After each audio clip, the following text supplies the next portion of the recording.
Всем привет! Начинаем стрим, день 22. День 22. Итак. Так. Остановились мы на, черт пойми, чем. Привет, привет! Привет, спамгидра, привет. Так, статик Мэш, что-то тут я делал, что-то тут я искал. А ну давай, disable all filters.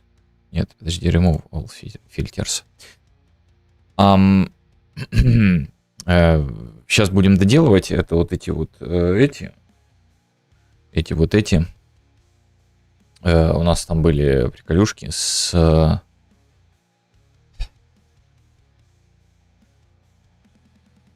отображениями. С отображениями. То есть, когда мы... У меня есть 3 новости, 2 обычных, 1 плохая. Давай плохое, потом обычное. То есть мы покупаем, у нас все хорошо. Мы также покупаем, у нас все хорошо. Мы также покупаем, у нас все хорошо. Апгрейд становится, но вот здесь у нас сбрасывается. То есть 0 из 3, 0 из 4 там в коде. И вот это тут ничего не происходит, потому что он не улучшает. Также является это проблемой, потому что мы когда кликаем сюда, мы не понимаем, почему она закрыта. Можно, конечно, так ее и оставить красной и не тыкать, потому что когда мы прожмем вот эти вот все части, она станет как бы зеленой и станет понятно. Сразу таки, вот. Я думаю, вот так вот оставим. Может быть, это не точно. Давайте исправим эту часть, потом звук, потом еще, может быть, что-то тут вылезет. По-моему, тут что-то еще осталось. И это, наконец-то, финал будет. И, может быть, мы сейчас переделаем нашу историю с статами. А может быть, мы ее трогать не будем. Посмотрим. Итак, почему? Что там за проблема вообще? Как у нас учет этого всего идет? Где у нас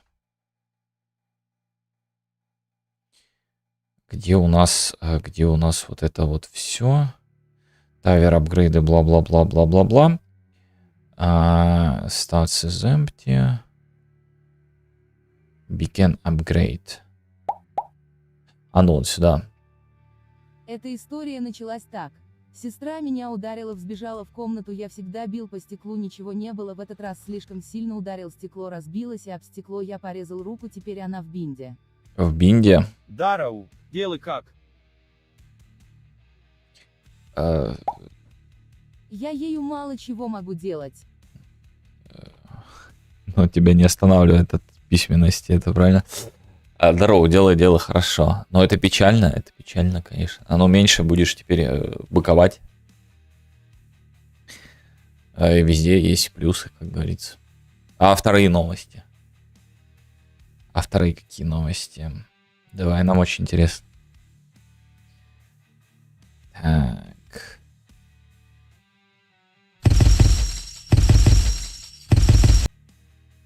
Ага.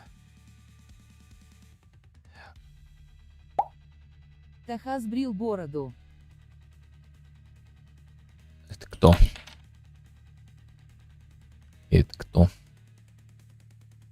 Зачем мне эта информация?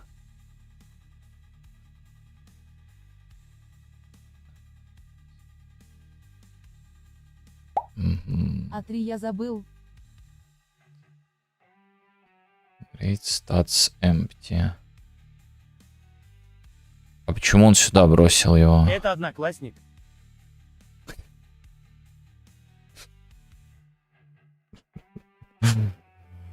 Гениально. Стример.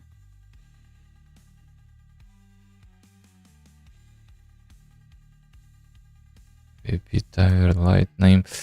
Подожди, а почему он... Почему статс? После клика последнего именно сработал, ты понял, да? То есть вот это вот Increase Tower Level, он правильно сработало. То есть код сработал, но он сработал не на то. должен был здесь сработать. В смысле, он должен был сработать не здесь. Должен был сработать на вот эту часть. А теперь он не работает.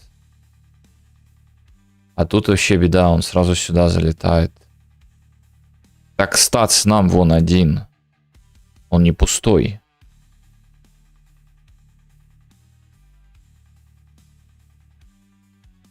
Я опять, да, наверное, напутал. Ха-ха. Я опять напутал. Он, наоборот, должен быть пустым. Опять разворот сделал. Молодец. Ну, невнимательность. Это наше все. Stats empty. Вот. И Tower Beacon Upgrade. Теперь должно быть все хорошо. Теперь должно быть все хорошо.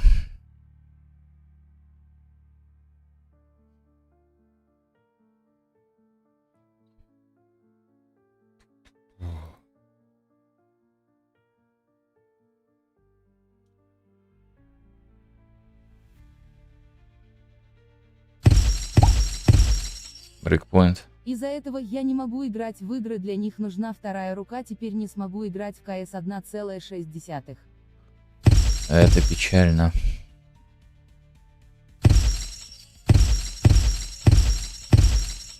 Так, вот, они не сбросились.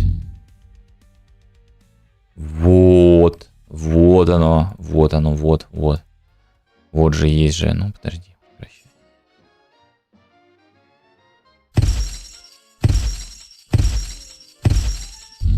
Всё. А это дальше. Это мы должны были запретить. То есть increase tower level у нас должен перезапустить вот эти вот части все. Increase tower level. И себя ограничить заново. Tower state beacon upgrade. Вот этот вот beacon upgrade, он проверяет B и speed max. Бла-бла-бла-бла-бла-бла. Ну вот оно в чем и дело. Мы увеличили speed, damage элемент, но перед... Ой, уменьшили B is speed. Сейчас дам больно.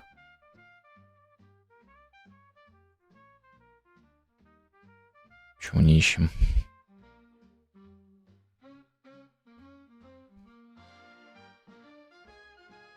B is damage max. B is elemental max. И Great let B is tower. Increase tower level, upgrade tower level. Если лимит равен этому, то B is tower level max. Тут мы ничего не трогаем. Соответственно, вот такая вот штучка-дрючка у нас происходит. Берет и эти сбрасывает.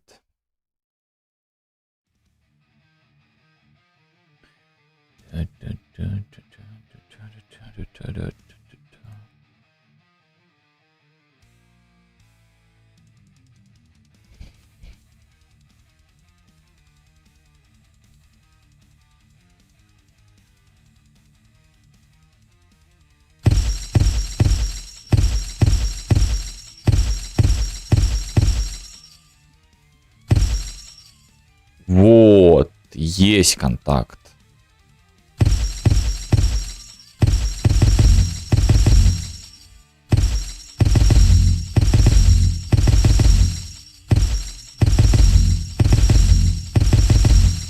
Да сколько ж можно? А лимиты будут, не? Все, лимит. Все, башню больше не апгрейдишь. Все, то есть мы проапгрейдили башню по максимуму. Починили. Что-то быстро как-то. В смысле? А как же час потратить на мелочь? Что-то фигня какая-то получается. Все есть. Возвращаем ему money. Все работает. Все хорошо. Upgrade limit. Cost.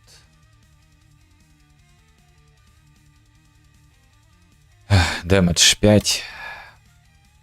Elemental Chance 5. Все пока по пятерику сделаем. Upgrade Tower вернем на 15. Нужно скорее добавить модельки, ведь без них ничего не понятно. Да, вот модельки, вот прям это самое важное. Все понятно, все понятно. Тут все понятно.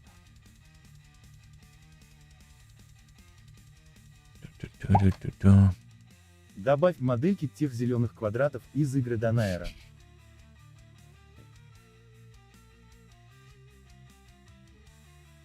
Чтоб стало ему понятнее, да? Так работает. Так, есть. Дэмэдж у нас работает, верно? Дэмэдж, да? Ну. Дэмэдж, да. Оп. Денежка отнялась. Отнялась. Так, возвращаем на 15, 12. Пока что 12 хватит. А ты еще не забыл Pixel Quest Up? Не, мы все помним о нем. Ты что, издеваешься? Такое не забывается.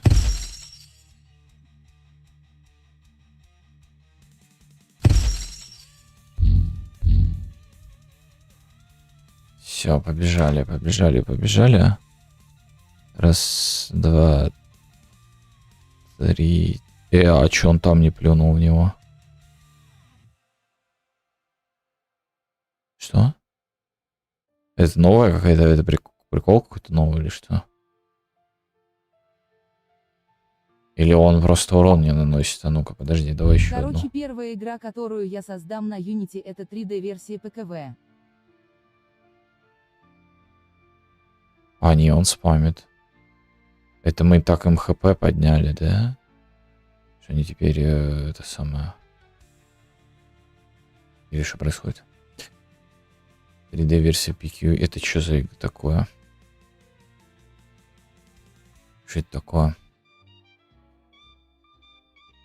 Так, а ну давай еще разок. Построим здесь, построим здесь, построим здесь, построим здесь. Все, давай.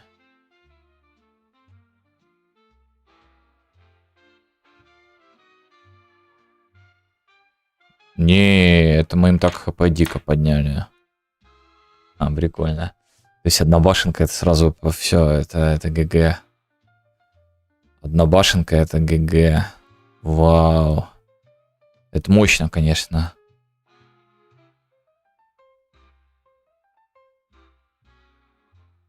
Так, а если ты поставишь одну... Ария Виннингсон. Если ты поставишь, получается... Ля, тут еле-еле тоже. Давай, тут дэмэдж, а тут в башенке пойдем. Давай физику поставим.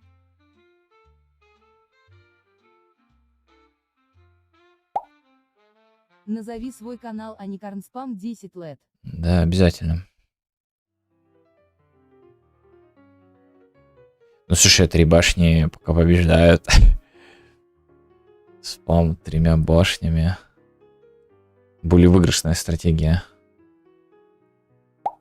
Ой, 11. 11. Че не 12? Или 9?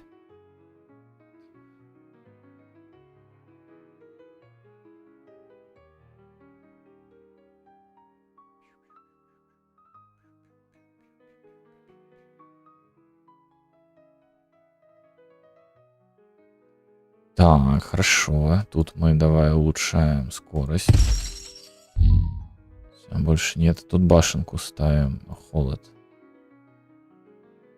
Но башенки более выигрышный, конечно, вариант получается.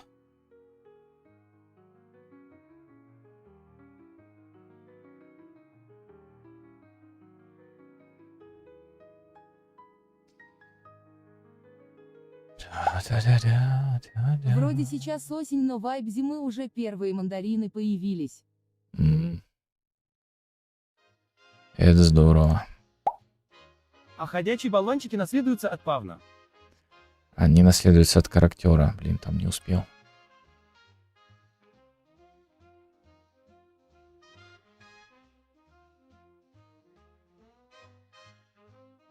Прошел, видели?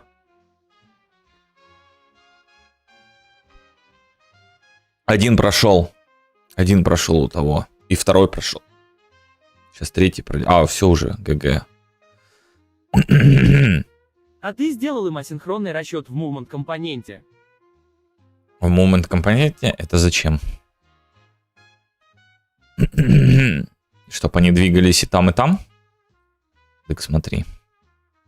Вот одно и то же поле. Вот. Смотри. Чпых.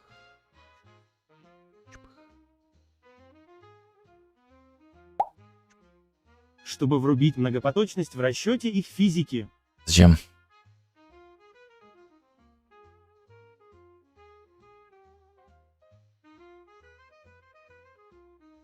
Расчет, момент компоненте, врубить многопоточность. Оптимизация? Дракл оптимизация на стадии, когда еще игры нет, это что-то странная история. Так. Это делается одной галочкой. Вот с этого надо было начинать.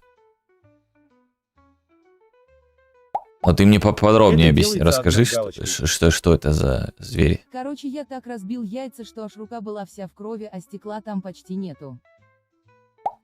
Ой, стекло.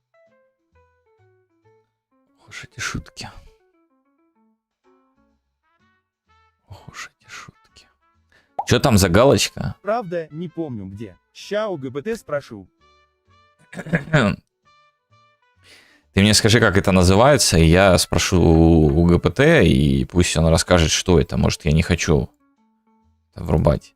Я-то не против галочки поставить, но мало ли чего. А по поводу... А мы что, все сделали здесь, получается? Или как? Подожди, еще раз. У нас есть...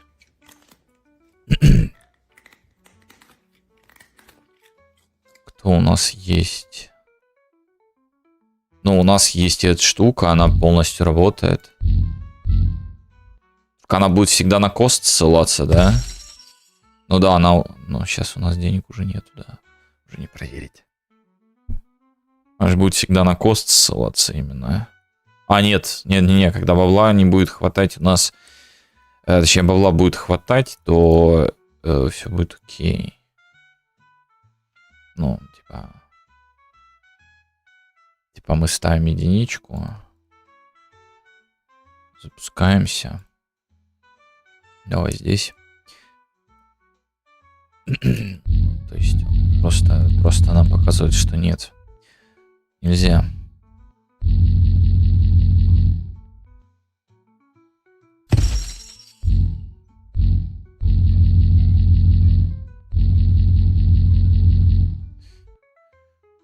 Так, хорошо. 15 возвращаю. Апгрейды не такие мощные, оказывается. Я сильно мобов на самом деле поднял. Тут надо что-то сделать с мобцами. NMES. Видимо, я сильно толстыми их сделал. 25 резов. 25 резов. 10 резов и 25 хп много. Наверное, 23 давай поставим. 23. Чуть так вот сделаем. Жесткие они, конечно, если башни не спамить. А башни надо, кстати, может дороже сделать. Пока не сделаешь модельки, я эту игру буду называть Tower Defense. Непонятное говно. Молодец. Ты можешь называть как тебе угодно. Вообще это ж ни на что не влияет, ты в курсе? Так.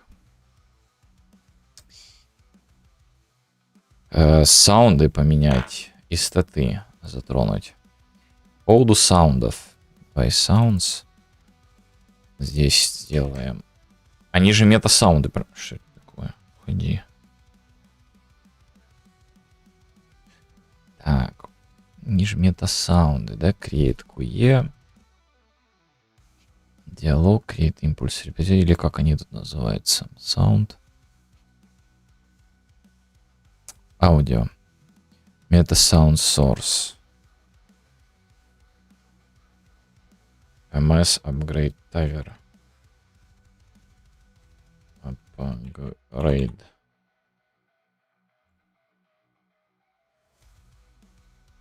Fail. Fail. Только вот, наверное, стоит... Они же как? Они могут наследоваться. То есть мы create meta sound sort preset. Они нифига не могут наследоваться. Что это такое? Preset save. Что это?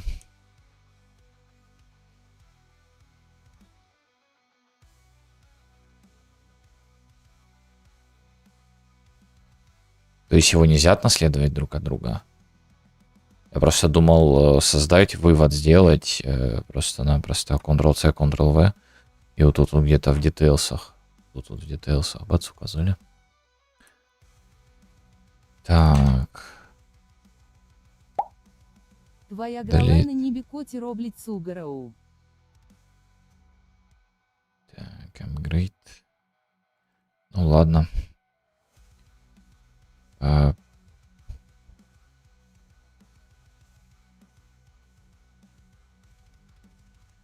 Пусть мы же в серию, по-моему, дойдем. Он finished. Моно. Значит, моно. Wave Player Mono. Вот это, по-моему, идет. Заходишь в Project Settings Physics Simulation и ставишь галочку в тик Physics Async. Да.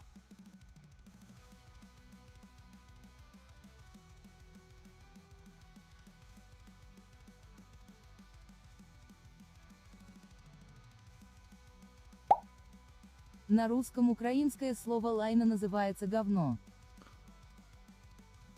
Очень важная информация. Что это такое? В Unreal Engine физика может тикать не в основном игровом потоке, а в асинхронном. Physics Threads. Если галочка включена, расчет физики столкновения силы симуляции тел идет параллельно с логикой игры. Если выключена, физика обсчитывается строго в игровом тике последовательно. Что это дает? Плюс уменьшает нагрузку на геймтрейд. Больше FPS, особенно когда много физических объектов. Много физических объектов. У меня сейчас. Физика может обсчитываться фиксированным шагом, например, 60 Гц, а игра идти в 120 FPS. Более стабильная симуляция при высоких FPS. Минусы. Подводные камни. В асинхронной физике результаты коллизий событий Begin Overlap Hit приходят с одним тиком задержки. Если у тебя геймплей сильно завязан на точные моменты столкновения, например, мгновенный урон при попадании, может появиться рассинхрон. Дебаг становится чуть сложнее, потому что игровой тик и физика разъезжаются. Когда включать? Если у тебя много физики, разлетающиеся объекты, рэгдолл, динамические тела, А у тебя лучше что, включить. не будет по 100 болванчиков на карте? По 100 не. Типа по 100 болванчиков на карте? Да нет, будут. Но 100 объектов, мне кажется, это все равно мало. Речь идет о тысячах. Если у тебя много физики, например, разлетающиеся объекты, рэгдолл, динамические тела, лучше включить. По 100.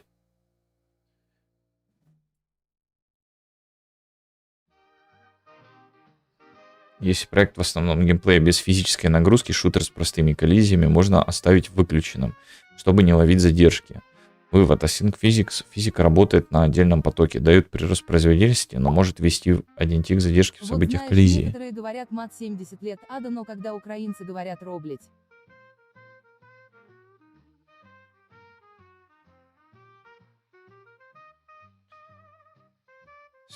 Физика работает на отдельном команде, дает прирост производительности, но может ввести один тик задержки в событиях коллизий. Тут...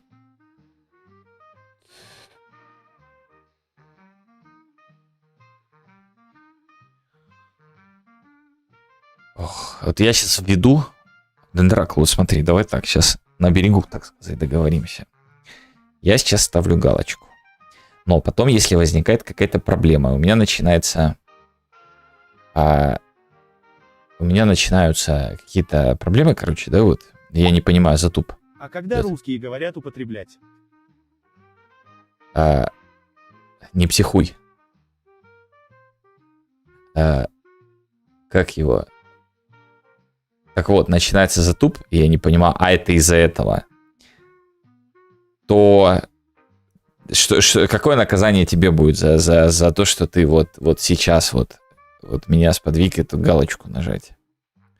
Вот в таких случаях, что мы будем с тобой делать? М?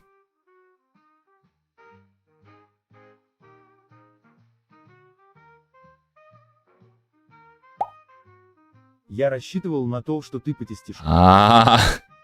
Я в качестве тестера, я понял, я тут в качестве тестера. Не знаю, осуди меня. Осуждать будем? Но это минимальное наказание, в зависимости от затупа.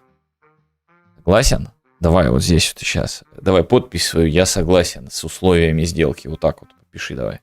Если согласен, конечно. Если нет, то не пиши. И мы ставим галочку.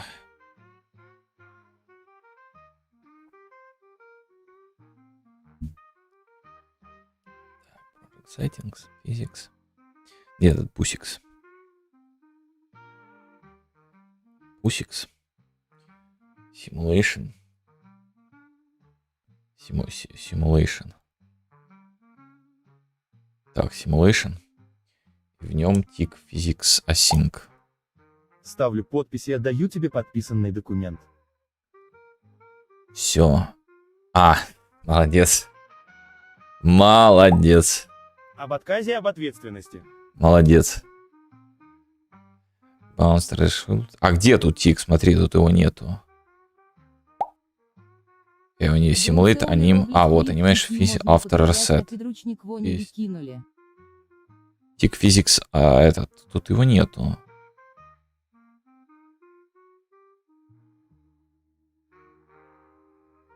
Или я чё?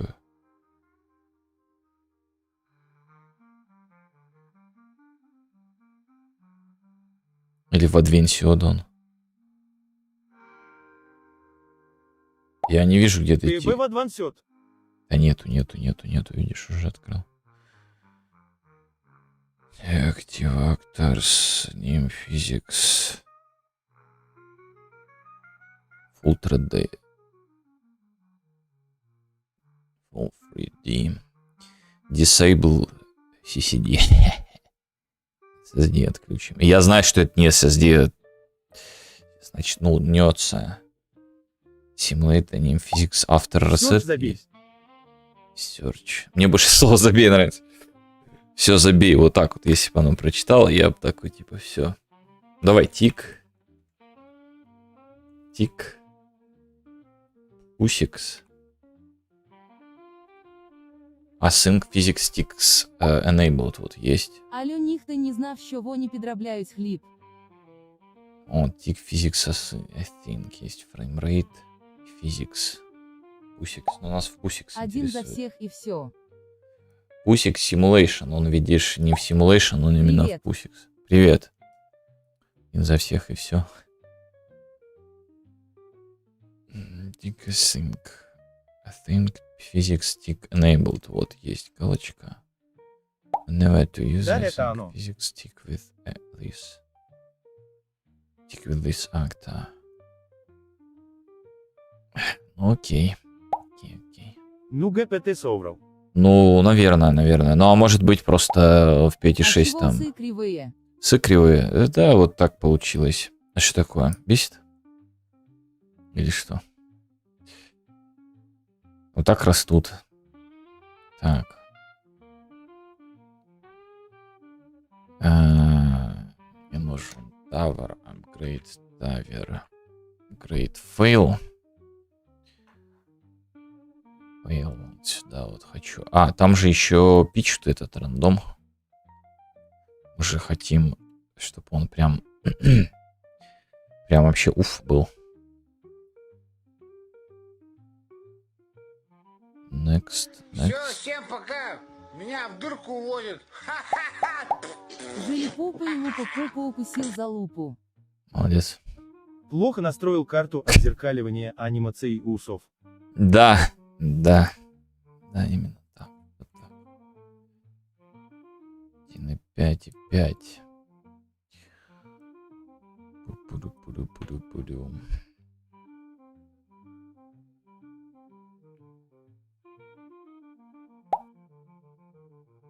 Я правильно понял, что таким набором нодов можно делать разнообразнее один и тот же звук, меняя диапазон.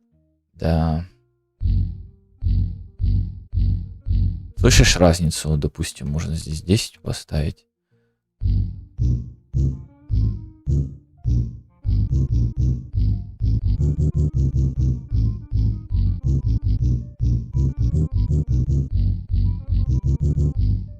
Вот так вот. 1.5. 1.5. 1.5, 1.5. Ну да, 1.5 будем использовать. Не, 1.5 его сильно коробит. Не, 1.3 будем, а здесь 7. Разница была, но... А можно вообще разницу оставить? И не вытрахивать себе мозг. Как вам? И нагрузку дополнительную не сделать. Так, вот этот Meta Sounds.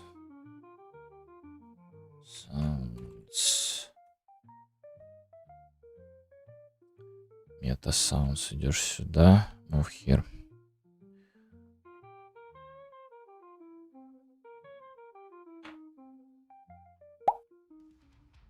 В майне у зомбаков тон их хрипов имеет рандом, и потому они звучат каждый раз по-разному.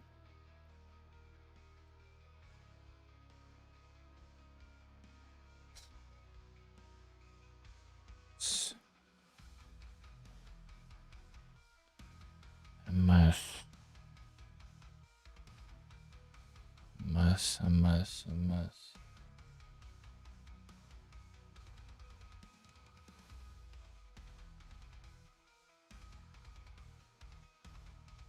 Да. Так, ну здесь у нас success.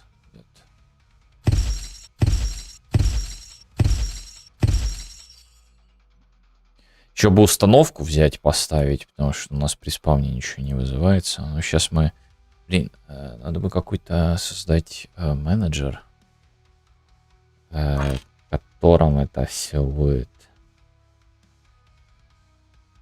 Типа у нас саунды все в одном месте были. То есть не по вот этим бегаешь. Непонятно куда, непонятно как. А они были в одном месте.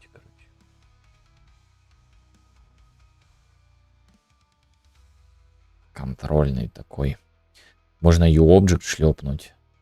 И этот, чтоб создал кто-то, контроллер. Тот же контроллер, да. Контроллер, создал контроллер, и в нем все было. А так как у нас есть доступ, в принципе, ко всем этим, это не проблема. Или это уже сильно мудрено. Просто, блин, я помню, как это все происходит. Оно все в разных местах, эти звуки и прочее. Это так неудобно. А так у тебя есть вот этот вот вся история теми же делегатами. Просто привязался к событиям и шлепаешь его. И все. Тот же метасаунд может... ну, вот этот, не метасаунд сам, а... Тот же объект может привязаться к нему. А если это контроллер, то контроллер вообще всех будет знать. Это плохо. Не, ладно, это когда-нибудь потом. Это когда-нибудь потом. Туда, куда-нибудь. Сейчас все здесь. Так, если мне не изменяет память, у нас здесь, да, все, TirePoint. Вот с метасаундами там интересней. Там, по-моему, что-то надо левое подключать.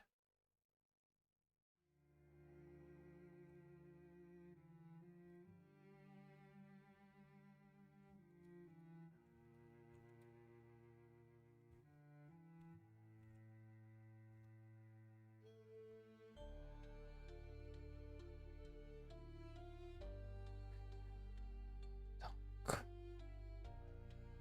Use sound base у него. Application.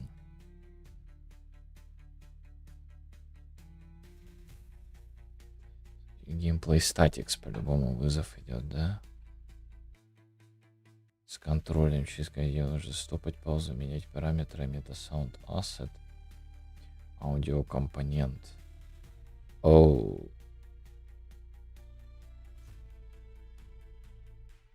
То есть аудиокомпонент можно создать, который туда-сюда. Я понял, все. Вот это вот мне больше... Точнее, сейчас мне это нафиг не надо, но на будущее мы запомнили. Подожди, Soundbase.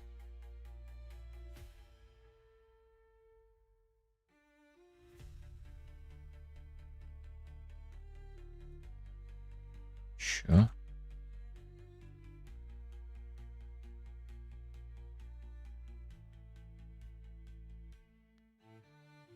А он сюда подходит, то есть он именно этого. А я недавно понял, что форсю inline-функции не обязательно реализовывать в хедере, если они юзаются только в пределах файла. Success. Так, файл success. Что еще раз? Я не запомнил, что force line функции не обязательно реализовать в хедере, если не юзаются только в пределах файла. В пределах какого файла своего? Типа если...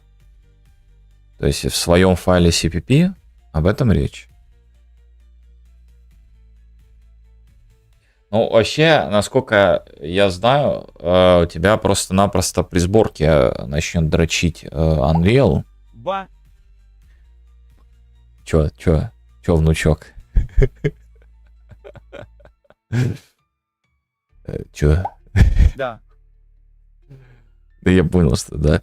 Этот, как его... Скажи мне, пожалуйста.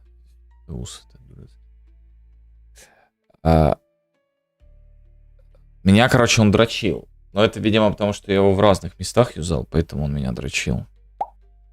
В сборке тоже норм было. Ну, окей. Ну, скорее всего, я же говорю, из-за того, что я его в разных местах дрочил. А ты в одном месте, поэтому... Так, а ну-ка, звук будет? Так, звук вот все работает. Звук работает. А что он работает? Через ms. Ну ладно, окей, пусть будет через ms. Ему и так нормально Soundbase принимает. И Play Sound работает тоже. Тайвер апгрейд.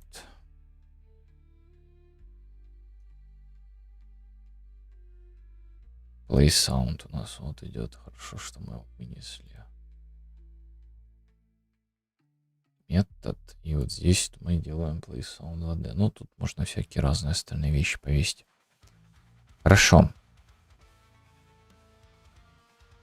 Есть такая история.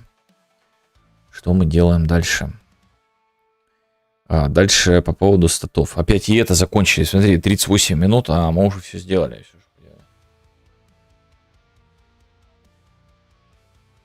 Неужели сейчас к картонкам надо будет перейти?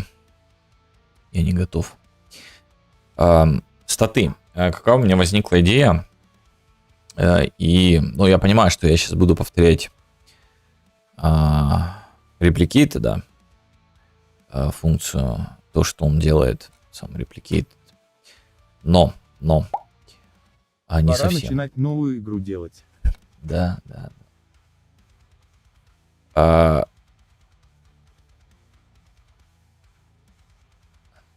Характер. Так, с таверпоинтами все пока что. Тавер button, тавер tooltip, тавер point, тавер point. Характеры пока минус. Сейчас избавимся от всего. D минус. Тавер мастер минус. Main оставить, стат закрыть. Стат, кстати, я закрыл. Тавер state убрать. Main. Тавер button убрать. Main. Все, main. Хорошо. Чистили. Наконец-то. По поводу статов. Какая у нас сейчас история? У нас есть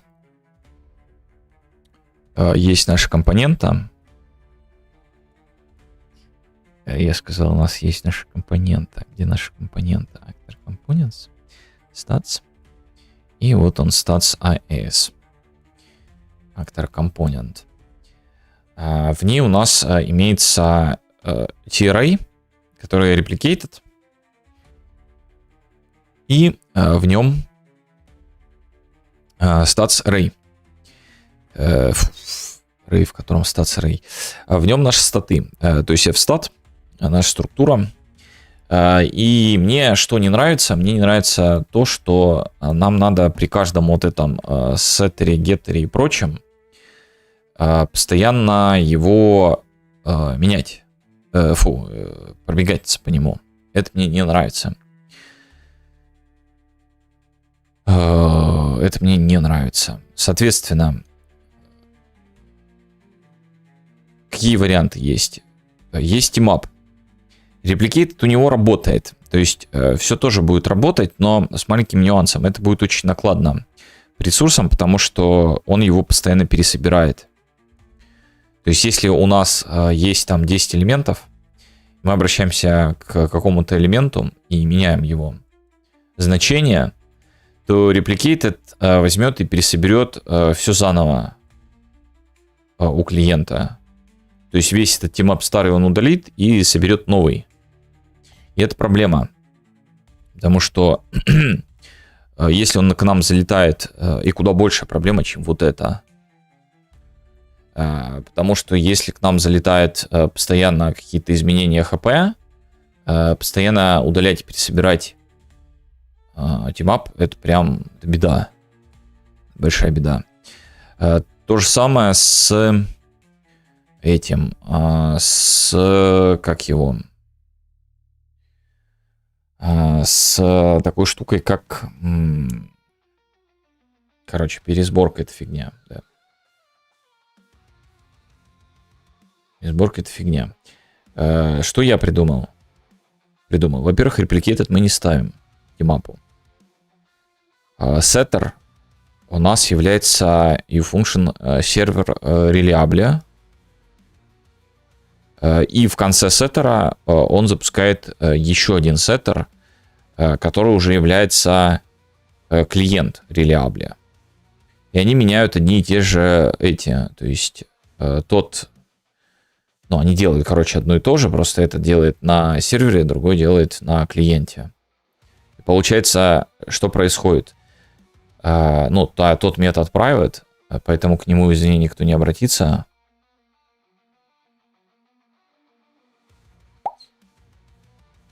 Если там статов немного, то не уверен, что мапка будет выгоднее по производительности. Тут true, приветствую. Но да, тут вопрос прям в супер мелочности. То есть и это не это самое. Я сейчас просто мысли о том, как можно сделать. Я, скорее всего, делать не буду это. Просто действительно там, 10 элементов. И с учетом того, что, это при всяких этих 10 элементов, причем если мы помним о том, что у нас там массив, и заполняем статы у мобов или у таверов, или у кого нам нужны эти статы, именно мы понимаем, что мы вначале должны заполнить те, которые меняются, будут динамически меняться, а потом те, которые не будут динамически меняться статы, то в таком случае мы ускоряем процедуру. То есть если у нас всегда первым идет, current health, который в основном-то и меняется у enemy, потому что мы это меняем. Поэтому у нас вообще нет никаких накладностей в производительности относительно того, когда они получают урон, потому что он залетает в цикл и первым же элементом ловит health. Поэтому и потом его меняет. Вот. Такая вот история. Угу.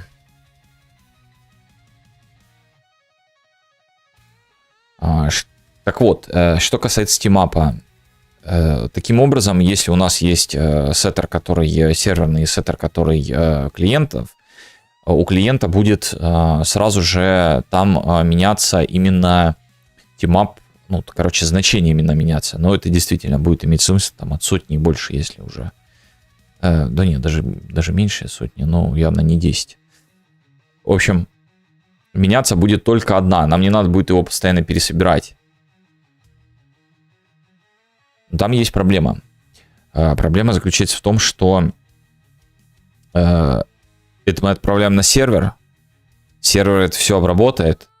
и отправит нам обратно с каким-нибудь пингом в 200, сколько кадров улетит? Кадров 20-30 за это время. Сколько событий у нас произойдет у клиента, и сколько раз он обратится к старым данным. Вопрос. Он очень часто обратится к ним. И вот тут я не узнавал, не смотрел, как вообще ёпики с этим работают. Но вроде у них там есть флаг какой-то типа старые данные. Что они с этим делают, вообще непонятно. Что значит старые данные? Ну, вот залетел геттер, допустим, нам надо посчитать. Вот у нас первый кадр пошел, мы сделали set stat, да, мы туда отправили новые статы. Оно пока долетело до сервера, сервер их там обработал и отправил обратно клиент, что нужно назначить на у клиента вот этот вот поле поменять.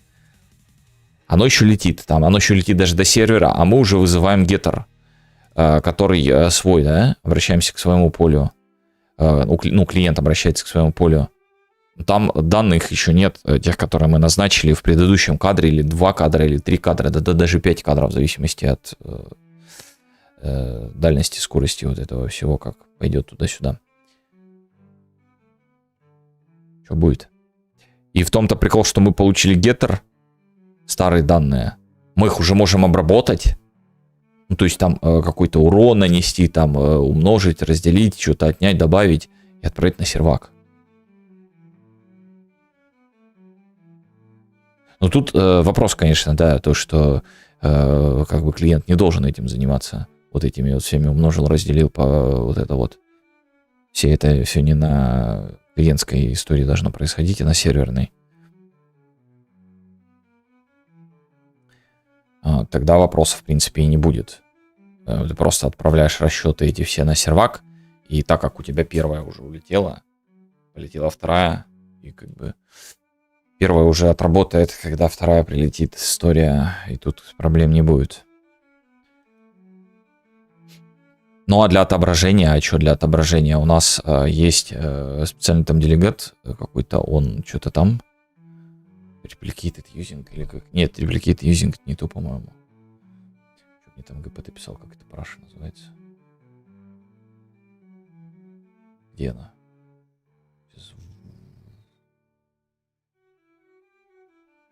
Reliable, это не то. Вот. Replicated using, все правильно. Все правильно запомнил. И мы туда метод по name засовываем. И он будет срабатывать, когда нам прилетает этот. Это в replicated using срабатывает. А у нас getter, который ничего не срабатывает. Наш, точнее, setter внутренний, который у клиента. То есть это свой делегат какой-нибудь создать, который что-то там триггерит. Ну, такое дело. В общем, вот таким образом можно обойти историю с тем, что все-таки тимап использовать вместо TRA, который бегает постоянно по всему массиву. Опять же повторюсь, там максимум, сейчас нету 10, ну ни у кого нету 10 статов, всего статов, по-моему, там. Сколько всего статов? Статнейм, вот это сколько тут? Какая-то строчка. Line 8, а это какая строчка? 25-я. Кто знает, сколько будет 25 минус 8? 17, по-моему. Но это не точно. То есть 17 строчек всего. Ну, это с каунтом и invalid, то есть 15. Всего их 15 статов. Больше их не может быть. Потому что у нас код так написан, что если они повторяются, он сверху добавит. Он не позволит одинаковые статы иметь. То есть 2 раза damage так не пройдет. Не получится. Поэтому для нас это не проблема. Но вообще вот такая вот у меня идея возникла о том, что можно вот так вот тимап использовать и спокойно его реплицировать.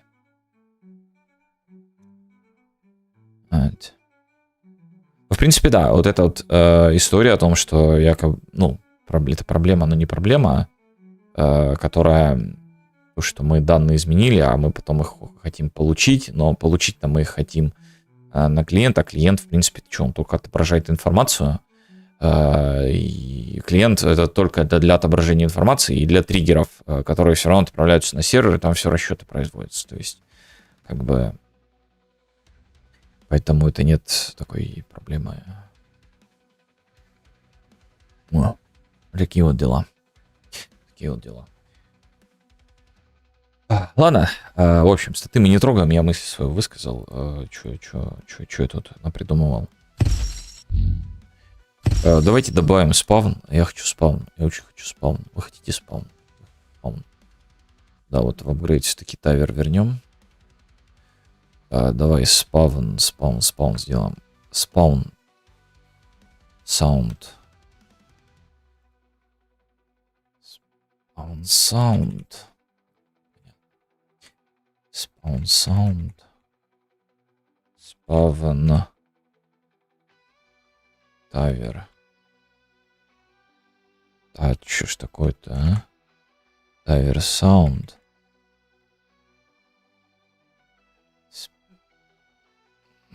Тавер sound. Теперь я хочу открыть вот этого товарища. Заново. Нет, Tower Point, Play Tower, Click, Tower, Spawn, Implementation. Вот, пошел, бла-бла-бла. Coins, Play Sound, Great Fail. Great Sound Fail, тогда не Upgrade, а Sound Fail. Там уже Upgrade называется. Ладно, пусть будет пока так. Бла-бла-бла-бла-бла-бла. В принципе, Ctrl-D. И нет тайвер, payment. Все, оплата прошла. Значит, вызываем этот и Spawn Tower Sound передаем сюда. Spawn Tower Sound. Хорошо. Spawn Tower Sound есть. Теперь надо найти этот Spawn Tower Sound. Сейчас мы пойдем в попочку и посмотрим. Не то. Сюда. Sounds. Так, у нас есть саунды из прошлого нашего этого. Spawn Fireball, Upgrade Item. Апгрейдинг это... Это не устраивает. Upgrade Success. Нас тоже это не fail. Так, Poison, Fireball лесом, Sell Item.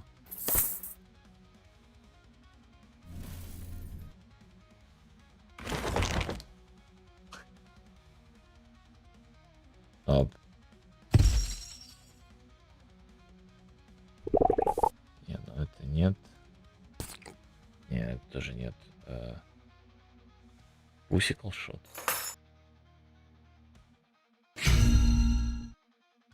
Это тоже не подойдет.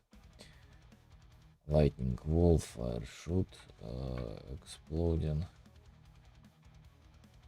Chest Open. Chest Open.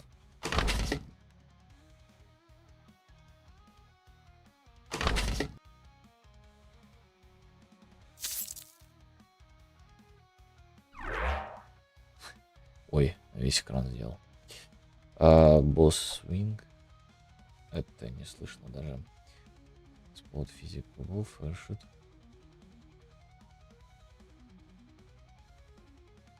Но чест можно вот этот использовать, открытие. Можно использовать. Можно ничего пока не использовать.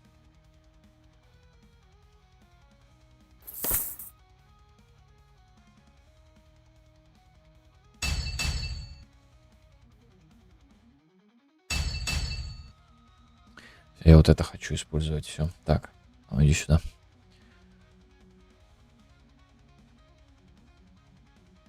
Оп.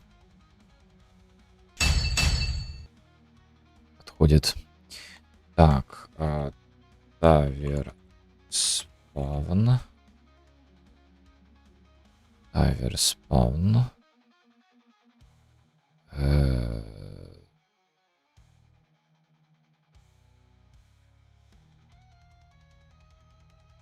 Тайвер спаун.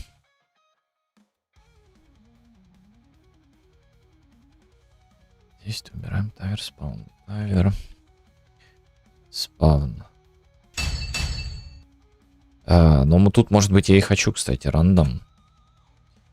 Рандом флот.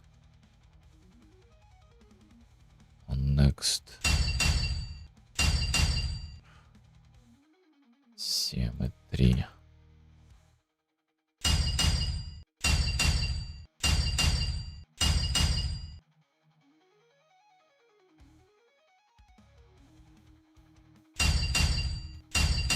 Да, так хочу.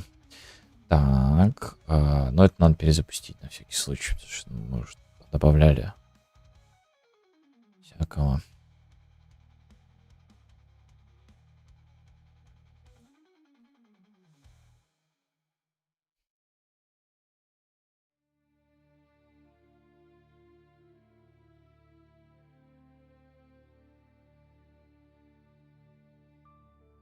Будем картонки делать, картонки, картоночки.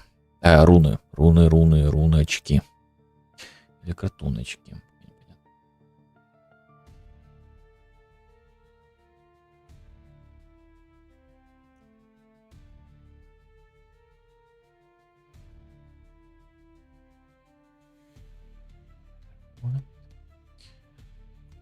Вер спавн. Compile. Запускаем.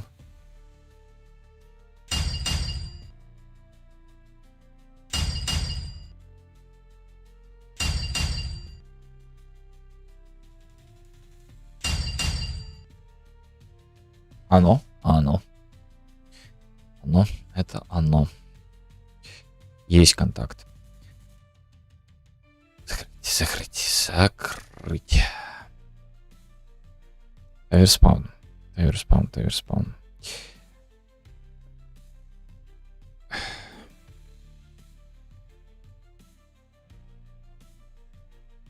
Подумать надо. Над этим, как это все будет. Что я хотел? Я хотел, чтобы как это выглядело. Давайте наброски сейчас сделаем. Виджеты. И назовем их как-то. Как, мы же не картонками будем называть, правильно? Рунес. Ну, давайте это руны будут. Будем руны юзать. Руны, чтобы повыпендриваться, так сказать. Пока что это user widget. VBP. Рунес. Ну, потом переименуем, это не проблема. Что я хочу? Ну, давайте оверлей. Или не оверлей, сайзбокс. Сайзбокс мы сделаем. Сайз. Куда я пишу это? Сайзбокс. В него мы засунем оверлей, наверное. Не, бордер. Бордер мы засунем. В бордер мы засунем оверлей. Оверлей на всякий случай. Мы засунем оверлей. Оверлей мы засунем horizontal box. Или vertical box.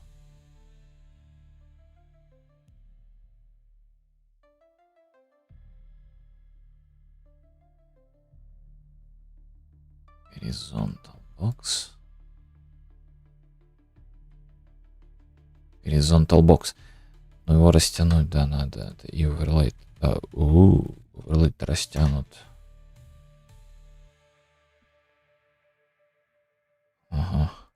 Сайзбокс. Давай минималочку поставим. 200. 100. Так. Окей.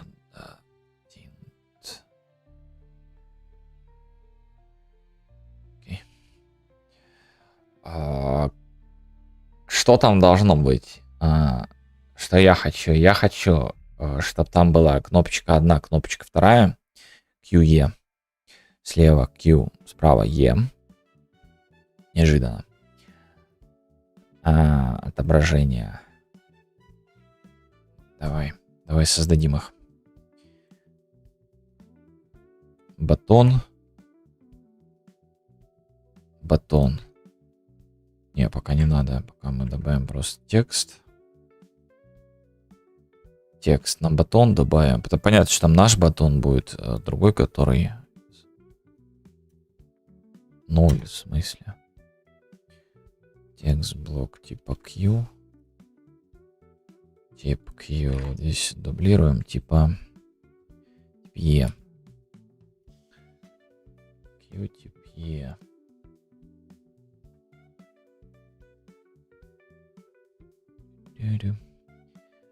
Между ними нужно кое-что динамическое добавить. Кое-что динамическое, которое бы как-то отображалось динамически. А как это сделать? У нас есть грид. Правильно? У нас есть грид.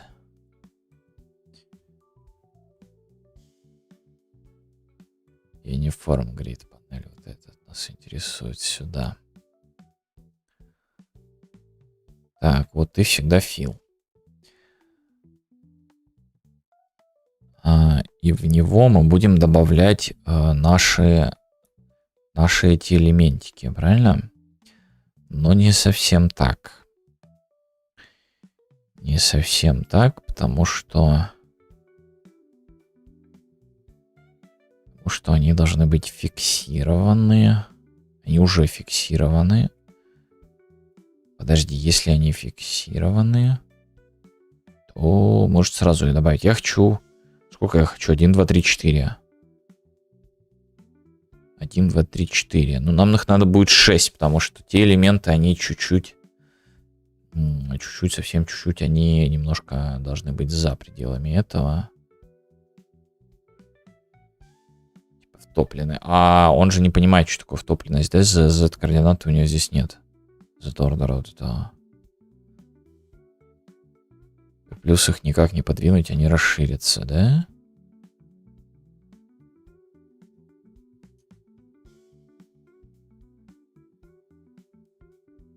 Просто если так, их можно этими, как его, обернуть еще в какой-нибудь horizontal box. Зачем нам этот просто horizontal box? Нам надо только в качестве этого они. И сюда, допустим, баттоны давай.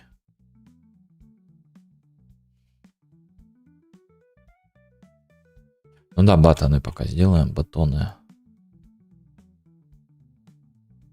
2, 3, 4, 5, 6.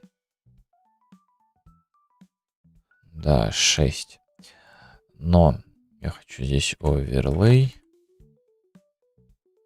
Оверлей у батона. И батону я хочу дать текст. Текст. Ну, понятно, что текст нам нужен. Там еще картинка будет и магия, но магию мы как раз таки назначать будем.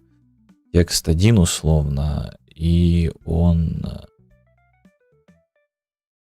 у нас-то по центру, но bottom 10, 20, 30, 40, 50, 60, 70. И в этот расплющивает. Это не через это делается, через трансформ делается. Еще найти его. Вот. Это же он? Да, это он. 70. Минус 70. Вот. Это нас и интересует. И сюда и магия еще.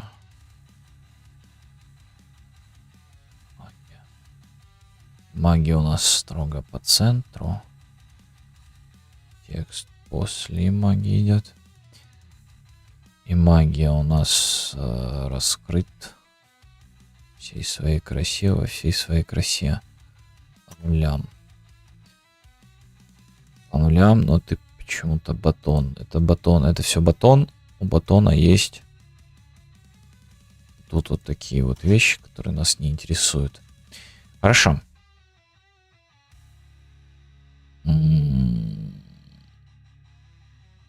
Сайз ему никак не задать, да, батону? Отдельно. Фил у нас не подойдет нам. Хотя фил нам может и подойдет. Можно у этого зашлепать. 64. Ну, вверх он не пойдет, да. Компайл, хорошо. Все, эти батоны мы 2, 3, 4, 5, 6 сделали. Я все жду, когда ко мне залетит человек и скажет, ты неправильно делаешь, это надо делать общими. Этими прям я в ожидании. А я ему буду пытаться объяснить, что мне надо визуальный тест сейчас. Что я вообще хочу? Что я вообще могу? Хорошо, у нас есть эти батоны. Вот они. То есть у нас есть ешечка. Brother, what's that? What's that, brother? Ты неправильно делаешь, надо общими. Да. О, сразу активизировались все. Привет. А, кстати, инквизитор в тему. Я в прошлый раз тебя не спросил. Забыл. Ты же плагины делаешь, да? Там плагин вот этот, тот, который ты говорил, там эти карточки какие-то и прочее. Ты шаришь в плагинах? У меня есть вопросик. Один маленький.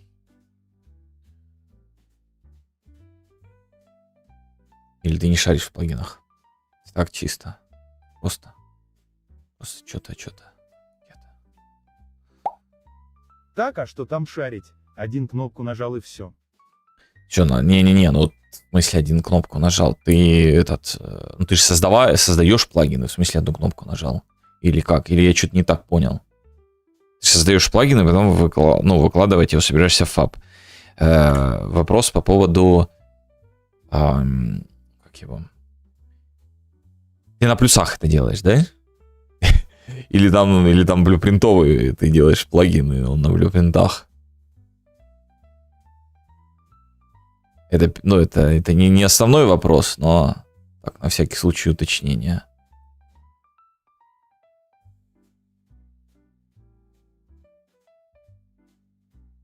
Так, а если мы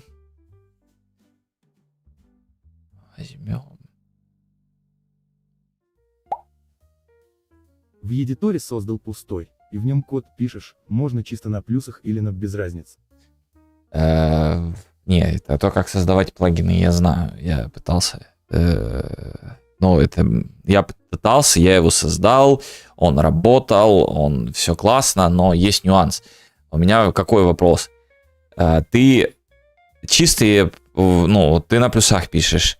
Ты когда плагин заливаешь или собираешься заливать, ты же чистый код передаешь.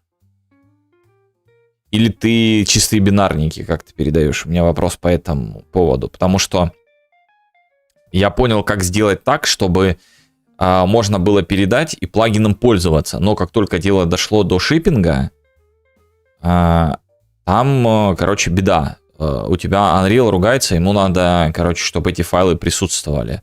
То есть ему бинарников как бы не хватает.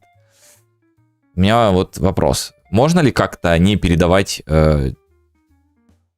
сам код? Хотя бы плюсовый. То есть, ладно, с хедерами еще фиг с ним. Плюсовый код хотя бы не передавать. Или все-таки все должно быть открытым. А-ля просто вот ты хедеры и CPP файлы передаешь, и там уже компилится, потому что собирается, точнее, шиппинг этот. Так, у меня тут вопросики. Почему оно за ним? Почему оно решило, что вот следует быть за ним? Почему вот это вот за ним, а вот это вот не за ним? Вот как это работает у него? Scale 1. Ой, подожди. Ой, 0. Какой 0,1? Не тому scale задаю. Почему он перед? Кто решил, что оно должно быть перед?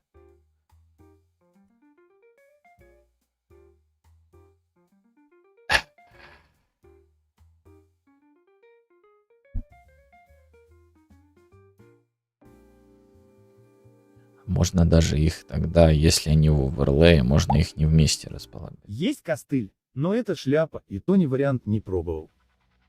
Костыль, шляпа, очень интересно. В плане того, чтобы шиппинг собрался или как?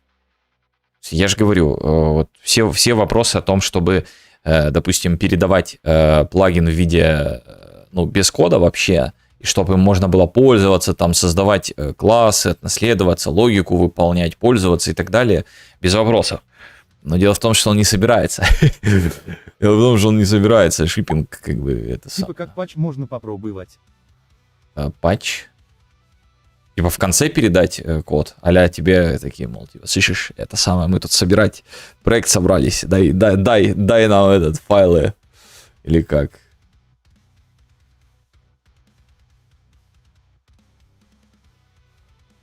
Или как?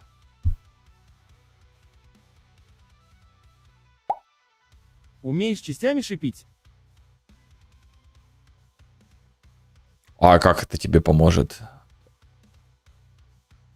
Тебе же, смотри, тут не вопрос в том, что, во-первых, нет, да, ответ на вопрос нет, а во-вторых, ты же человеку даешь этот самый, и ты ему что скажешь? Он тебе скажет, не шипится, а ты ему такой, а ты умеешь частями шипить? Или как? И знаешь, я купил тут твой плагин, что у меня не собирается проект из-за него? Тут ГПТ говорит, что это твой плагин виноват. А такой, а ты умеешь частями шипить? Или как это должно быть?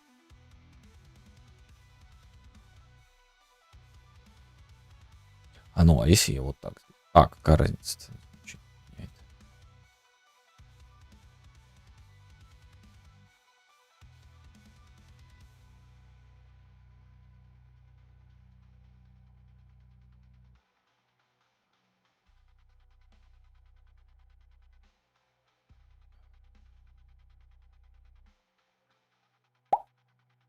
Не пробовал таким заниматься, да и не нужно оно никому.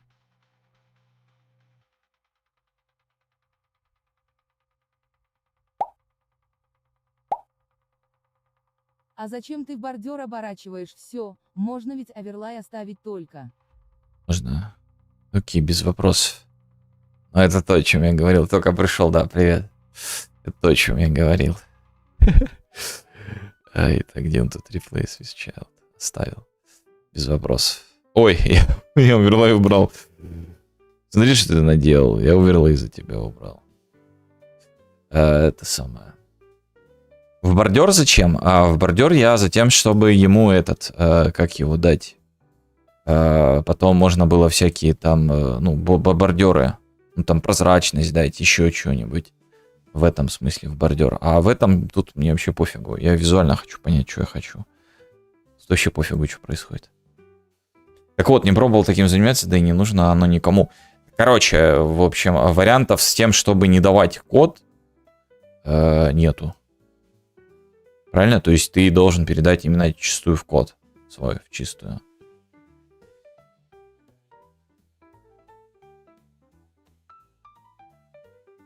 Или как? Или куда? А ты был моей надеждой на то, что все-таки как-то можно это. Я такой представлял это себе, я такой говорю, как это? Такой, да вообще изи, короче. Тут две галочки ставишь, и все работает. Я такой, вау.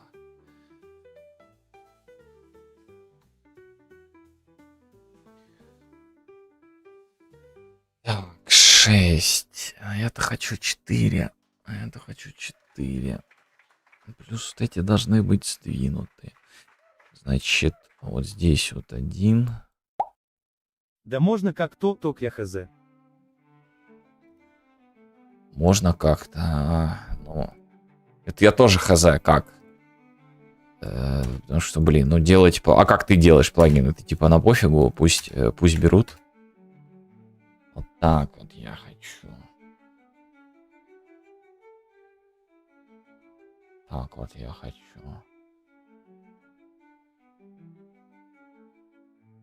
Так вот, пиздис. Это просто кайфово. Да хорошо, вот я убрал бордер. Поясни мне теперь, а как я хочу? Вот я, допустим, хочу сделать бордер. Ну вот какую-нибудь окантовочку добавить там или еще что-то. Тут есть где-то эта вся история? Прозрачность добавить. Ну там не прозрачность, а типа фон какой-нибудь черный, чтобы был. То есть вот у меня вот этот горизонтал бокс на 10 пикселей А отступает. толку от плагина, который ты не можешь переделать? Это фиаско, деньги на ветер.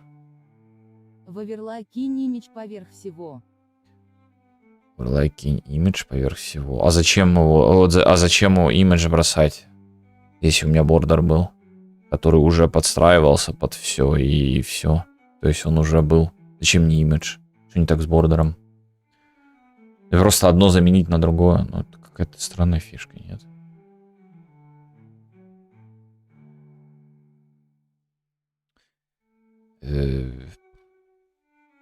Так вот, а толку от плагина, который это самое...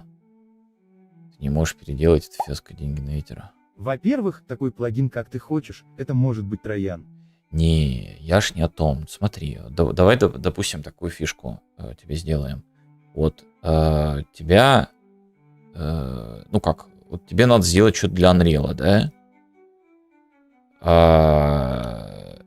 Тебе нужно сделать что-то для Unreal. Ты как, вот будешь просто кодом его? Оптимизация, потому что чем больше чайлдов в виджете, он сложнее для отрисовки.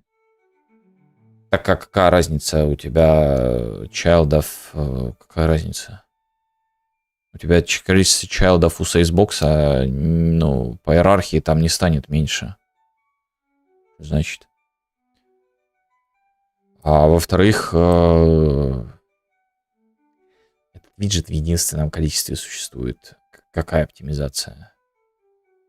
Я тебя умоляю. Это ж не 20 условно, да, даже 20 это немного. Это не какой-нибудь инвентарь на 1000 слотов, которые у тебя весь экран займут, и в котором каждый слот вот этот вот будет, вот это вот все.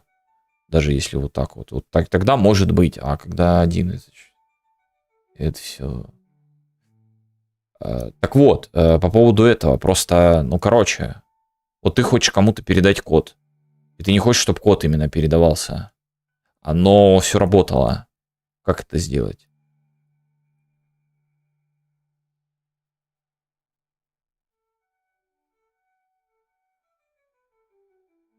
Ну, это все в контексте Unreal, в контексте того, чтобы это все собиралось, чтобы все это работало и все хорошо было.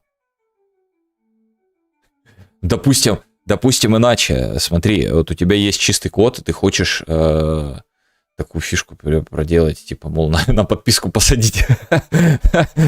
На подписку посадить. Что ты, как ты это будешь делать?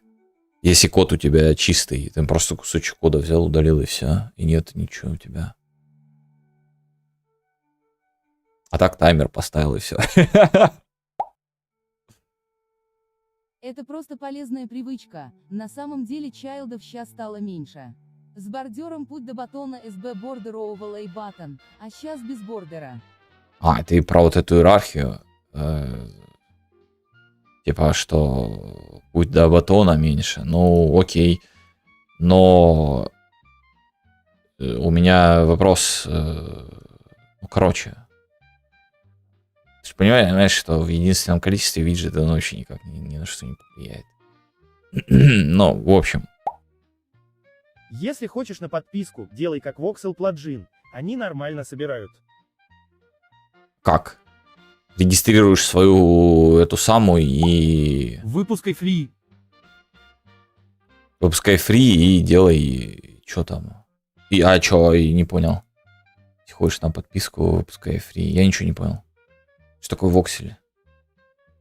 Плагин. Кто это? Что это? Мне не то, чтобы я хочу кого-то подсадить. Мне интересно, как работает вот сделать именно, чтобы он был, он работал, но кода не было. Проза бабло. Проза бабло. Но проза бабло это, конечно... И обнова за бабло. И обнова за бабло. Ну, обнова за бабло, это интересно. Что библиотеки же как-то передают? Передают. То есть там можно сделать чисто вот собирают и все. Но это вне Unreal. А вот Unreal именно в чем проблема сталкиваешься, это именно когда сборка проекта. То есть это все, но это бессмыслица. Смысл от такого плагина, который тебе не дает собрать проект. Что за бред? Это все как бы, это шляпа.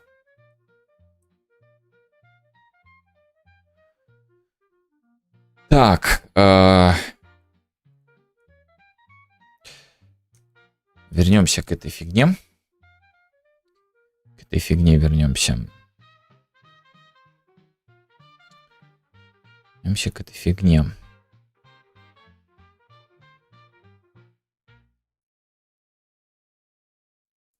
А если я сделаю иначе?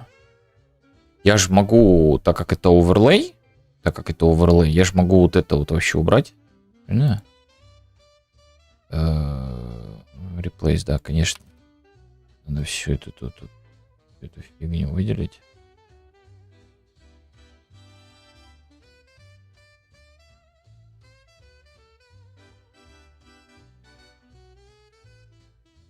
Поместить ее в оверлей, а тебя удалить.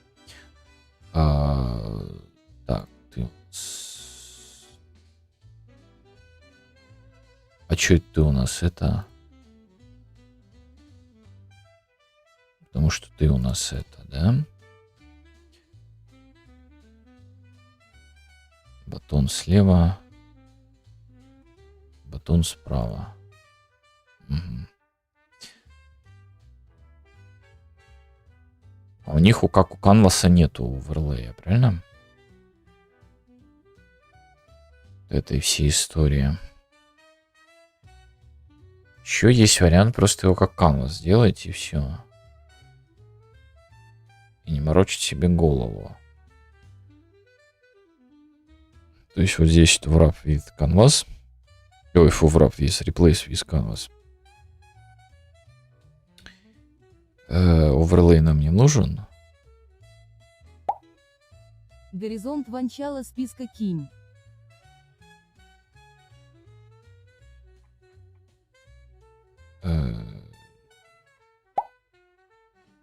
Это чтобы Кстати, что? посмотри, Чтобы у тебя прикол? в Versus Solution есть папка плагин, как они делают, там же КПП и не видно. У тебя А Canvas это вообще лютая дичь для верстки. Единственный его плюс это возможность менять зордер. вот, это вот он и нужен мне. Еще раз, кстати, посмотри, у тебя в Solution есть папка плагин, как они делают. Там же CPP не видно. Ну вот. Это здорово, что они делают. Как? Как они это делают? Понимаешь, как? Что это за магия такая? Вот как так-то? Вот как? Это же не то, что вот это невозможно. Это же как-то возможно. Но ГПТ мне всякую фигню насоветовал. А потом после того, как советовал, он такой: да, это нельзя, все, забей. Я ошибся. Это так нельзя делать, короче. Так, а ну-ка, подожди, дай подумать. Просто построить сейчас его надо и понять, что я вообще хочу. Так, Canvas у нас Desired, да. Desired, все понятно. Вот и верь после этого ГПТ. Да. Подожди, а можно тебя как сделать больше, что ли? Тянуть за что-то. Кастом. Типа, опля. Кастом, типа, да? Как-то влияет вообще на... А, ну это там можно будет, значит, тянуть за эту пипку.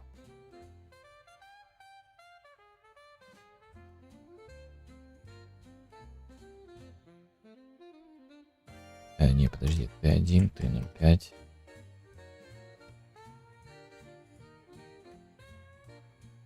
Ага.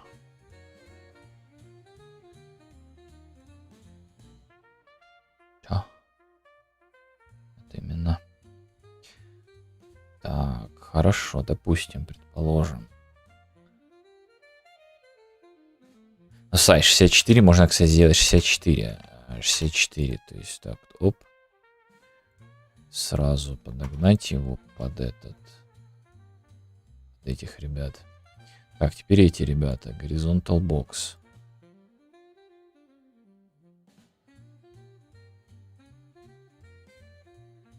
Вот это порнографией страдать, да? Я не хочу такой порнографией страдать. 0.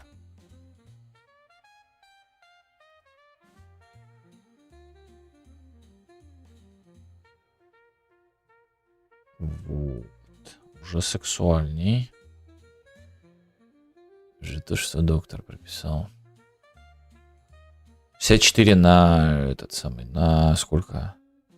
На 6 сколько будет? Кто знает. 384.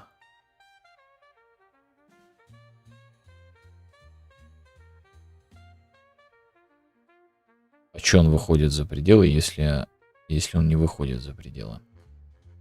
Так, это этот выходит за пределы. Это этот прозрачный засранец. Значит, будешь 65.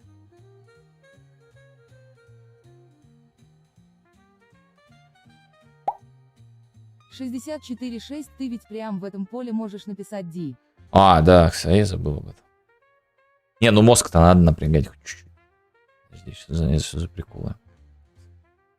Мозг-то как-то надо это... Или не надо? Так.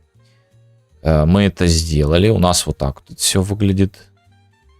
И какова логика? Мы когда нажимаем Q, у нас картинки, которые здесь изображены... А можно картинки поменять?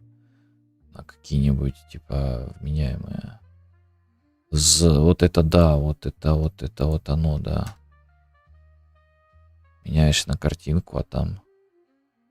Так, во-первых, не та картинка, а во-вторых... Так, давай дальше. Красненький какой-нибудь. Что там еще есть? Вот это немножко не картинка. Так, тут я хочу...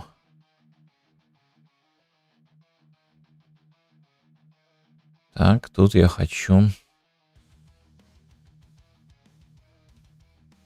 Я что-то про вот этого андроеда.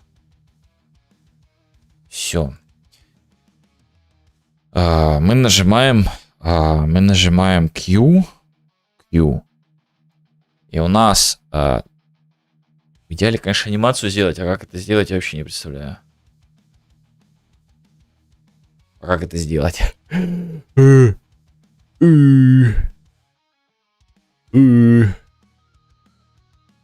Как это сделать анимации так красиво, чтобы вообще прям было с движения.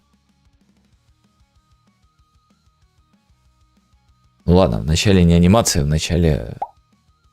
Ты хочешь, чтоб на QE переключался выбранный тем? Я хочу, вот у меня есть вот этот список, да, я нажимаю Q, он сдвигается на единичку влево. Знакомые текстуры. Ты их из последнего гайда на Тотема взял. Да.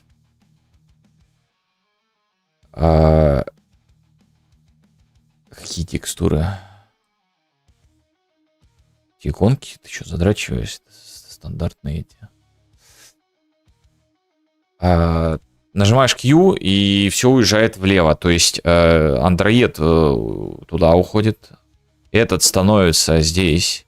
И вот этот единичка, этот двоечка, этот троечка, а этот четверочка. И тут появляется еще один, если есть там, куда ему идти. Оборачивай в скролл-бокс, ограничивай размером, допустим, 200 в ширине, и на этом событии у скролл-бокс оставай scroll to widget. В виджет подавай индекс нужной кнопки, тогда будет анимация красивая. На этом событии имеется вижу переключение на QE.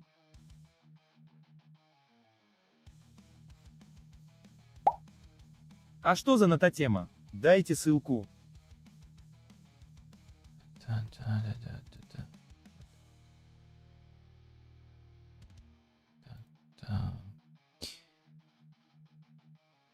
Scrollbox. Scrollbox можно. Там есть, кстати, этот горизонтал. Еще мне надо, чтобы я сюда навел и колесиком подрочил. Вот, значит, подходит сюда Scrollbox. А ну-ка, replace Scrollbox. Нататем 00 на ютубе. Scrollbox. Horizontal. When scrolling possible, or cause a mouse will never. Scrolling possible. Не-не-не, это же не то. Нам надо... Как полоску убрать эту? Scroll focus changed.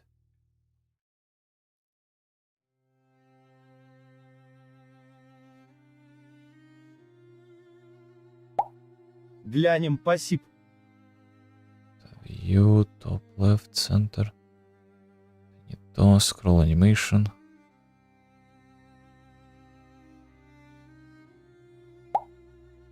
Animate Wheel Scrolling включи для плавного скроллинга красивого.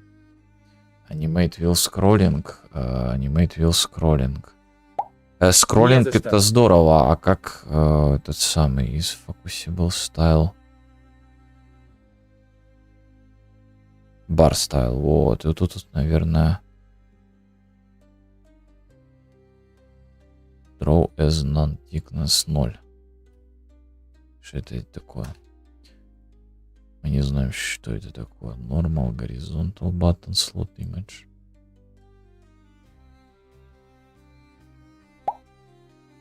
Насколько я помню, там в самом верху есть Enum Visibility.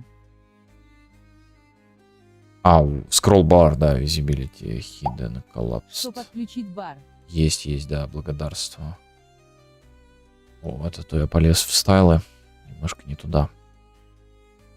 Хорошо, у нас он есть, это здорово. Это, конечно, безусловно, классная штука, но VBP Runes, не Runes, а Runes. Вот, мы его сюда добавляем. Давай сюда.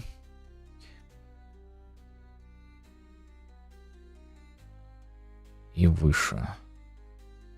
Ой, подожди. Тише, Y.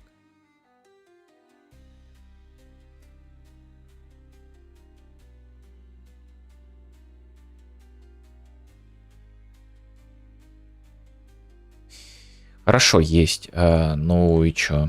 Что нам это дает? Ну, понятно, что он должен будет... Подожди, а что он должен будет? Он скрыл мне этот... Засранец. Не растянулся как... Вот. Осталось на QE сделать логику переключения индекса кнопки, и каждый новый индекс будет скроллиться в центр Scrollbox с помощью функции Scroll. В центр, да. Где центр? Центр-то здесь.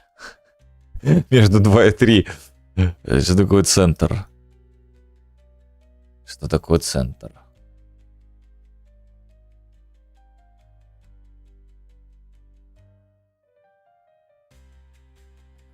То есть он его должен будет добавлять и скроллить его туда.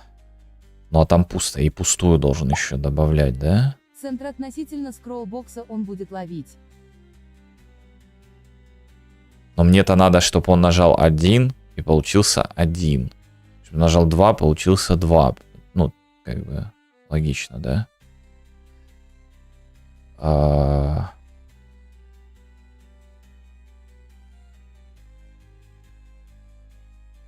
Один получился 1, 2 получился 2.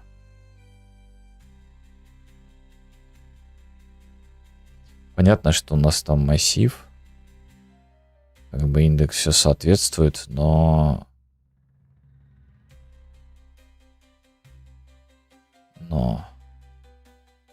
Что центр? Центр относительно скроллбокса он будет ловить. Что значит центр относительно скроллбокса? Что это значит? Он-то у нас динамический все равно будет. То есть он виджеты эти будет динамически создавать и заполнять. Это же не то, что мы его сюда добавили.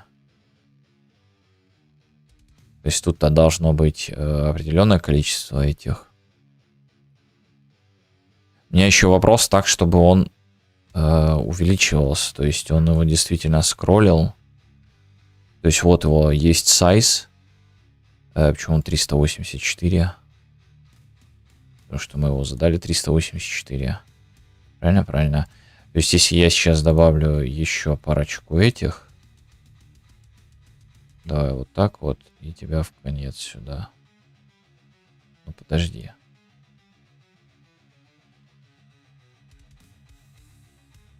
Слушай, я ему сейчас в ухо дам.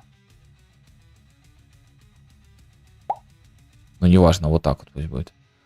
Можешь сейчас ради интереса на констракте через какой-то делай попробовать функцию Scroll to Widget и туда кнопку впин хоть какую-нибудь. Если хочешь глянуть, о каком результате я вообще говорю. Scroll to widget. Так откуда я знаю, какой виджет здесь? А, ну да, он же повторяет этот. То есть нам надо будет его записать. Подожди. Scroll to widget, это хорошо. Давай подумать. Давай подумать. Думать хочу, думать.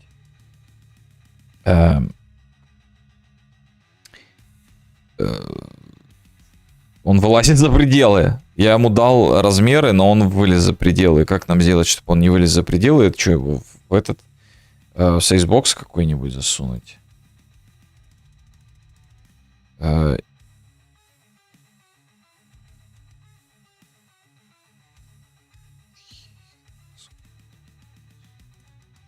Все, 384, 64. А, так вот он его принял.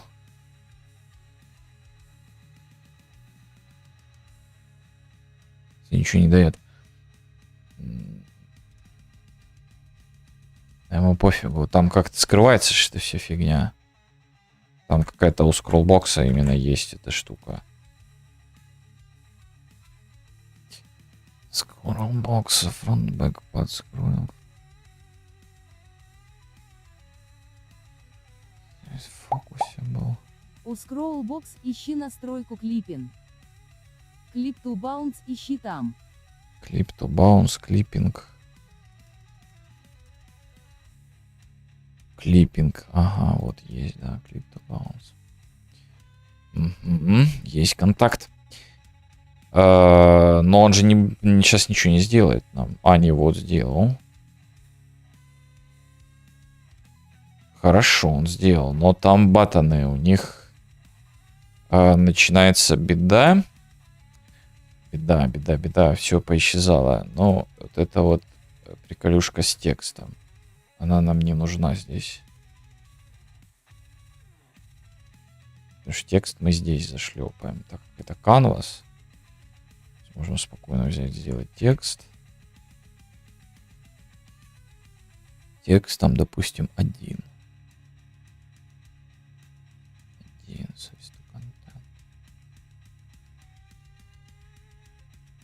Ну, что типа такого, короче.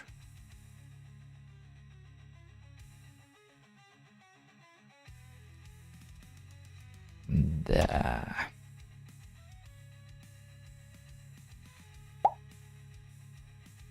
У тебя ведь на скролле мыши камера двигается. Там в скроллбоксе можно отключить скролл на маус wheel. Вот прям там, я думал, это программно делать.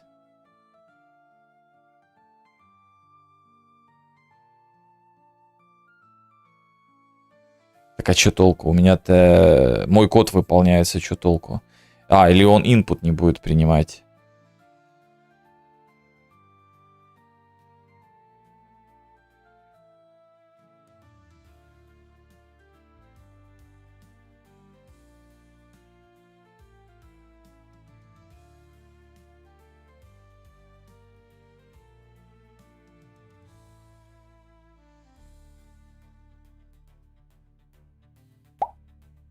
Wheel scroll multiply 0 можно поставить. А разве, ну, это не то, что с какой скоростью он двигает эту штуку? Он теперь ничего не двигает, и мне все сломал. Это ж на движение самого этого. Это не касается именно этого. То есть, если он именно отключает как-то input, чтобы input не работал, то это будет работать. Если он не отключает input, чтобы работал, то это не будет работать. Все как бы просто. Там надо будет по коду, типа, навелись, получили инфу, поставили блок, и когда мы крутим мышкой, тот код не срабатывает просто, потому что там блок стоит.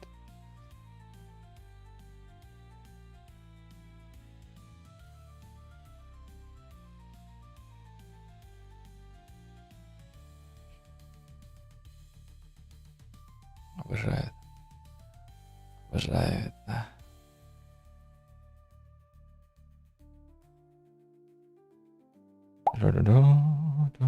А асинхронную физику уже затестили. Получился прирост фипесов. Да, сразу стало миллион в наносекунду. Чтоб input не работал, сделай у scrollbox тип веселилите non-hit тестабле all children. Должно помочь. Non-hit testable self only. Not hit testable all children.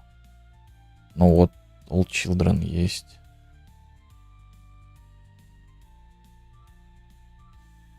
Ну, теперь он не работает сам скролл. Visible просто поставим. Теперь сам скролл не работал, и этот, как его... мышка все равно работала. Я же говорю, я вижу решение здесь просто. Ты навелся, и у тебя он как бы... все. И он как бы его стопнул. Ты увел мышку, и у тебя код поменялся. Там в контроллер залез, там булевую поменял какую-нибудь, и все. Дело такое. Так, подожди.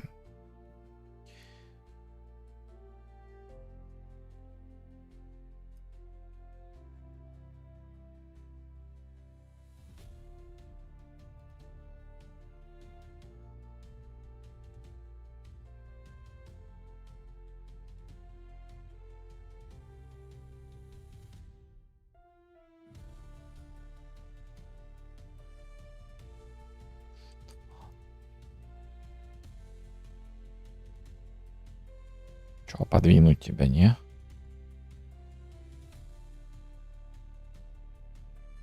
Паддинга, не, паддинга мне не подходит такая история паддингами. Тебя хочу трансформ сделать.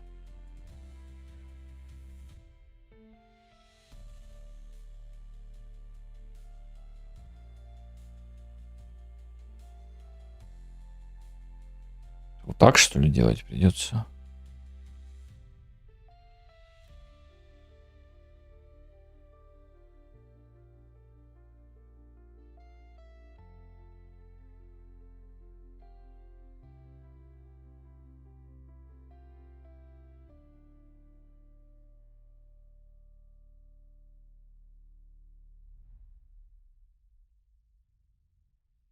Да.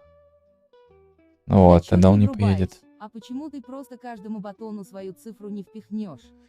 Ну, подумай, что будет происходить, когда ты будешь их передвигать. У тебя цифра уедет, а мне надо, чтобы цифра осталась.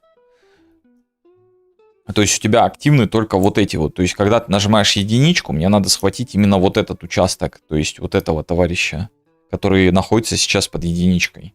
То есть произошло только то, что находится под единичкой. Если ты нажал двоечку, только то, что находится под двоечкой. Вот тут, конечно, будет сейчас высчитывать, что вообще находится под этой двоечкой. Это будет интересно делать. Ну, тут троечка, тут четверочка. А если ты добавишь батоном, то когда ты вот это вот листанешь, вот эту часть, то у тебя будет... Кстати, надо сделать, чтобы он как-то листал сразу два. Раз-два делал. А он по одному листает. А мне надо два. Это что, маус, вот этот wheel 2 делать, что ли? Делал. Два. Или вот это вот. Thickness, ничего не понятно. Слова страшные, ничего не понятно. Ну да, вот, один раз сделал. И все, и он сразу переступил на этот.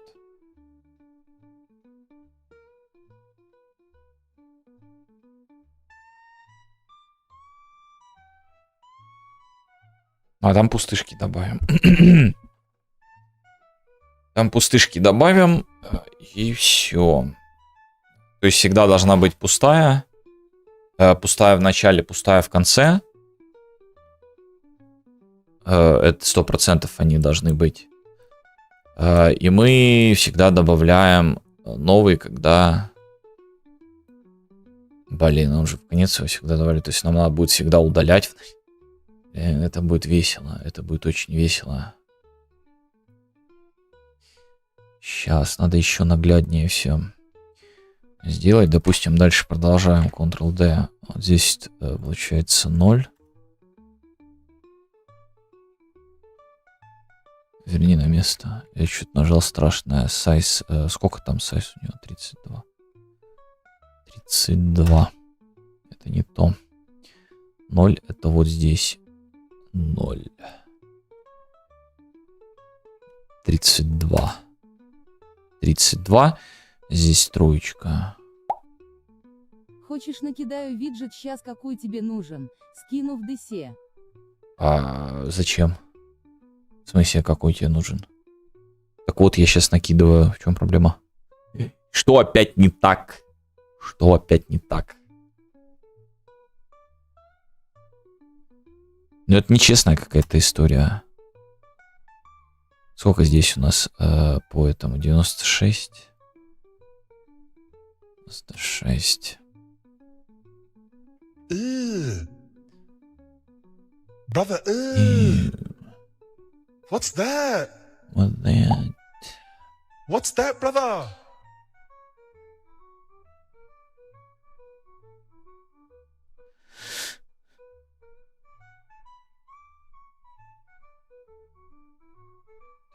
Есть, допустим, вот так вот это все будет выглядеть. Плюс нам надо еще какие-то отступы дать всему. Тут есть отступы для чайлдов? Ничего нету, да? Scroll padding. Это немножко не то. Или что изменилось? Scroll padding, что это такое?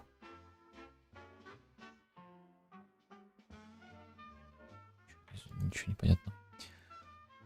А вот это что, если мы 18 сделаем, что это будет? Scroll thickness. А поч-рамку не сделать вокруг иконки. Зачем цифриблат? Только что объяснял.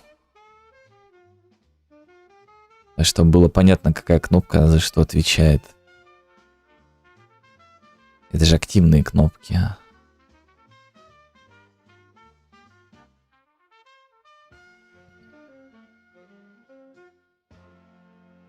А если мы вот здесь вот один делаем, мне почему-то кажется, что это вот...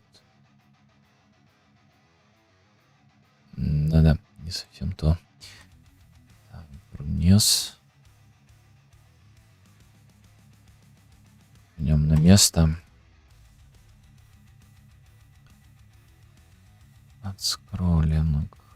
Все, вот аналог mouse wheel is focusable. Фонд подскролл.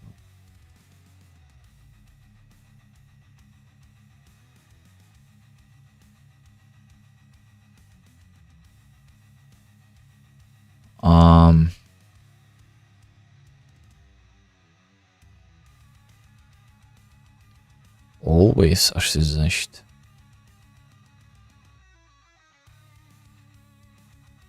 А, вот. Мы починили. Вот оно. Смотри, не работает камера больше. Вот, все просто оказалось. На рандомиле.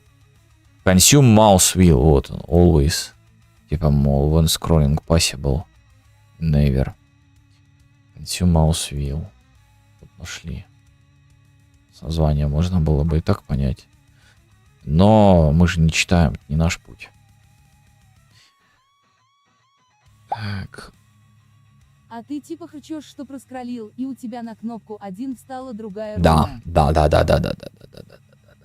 Ну, у нас будет много рун. У нас будет много рун. Вот нам надо как-то сделать, чтобы мы понимали, что мы вообще юзаем. Какая у меня задумка? Вот у нас есть наш main HUD. Нам выпало 3 руны, здорово, они добавились нам, они появились здесь. Это активная наша панелька. Мы либо вот так вот берем, листаем, либо нажимаем QE. И, соответственно, нажимаем 1, 2, 3, 4 и активируем ту или иную руну. Наверное, блин, а если оно здесь будет появляться, это вообще не имеет смысла. Тогда 1, 2, 3, 4. Тогда выбор здесь неудобно. Надо еще клик сделать, блин. Тоже, чтобы клик работала. Короче, будет появляться вот тут еще дополнительная менюшка, в которой как раз-таки будет написано, что это такое вообще, что оно делает, его описание, что оно делает, сколько оно стоит и прочее. И у нас типа apply кнопочка. Только вместо 1, 2, 3, 4 Q, W и R. Нет. QW у тебя не получится, потому что у него VSD это движение. 1, 2, 3, 4. Смотри, в чем прикол. Настройки. Options. Keyboard. И меняешь как хочешь. Хоть IOLK. Вообще. На это самое.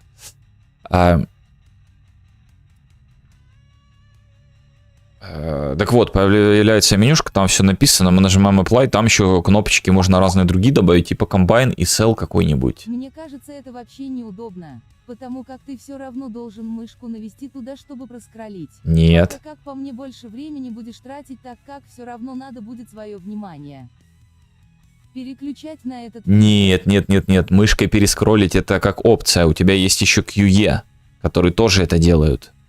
В том-то и прикол, что ты можешь наделать QE, нажать, выбрать то, что тебе надо быстро. Допустим, ты видишь, что у тебя следующее, во-первых, и предыдущее вот тут вот дополнительно видно. Ты нажимаешь E, у тебя все смещается вправо.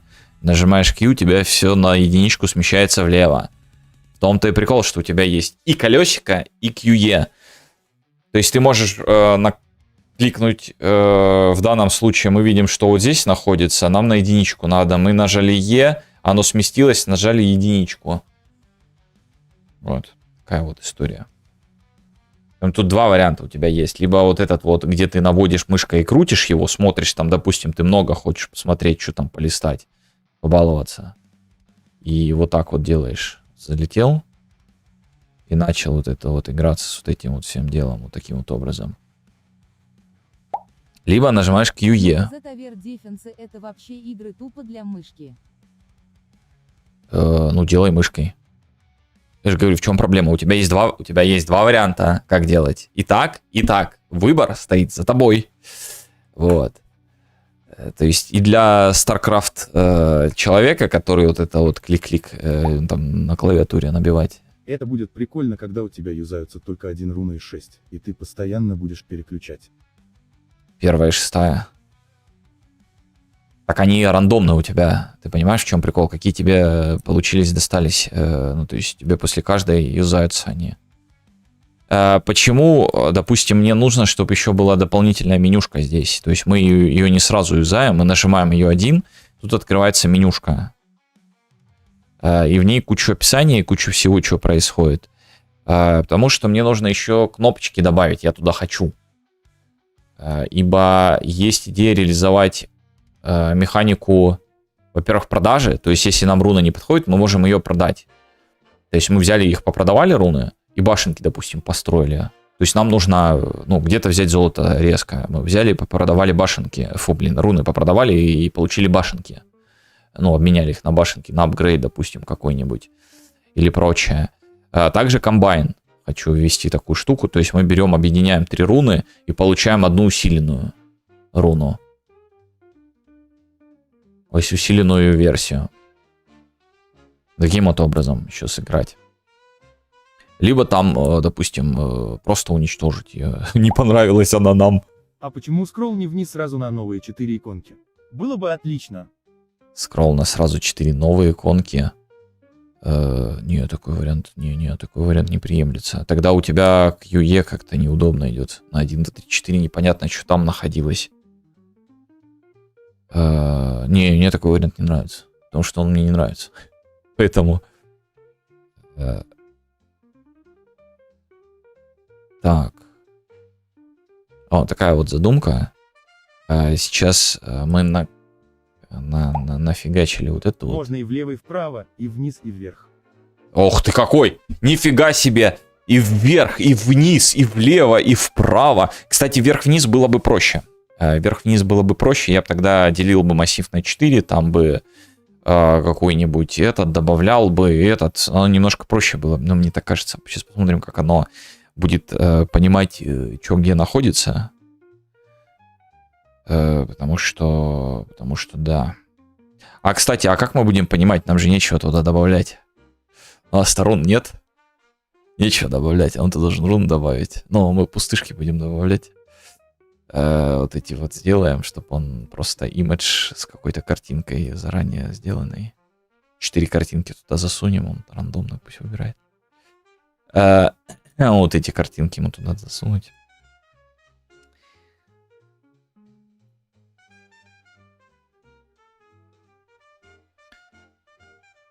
Да.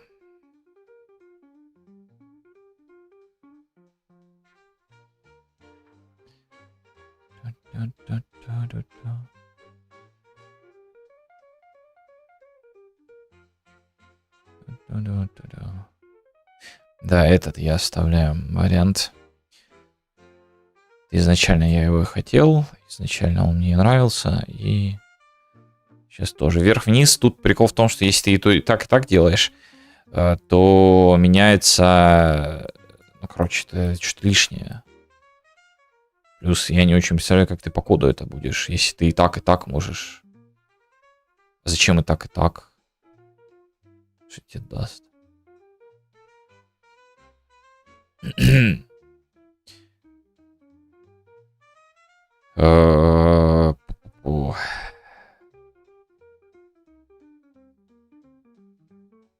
Хорошо, текст у нас остается, скроллбокс у нас должен быть рабочий, потому что мы его заполняем. Батоны вот эти слева, лево-право, QE, они-то у нас, ну, у нас есть, по-моему, там, да, мы создавали батоны. У нас есть батоны, мы их будем использовать, от них наследоваться и... Точнее, не то, что от них наследоваться, у нас есть батон. Ну-ка, батон. VBP батон, тавер батон есть. Я твою душу любил, тавер батон.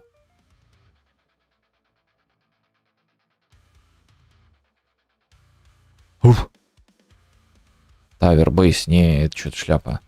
Нам надо, значит, другой какой-то батон. Он там лишнюю инфу содержит. Но это не проблема, создадим батон. Сейчас этот, может, и тот перенаследуем. Дело такое. Просто надо, чтобы он клацал. QE отображалось динамически. Ну, в плане того, что если мы в настройках что-то поменяли, то он-то должен забраться и поменять его. Скроллбокс, батоны. Текст мы не... Ну, текст мы должны менять. Он же тоже может поменяться, поэтому текст тоже подходит. Текст тоже подходит.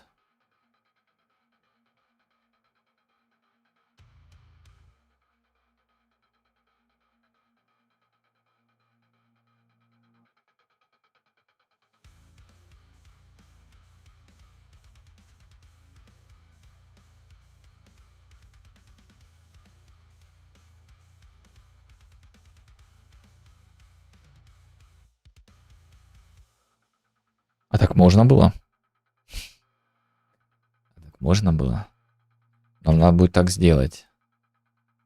Я не хочу менять их всех потом. Надо будет так сделать.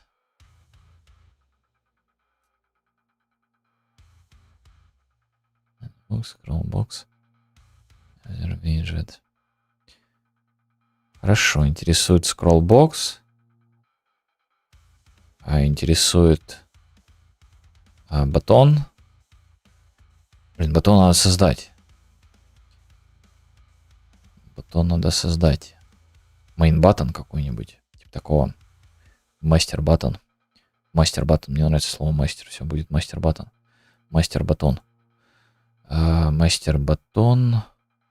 И вот этот Рунис. Рунис Ви. Рунис бар. Рунис бар, потому что это не Рунис. Это Рунис бар. Рунис бар Ви. Рунис инфа Ви. Ну, это та, которая справа. Я хочу, чтобы отображалась. И все. Рунис бар Ви. Так, tools, new CPP класс, у класса с user widget, user.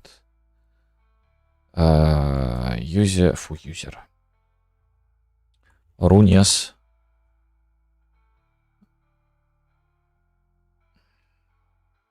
Ну да. Рунис бар Ви. Даже в GTAP тоже начинался с мастер, только потом перешел на мейн. Точно не бывший создатель GTAP.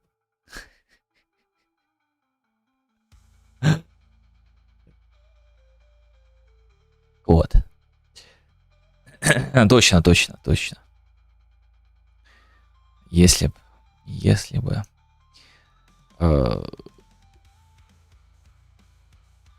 Давай создаем папку. Рунис. И отсылок на себя оставил, про хвост. Да, так все было. Выбор папки. Private public. Рунис.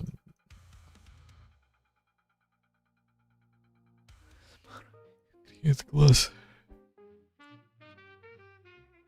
Давайте сделаем перерыв. Как вам идея? Нравится эта идея? Потому что мне она безумно нравится. Давайте перерыв 5-10, максимум 15 минут и продолжим, окей? Продолжаем. Продолжаем наше путешествие. Замечательное, прекрасное путешествие. Итак, все это создалось. Мы сейчас подключим наш SBD. SBD.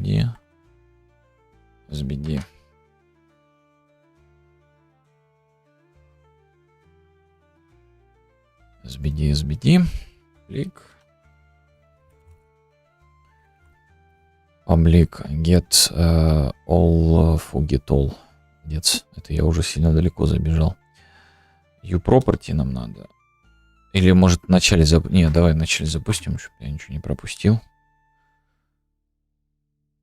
Сразу будем сейчас подсматривать, что я там наделал. Плюс после того, как мы сделаем, нам все равно перезапускать. И мы сразу класс создадим для батона. И будет хорошо.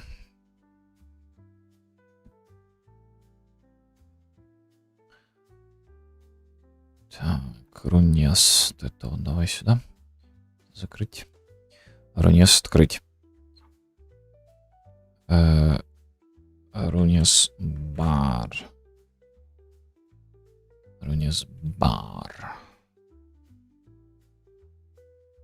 Хорошо. Так, нас интересует скроллбокс, батоны и тексты. Текст-блоки. 4 текст-блока, скроллбокс. А батон у нас еще не создан. Так, uProperty. Edit. Нам не надо edit. Blueprint read only категория. Категория rombar widget. Rombar widget.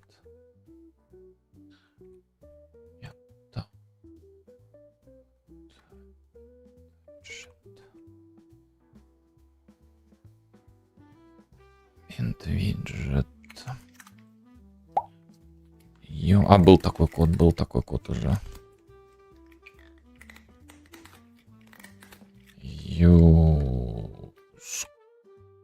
Scrollbox.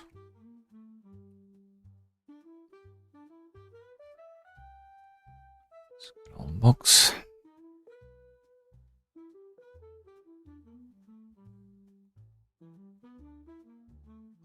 Scrollbox. Scrollbox.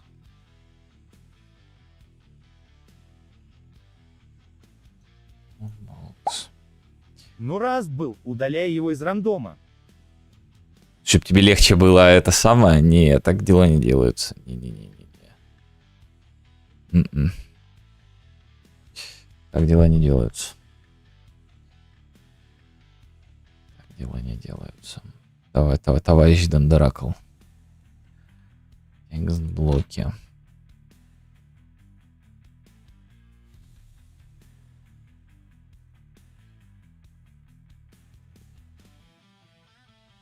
Текст, блок. Блок буквально 1, 2, 3, 4. Оно. New текст. Блок. Потому что они... Ну а что они? Они только циферка, все.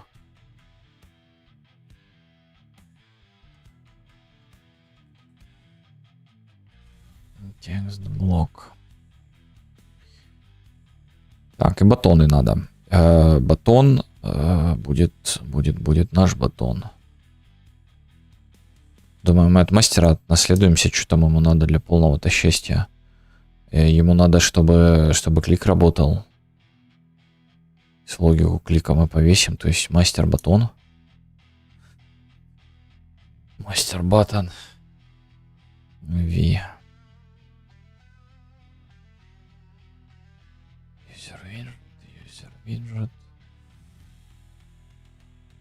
Midget. Next. Мастер батон. Public. Midgets. Buttons. Папка buttons. Buttons. Buttons. Сюда вот выбор. Мастер. Button.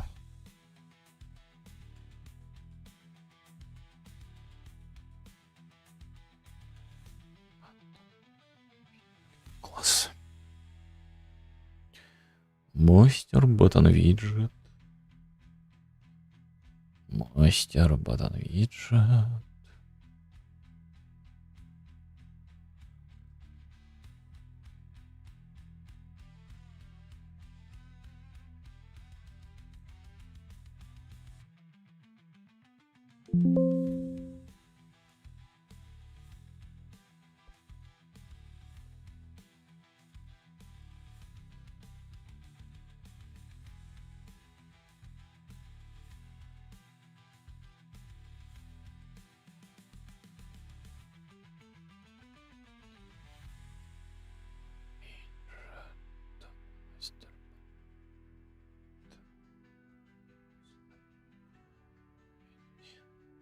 Угу.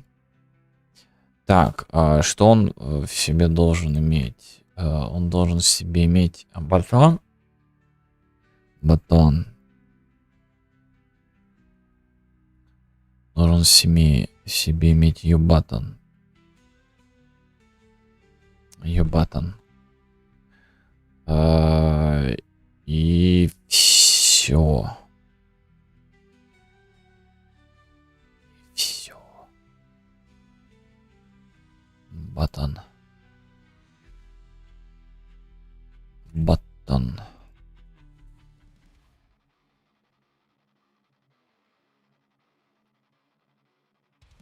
Button и все. Больше мы никакую логику на нее не вешаем, правильно? Ну, точнее, вообще логику никакую не вешаем. Что нам нужен-то в качестве контейнера? Там дальше мы уже именно в него залезаем в button и вызываем, что нам надо. Вот. Хотя, чтобы не подключать лишний раз батон, мы можем создать делегат. Просто вызывать делегат. Вот. Или наоборот метод создать virtual void, который позволит нам его переопределять в случае чего. Но который будет... Это бред. Не, это бред. Делегат, вот хорошая история, но, мне кажется, лишняя история. Просто не подключать U-button. Мы мастер-button подключаем. И в него залезаем. В нем вызываем, точнее, подписываемся на его делегатов. Это постоянные, ну, хотя и там подписывается-то. Там динамики постоянные, а там не надо динамик делать. Такое дело. В общем, не. Просто батон и без каких-либо. И вот здесь, значит, мы делаем его. Мастер button widget это будет left, button left, button left и button right. Button right. Button left и button right. Хорошо. Этот есть, этот есть. И в скроллбоксе у нас свое. Все, есть. Хорошо. Это мы закроем. Мастер button V мы тоже закроем. А может быть и не закроем. Подожди. Я хочу посмотреть, что у нас вообще тут по виджетам. Потому что в таверах у нас есть тавер button виджет. Тавер батон. Тавер бордер, тавер айкон, тавер бла-бла-бла-бла-бла-бла-бла. Вот можно отнаследовать его от того тавера. Чтобы он, короче, вот этот тавер батон не тянул. И отнаследоваться от... ну да, отнаследоваться и ему там, где он привязывается к этому, короче, пофиксить. Вот эту часть, чтобы он батона привязался.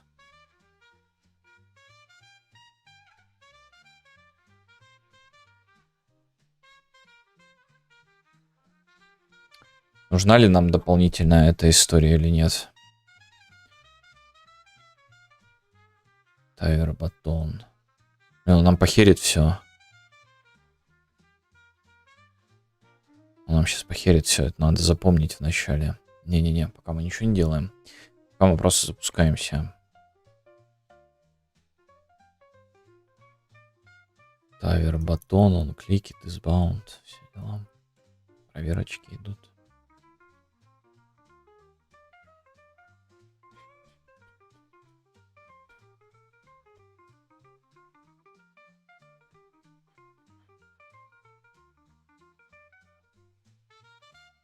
Сейчас, секунду.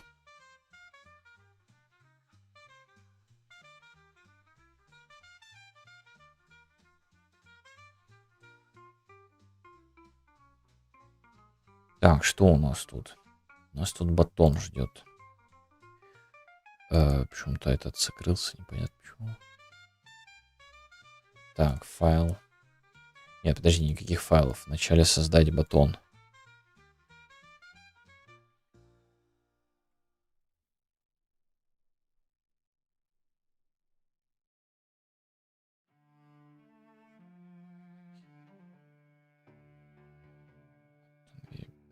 Тавер мастер button виджет. Select.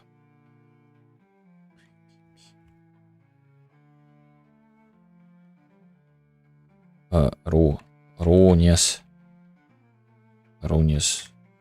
батон.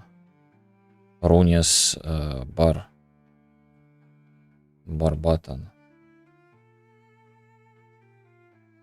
Рунес бар баттон.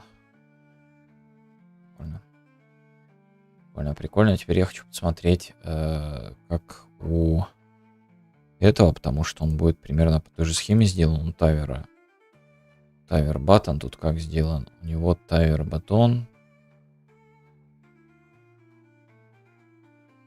Вот этот бордер.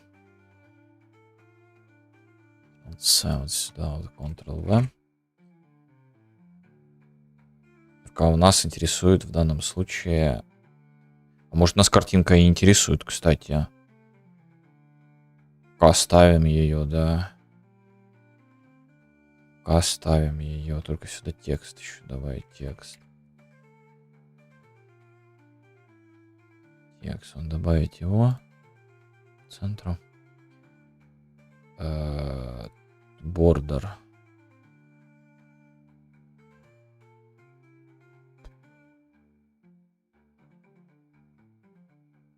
brush.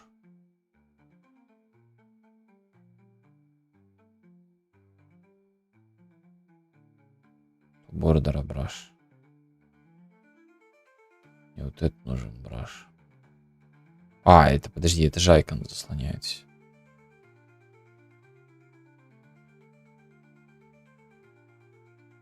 Вот первый раз. Вот этот brush color 0.2. Ну ладно, даже не 0.02. Вот так вот сделаем. Пока что. Не, подожди, это ж кнопка. Стоять, бояться. Не 0.2, 0.85. Так, icon пока в помойку. Icon используем этим бордером. А текст у нас как бы присутствует. Но тут надо же маленькую вещь такую понимать, что нам текста надо задавать извне. Текста задавать извне надо.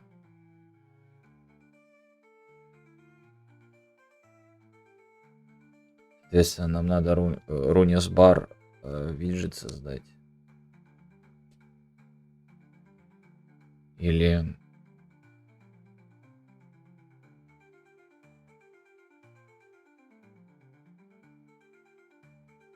Ну или там текст уже указать. Не везде текст нужен. Блок.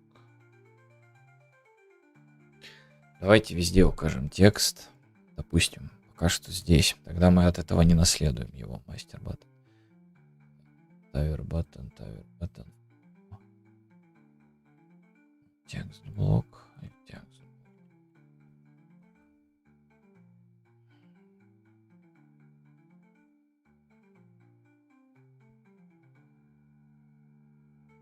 Текст блок потом.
О, вот такая вот штучка-дрючка.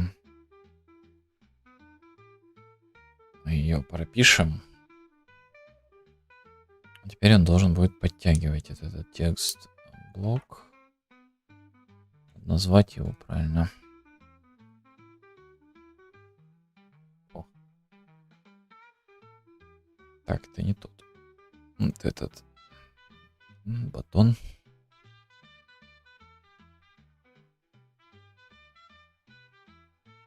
Есть контакт.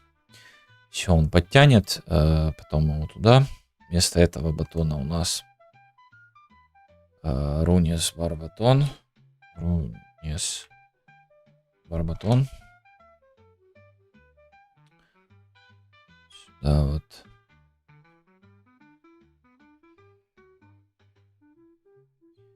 Блин, сайз 65-65.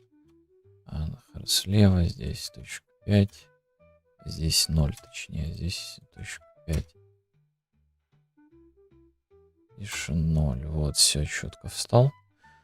Батон в помойку. А здесь текст пока еще нету. Сейчас будет. Затордер единичка. Блин, он прозрачный. Его не надо делать тогда прозрачным. Все, отмена. Отмена, во-первых, паддинги. А во-вторых, вот эту часть мы не делаем прозрачной.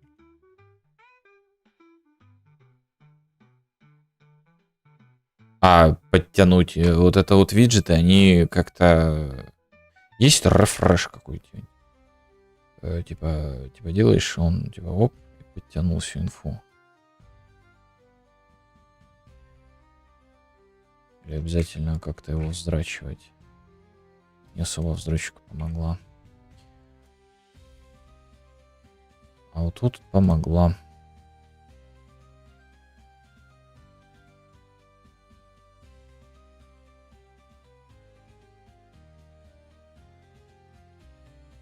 Тоже не помогла. Смотри.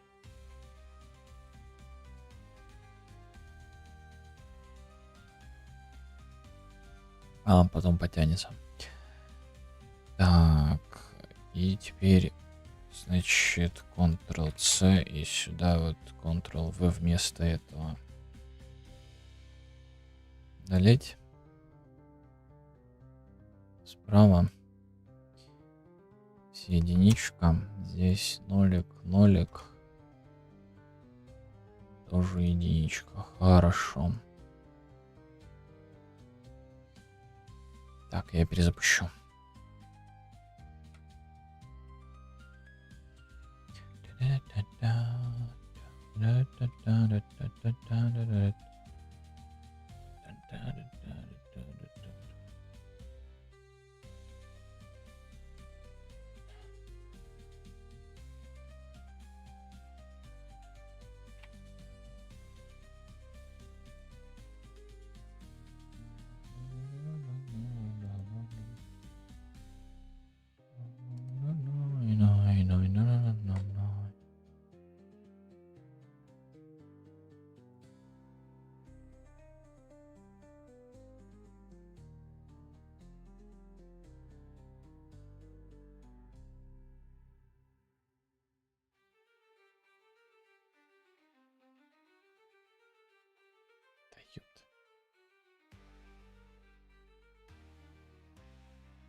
Так, он все равно прозрачный, и все равно у него отступы. А почему?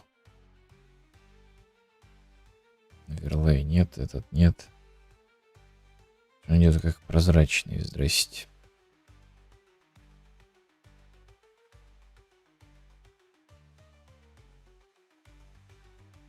Я этому дал браш колор, я не тому дал. Подожди.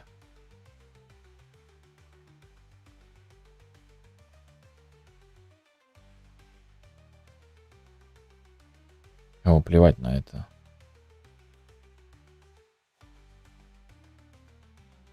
Ему на вот это не плевать. Или на что мне? Почему он черный?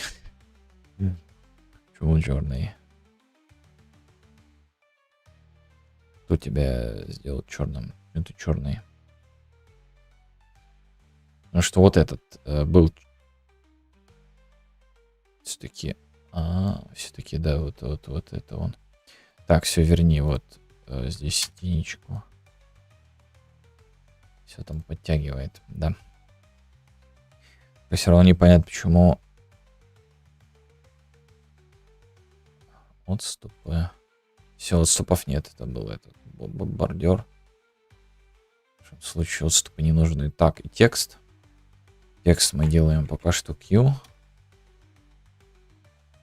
Йо, здесь делаем текст E. Все это compile.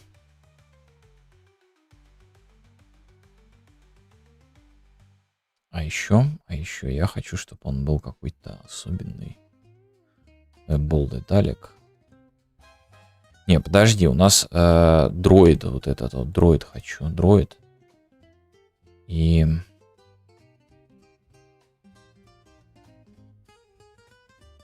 цвет.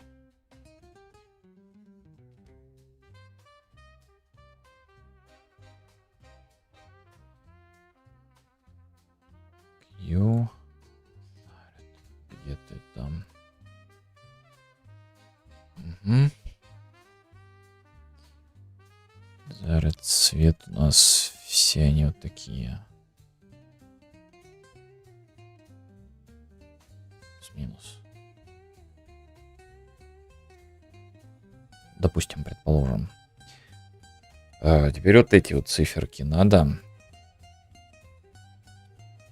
А чё он это срабатывает?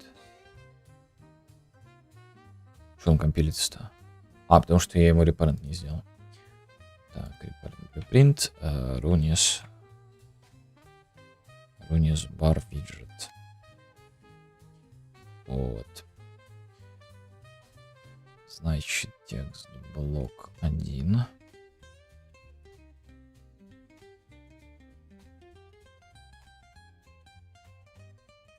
Два. 3. 4. Compile. Scrollbox.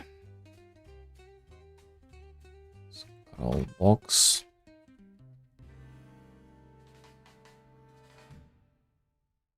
И button left, button right. Вот это у нас button left. Button left. Left и button right.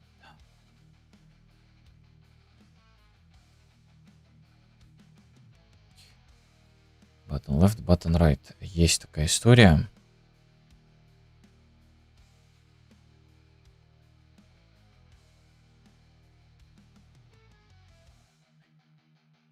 Он все воспринял, замечательно. Вообще нам надо еще, чтобы был runes виджет. Runes виджет. И, в принципе, там текст тоже будет. Поэтому мы можем спокойно от master runes наследоваться и создавать. Текст там будет по той причине, что нам надо отображать сколько рун. То есть на вот этом еще бы желательно где-то у нас циферкой какой-нибудь тут обзавестись, там 1, 2, 3, 4, 5. Рун-то может быть несколько. Хотя мы можем не отображать его. И информация о том, сколько рун, будет отображаться не здесь, а в моменте, когда мы открываем весь экран. У нас тут место, то есть как бы дофига, мягко говоря. Тут место. Отобразить инфу о том, какие там эти, как их, сейчас когда больно. Сколько там количество, то есть 10 рун этих, 20 рун у нас, сколько они там стоят на обмен, сколько они там сожрут денежек наших и прочего. Вот. Такие вот дела.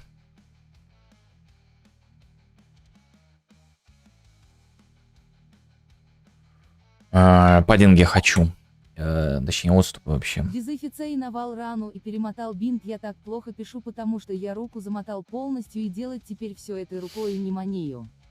Ну, хорошо, что перемотал, хорошо, это хорошо.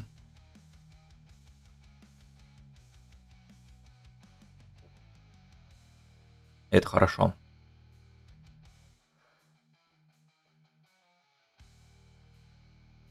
Что писать не можешь, это плохо. Мы все так ждали от тебя этих историй разных. Ну что ж, подождем. Еще. Так, тут точно нет никаких отступов для чайлдов. Style top shadow brush button horizontal scroll content vertical scrolled content padding horizontal.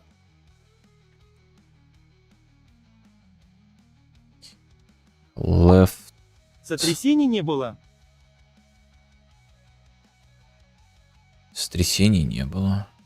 Что случилось? Что случилось? Что это за это самое? Это немножко не то, да? Старый, ну чё ты? Это немножко не то. Это для этого. Что такое случилось с тобой? Так, а что случилось? Что такое? Что такое сотрясение? Не было. Что за это троллинг? Мне не нравится. У нас паддинги есть или нету? Уже мы такие. Это все для бара. У тебя написано scrolled content padding scroll panel that parents that scrolled content. По идее он должен ему дать. Ну вот этим вот всем. Она мне дает. Зато это полце челом написать. Как руку ломал, голову не задел. А, ты у этого. Ты этому. Ой, ёпт. Тяжело было. Памгидра, там у тебя спрашивают, сотрясения не было, а как руку задел? Что такое?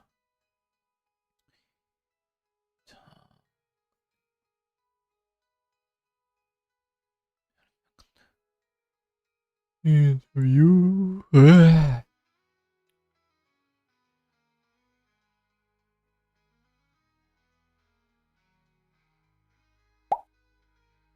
Да на Йору тяжело Понятие, а писать. ну, КПТ. Я поясню, он с сестрой подрался, она ему сломала.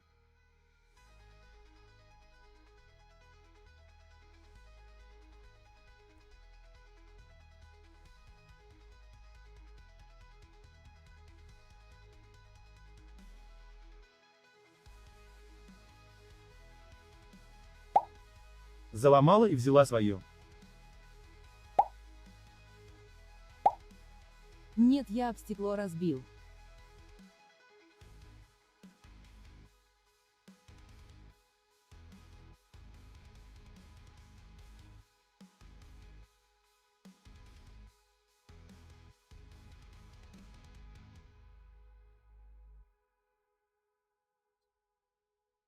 Короче, нет у них такого. Блин, ну это же самое очевидное. Ёпики, вы чего? Это ж, ну, самое очевидное. У тебя есть этот задача, чтобы у них были паддинги и все. Ничего не сделано, ёпики, я недоволен. Ну, короче, ГПТ мне предложил то, что я и так знал. Это вручную всех чайлдов перебрать, но это как-то сильно. И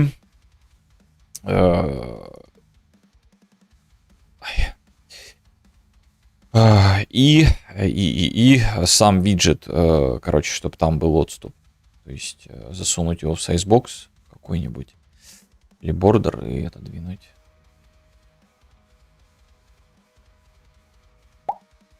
Моя версия эпичнее.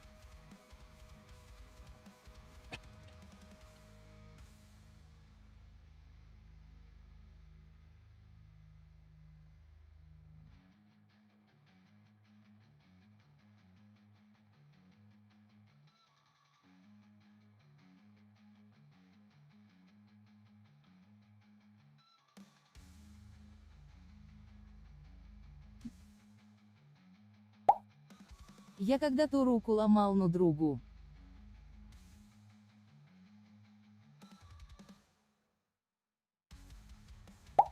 Ю. Зачем ты это делал?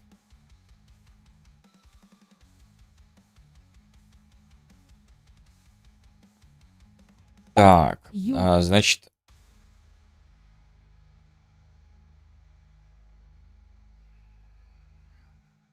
Значит, нам надо... Без Ю был совсем другой смысл. Нам надо создать сейчас бат. Ну, вот этот вот. Он тоже должен быть Меня друг батоном. кинул, я упал на и руку. Поэтому он подходит. А информацию, как раз-таки текст можно дублировать. О том, сколько там, чтобы мы, не открывая, не смотря, то есть там понимали. Сколько. Где-то около Мгм. года ходили Чруэй.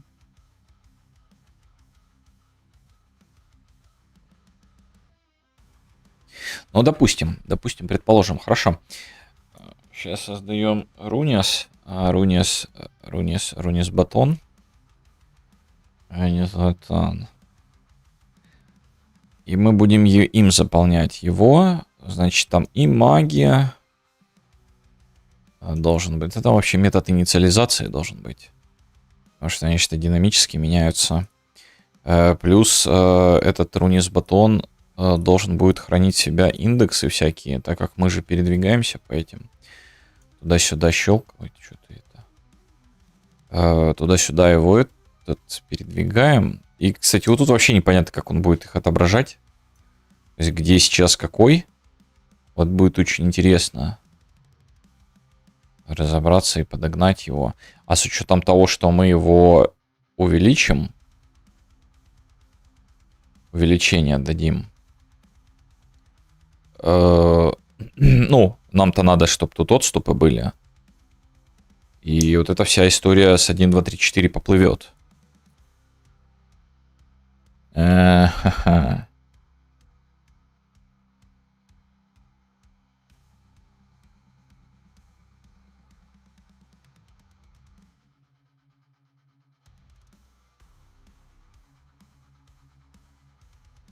Один, два, три, четыре поплывет.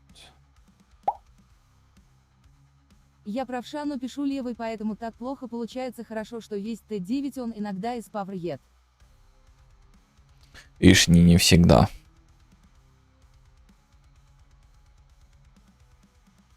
Ладно, хватит это мяться. Погнали сдаваться. Вот когда будут проблемы, тогда исправишь, сейчас не думай. Да, да. Согласен.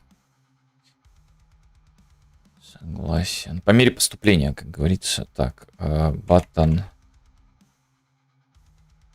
Мастер. У нас один мастер. Там баттон, да. Мастер, баттон, виджет. Вот этот вот. Мы от него наследуемся. И это будет Руниас батон. Рун баттон. Не надо Руниас. Рун, просто рун баттон.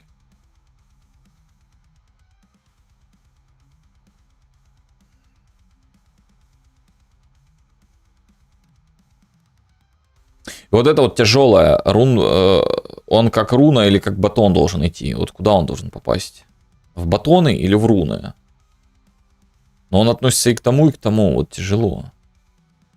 Понимаете, тяжело. Тяжело. Наверное, я в рунах его оставлю. Пофигу, что он батон. Он пойдет в руны, чтобы мы четко знали, что все, что относится к рунам. В мастер батон. В мастер батон. Не, в мастер батон. Короче, он пойдет в руны. Потому что...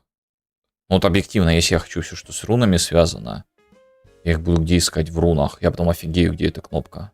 Не, ну это понятно, второй шаг это где? Он в батонах. Если мне не отрежут руку, то создам игру про выживание без дорог. Обязательно. Ты столько уже наобещал там понасоздавать, а мы до сих пор уже год прошел почти.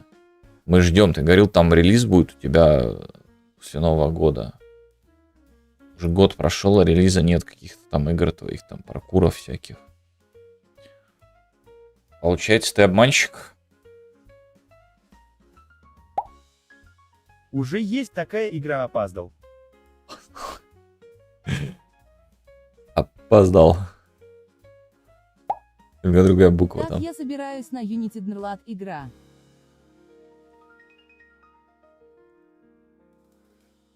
Ты C# выучил на Unity делать?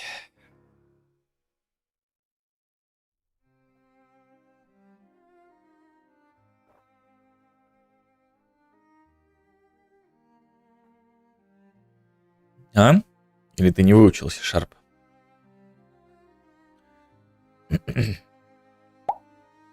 А зачем Unity? Шаришь в C-Sharp? О, вот и тот же вопрос у него. Я вопрос Unity выучил. Когда будет мягкий знак актм, кто будут учить? Комп. Когда будет мягкий знак. Мягкий знак комп. Буду учить. Так, можно заранее начать. Зачем тебе этот?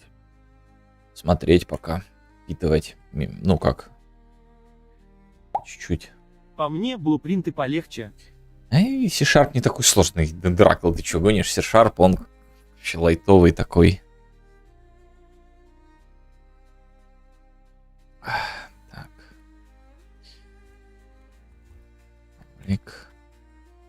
Не, ну блюпринты, понятное дело, блюпринты, безусловно, легче. А? Ты пробовал Sharp? Когда? Же ты такой невнимательный.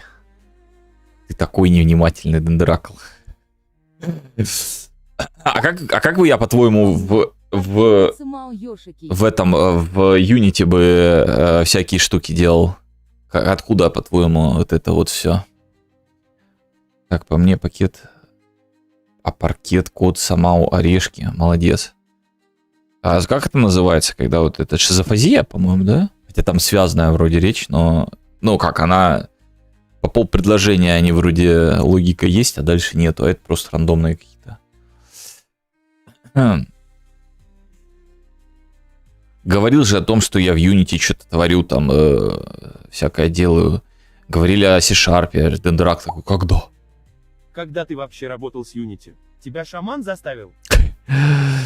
Не скажу, но с Unity работал. Сейчас, да, выеживаешься, я включу Unity. А, не включу, там проект, вам нельзя его видеть. А своего у меня нет. Вот, да, выпендриваешься, включу сейчас этот самый. Не знать. Так, нам надо... Что нам надо? Нам надо текст-блок этот. Image. И магия. И магия нам надо. Что-то еще нам надо. И магия.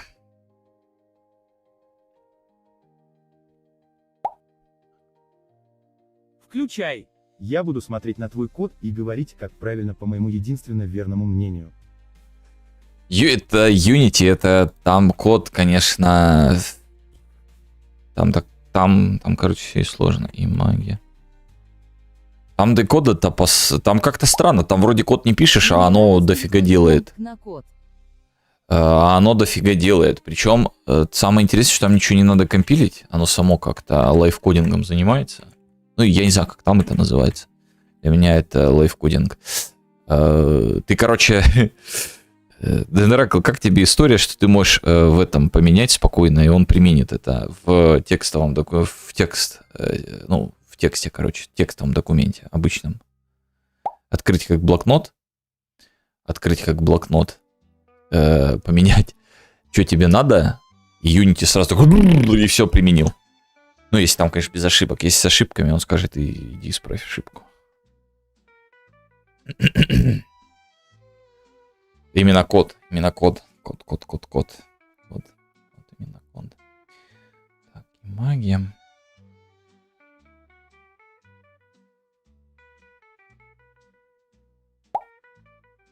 Лучше порно-код, чем нукнет Елим днем 5.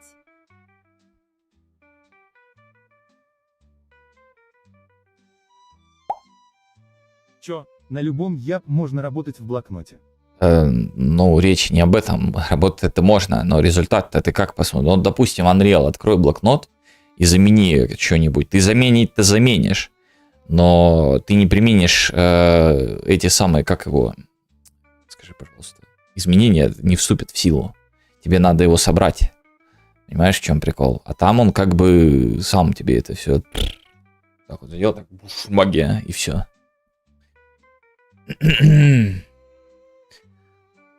Вот. Я понимаю, что там под капотом именно это и происходит. Но смысл в том, что оно само происходит. Не я это кликаю. Вот. А, еще вот, когда ты обращаешься к пустому этому, к нульпоинтеру условному. Unreal тебя сразу схлопнет, а этому похеру будет. Он дальше пойдет себе. Не помню точно, но вроде в майне на Java похоже. Нет. И эта виртуальная машина так работает. Ну вот. И нет. И нет. И нет. И нет. Ну, короче, и плюсом мне странно, вот эти скрипты, блин, их надо туда-сюда. Их надо. Давай бан дадим. Давай тебе бан, спамгидра. Ты не спамил особо. А ну давай иди сюда. На тебе 60 секунд. Думаю, поведение. Как его. О чем я говорил? Спамгидра. И нет. Рун. Нет, рунбата. Ну, пока он пустой, в плане того, что он ничего не принимает. Потому что я не знаю, что он.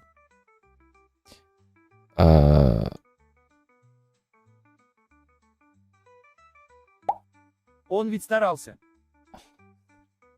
Ну, 60 секунд за старание. Награда. То, что там странный скрипт вот этот, ты их ставишь как-то, в эти засовываешь к префабам этим. Там для меня странно как-то. Но это странно. Это неплохо, не хорошо. Это оценка странно, то есть непривычно. Я привык, у тебя есть класс, ты все в нем делаешь, там как-то ты префаб, там, друг в друга их засовываешь. У тебя все это все одним является, короче, такая история интересная. Вот.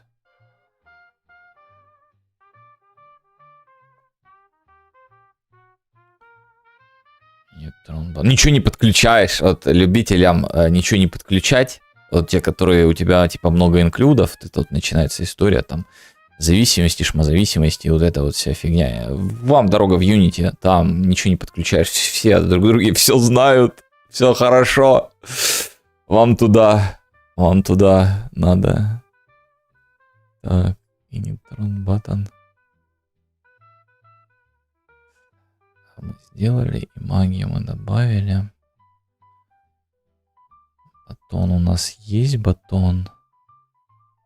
А нам надо именно здесь к батону подвязаться. Дело в том, что... О, что я делаю? Юфу. Зависимости — это бич плюсов. На Java инклюд не подключает инклюды заинклюденного файла, а только сам файл. Да, нормально все с инклюдами в плюсах. Ну, в плюсах я не знаю, нормально или нет, но ты когда собираешь, короче, проект, он там все оптимизирует, там все нормально. У тебя же не будет повторяться вся эта история. Это проблема именно в плане компила, но если ты делаешь forward declaration, то у тебя нет проблем. Короче, все. Или мы о разных сейчас вещах. Я об инклюдах. Только что спросил ГБТ, 2.10 сек, 5.3.15 сек Unity хоть и в фоне, но ты будешь ждать. Ну да. В 2-10 секунд. Да, но потом тебе надо запустить проект. Ну, хотя, подожди, лайфкодинг, если... Лайфкодинг, но ты же не для всего можешь лайфкодинг использовать. Допустим, если ты добавляешь что-то новое, в конструкте делаешь, в конструкторе как что-то делаешь, то как бы лайфкодинг тебя не спасет, тебе надо перезапускать, Я бы а сделал это куда дольше. фрагму для подключения только одного впила без зависимостей. Без руки спал. Почему ты икшрук цьянешь? Там в Unity тоже нужен полный перезапуск, особенно с виджетами, иначе багуют. Да ладно. Я не видел, полный перезапуск надо. И виджеты создавать. Ну, я только скрипты. Ну, как скрипт, когда создаешь? Что значит перезапуск? У тебя скрипт есть. Какая разница, к виджету он относится или нет? Ты же, ну, засовываешь его, он может и не к виджету относиться, в том-то и прикол. Если скрипт, там, блин, скрипт, понимаешь, он к объекту крепится. Там прям его так берешь, так, чпок потянул. Это, конечно, но... Q-property. Нам надо uFunction, uFunction. ufunction void.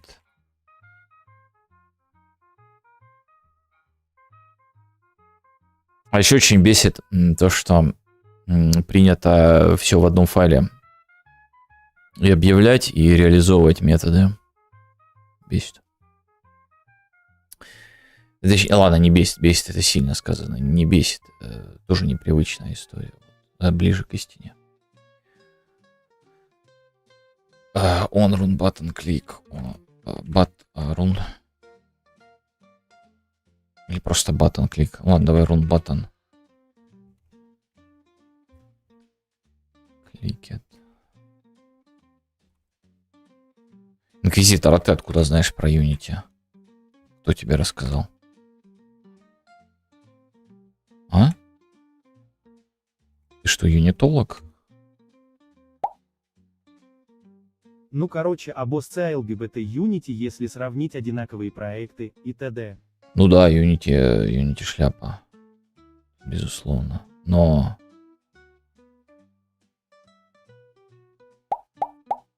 Я тебя теперь буду называть Бана Безраджес 27 ВВС. Без Раджес? Да как? Реализация в том же файле — это огромный плюс у Java и Sharp. Q. Огромный плюс Java и Sharp. Так ты в плюсах можешь реализовывать. Ну, с нюансами некоторыми. Но это непривычная история. Слушай, давай я тебе новому твоему аку дам бан. Только навсегда. Если там на 60 секунд... Ты, кстати, дольше создавал, чем бана. Да, раз бана дождался бы. Ты в курсе? Раньше, когда он был чисто в 2D, он был мощен. А сейчас они идут в 3D и стают хуже OO5. Бана без раки 46 ВКС.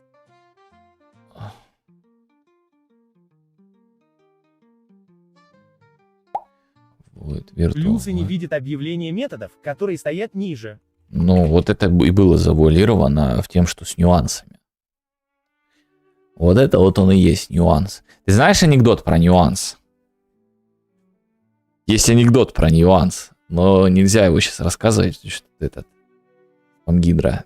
Не для детей этот анекдот. Так, Virtual Void.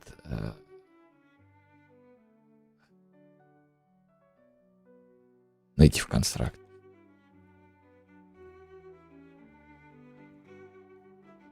Native Construct.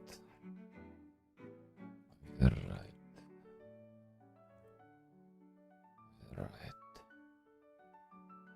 Вот единственное, что я могу сказать, это удобно, что в C-Sharp... Это не нюанс, а огромная вонючая какашка. Так ты знаешь анекдот про нюанс или нет? А если сравнить OO5 Blueprint и Unity, там же компиляции вообще нету, мгновенно Unity сосет. Не, ну как, там же есть, он это делает, но она мгновенная. То есть она как бы есть и это. Да Unity, это понятно, что Unity сосет. Ты мне пытаешься доказать, это я знаю. Ну, как без вариантов. Так вот, по поводу... Не знаю. Я не ебенок, я 11 лей. Почему так? О.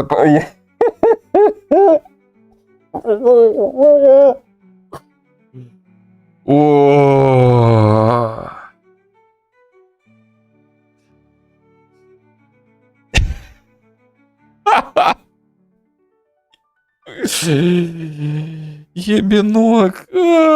Осуждаю. Его возврат в обратную сторону растет. Да, блин, что она так... Сюда это щекотно ведь. Лет ладно про ебенок был рф.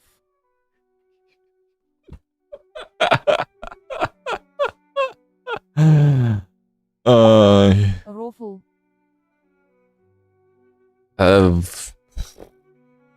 Я хотел рассказать, что прикольного. Прикольно, есть такая вот фишка, то есть, если это что меня порадовало в C-Sharp, единственная фишка, все остальное мне не нравится в нем, он какой-то ламберский. Я типа ищу, как сделать, ну какой-то там, ну короче, что-то сделать, как в плюсах, да, ну мыслю, что-то как сделать, а он это сам там делает. А я ищу что-то там, как это сделать, а он сам это делает. И так вот постоянно какие-то такие вещи.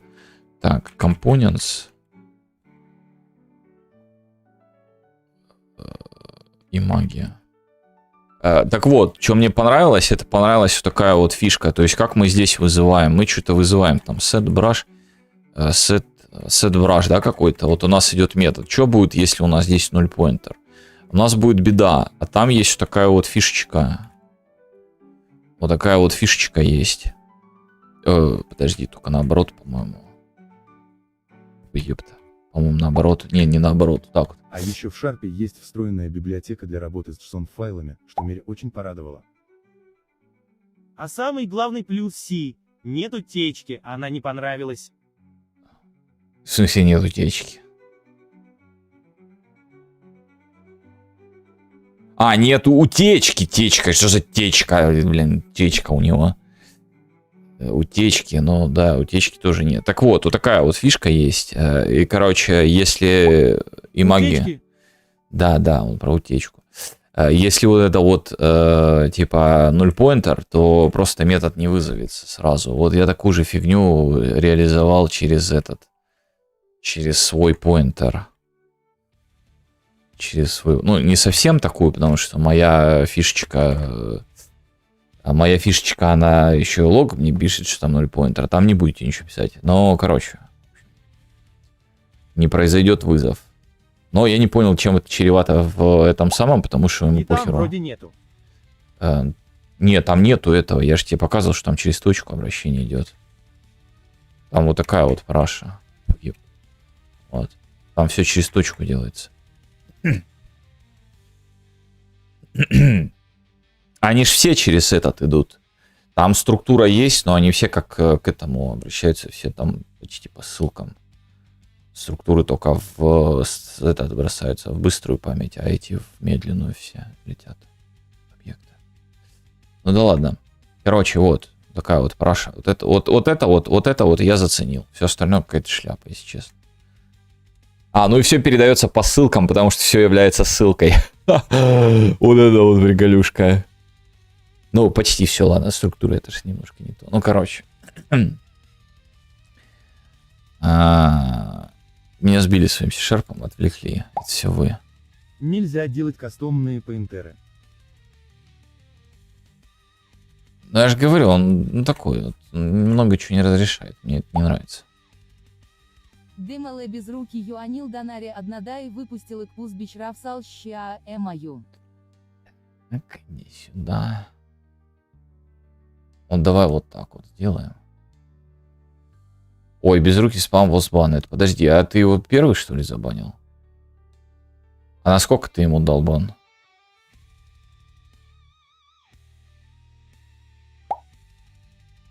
Вот лучше годок попробуй, после 5 легко осваиваться, хотя 2D тестил, 3D хз. Так а что мне Godot пробовать? Я-то в Unity не потому, что мне так захотелось, потому что так надо было. Вот из-за того, что надо было, я начал C# тискать и Unity. Так, супер, native. Мне так-то вообще плевать Насколько дал? на... У тебя не видно, что ли? Не, мне не видно отсюда. Ну, с этого чата мне не видно. Мне надо туда переходить. Я не хочу там переходить. Мне проще спросить и все. Хотя может и не видно, не знаю. Сейчас посмотрим. Длину. На 10 сек. На 10 сек, но это пофигу, потому что я ему сандалил 12 часов, но... Там оно может стакается или перебивается, не знаю. Так вот, мне, в принципе, на Unity и на C# как-то, мне не интересен он. С точки зрения, что-то на нем делать, пока что, по крайней мере. Поковырять его было интересно, и надо было кое-что реализовать, сделать. Я сделал, в принципе. Вот. То, что попросили. Может, потом еще попросит, я уже на опыте. Я уже на опыте с Unity. Так. Native Construct. Любой движок, который не поддерживает разработку нас, в плюсах или растет, идет в помойку. The Camel Keys Inquisitor ты стримера по нисходящей пускаешь. От Гаса отказался, потом от мультиплеера, потом от Unreal. А вот это Лично самое... для моих проектов так. Поподробнее по поводу от Геса. От Геса. От мультиплеера. с этого момента поподробнее, пожалуйста. Можно? Так, run button. Тут я хочу батон.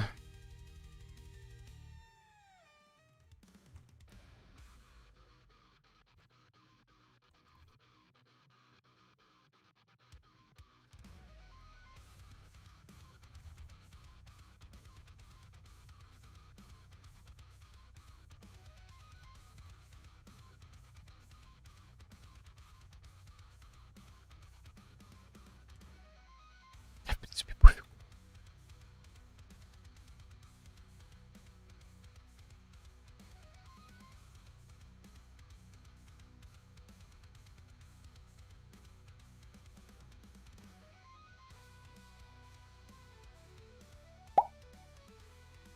Владислав Прокопев Game Dev on Guess on сам. За мультиплеер я не помню, чтобы говорил, что то.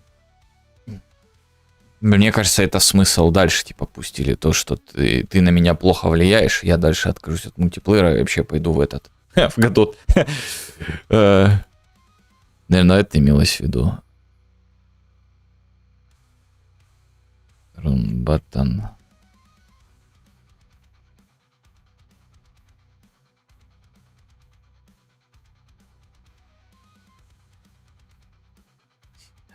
Лучше Guess сразу свой движок писать. вот это, кстати, интересно было бы. Он не сдается, смотри. Он не сдается. Сейчас почтарыш-смски правильно не посад. Как там? Подражание — это высшая форма лести или как-то? Или как это называется? Или как что-то такое, да, есть? Или я придумал это?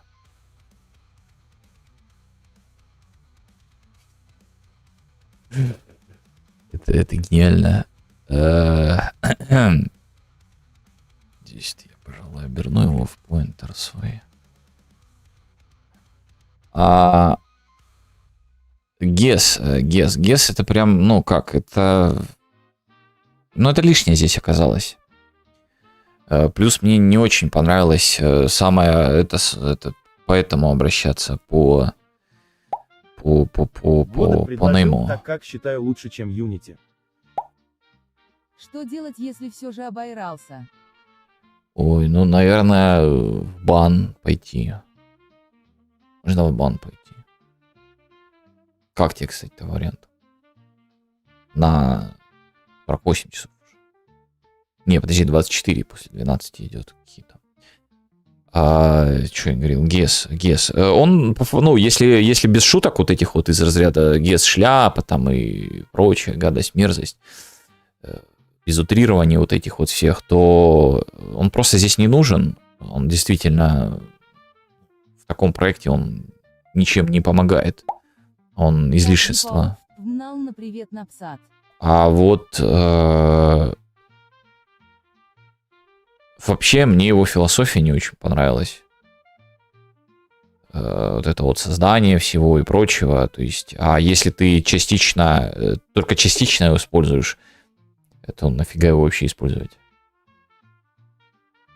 Вот, поэтому как-то так. Поэтому он не отказался. Ну и то, что там по нейму обращаться, вот это маразм. Это я никогда не приму. Это какой-то тупняк. Кстати, ты ни один Guess не любишь. Видел стримера, который переписывает его под себя. Вот и правильно. Правильно. А вы вообще выбесите меня своим гессом, я свой напишу. Будете знать, будете потом все будете ржать, а потом я договорюсь с ёпиками, они гесс удалят, и будете моими пользоваться наработками, поняли, да? Смешно стало. Так. Точно есть же голосовой, я сейчас по нему пишу. Вот, правильно.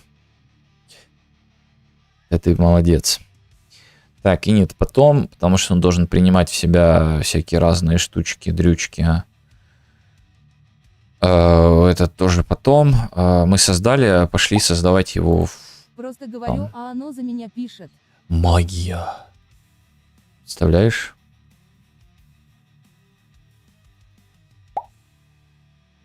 Давай лучше вместе движок писать. Будет называться Unicorn Engine. В смысле, а что ты меня этот самый, как его, увековечил, а себя нет? Что, тебя не уважаешь, что ли? Давай с этим заканчивай. Понял? Заканчивай с этим. Вот так вот.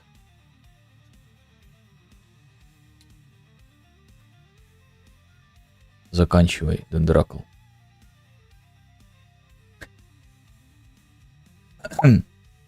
А мне пофиг на название, мне только бабки нужны. А, название мне, а тебе бабки. Нет, а там мне не нравится такой бардер. Не-не-не-не-не-не-не-не. Движок писать, кстати, движок писать это интересно. То есть там многие вещи ты, ну как изучаешь, это интересно. То есть там прям такой массив знаний начинает в твой мозг залезать. Это прям кайф. Лол, Но- ты специально для стрима палку достал. Да это жена, как там, жертва маркетинга и ТикТока взяла где-то, нашла. Смотри, что купила, говорит. Бесполезная вещь теперь есть в доме. Такая вот. Теперь буду вам показывать. Так вот, братик говорит, слышишь?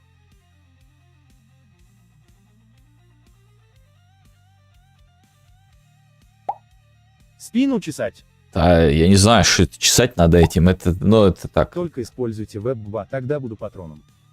Веб ГПУ. А не знаю, Дендракл, а что ты будешь там использовать? Мы будем использовать веб ГПУ или нет? Короче, это такая бесполезная палка, она чисто, ну, зумерская, что ли. Это зумеры вот это вот. Так, вот короче, такая- по годовому неудобно буду максимально, пока писать Т-589 магмакам будет помогать. Да. Из агитационного советского плаката, а ты вступил. Ничего не понял. Короче, ты вот это вот, а ты подписался на канал? Что такое веб-ГПУ? Типа облачный рендер.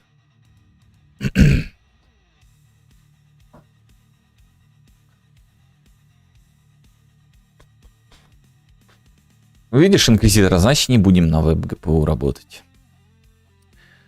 Это случайно не та залупа, на которой Unity, чтобы отображать в этом, на сайтиках можно было отображать фейспал. Подписался. Это хорошо, это респект, спасибо. То есть у меня там больше половины зрителей это спам-гидра, точнее не зрителей, а подписчиков, это спам-гидра, да? Статистику можно на 2 делить.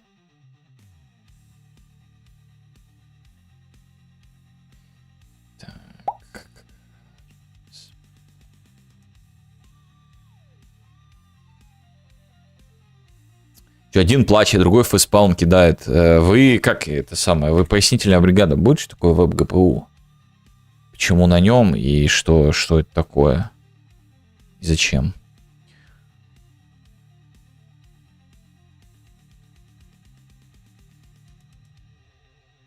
У меня такая идея возникла, завтра, может, реализую на стриме. Ну да, может, там. Смотрим. Это максимальный троллинг. WebGL Unity. Так зачем подписаеви, если все равно забанишь ты из Говой? Ну так ты не спами, и все будет хорошо. WebGL Unity. А тебе надо WebGPU именно.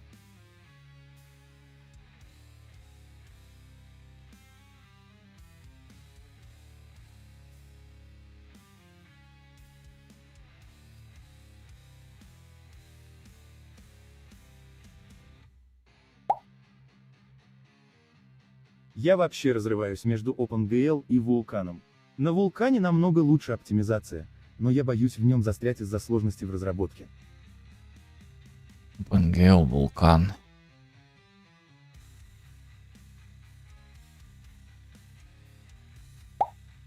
А ты в 100 меня не зампам банишь. И же весело ребенку. Это берет, кликает.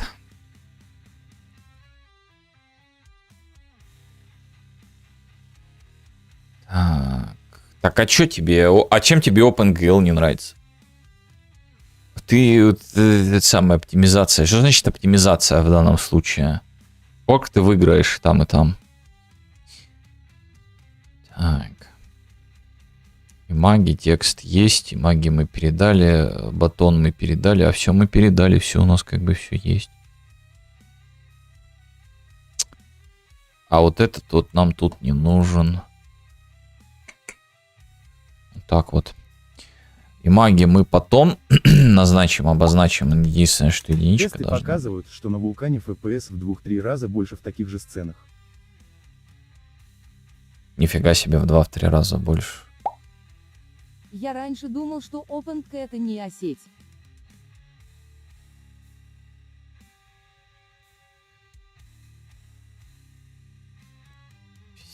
Подожди, а чё его это самое расплющило? Что мы делаем?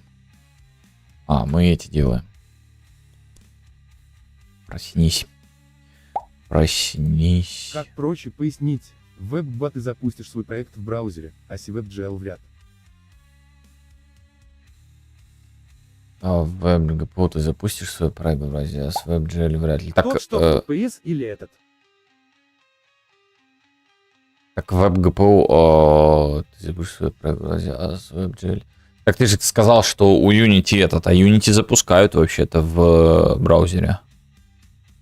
И зачем вообще проекты запускать в браузере? Ну, это для мелких очень проектов.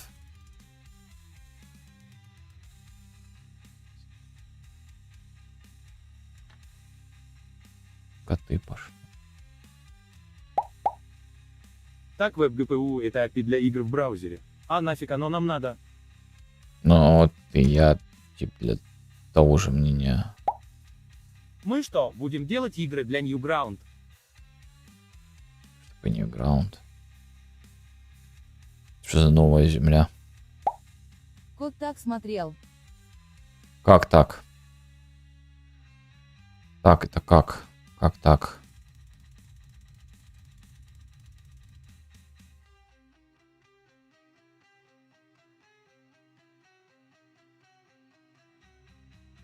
Подожди, там 18, значит 9. Понятно, Магнус в деревне рос. Да. Да.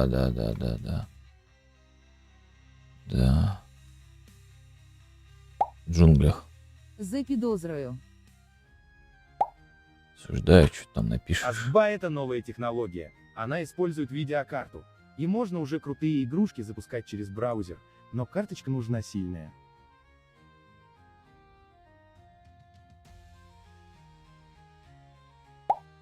Лисий такий. Лисий.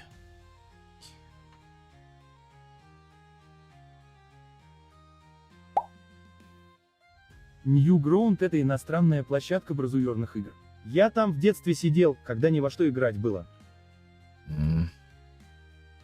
Я не знаю такого. У меня всегда было во что играть, поэтому я чё?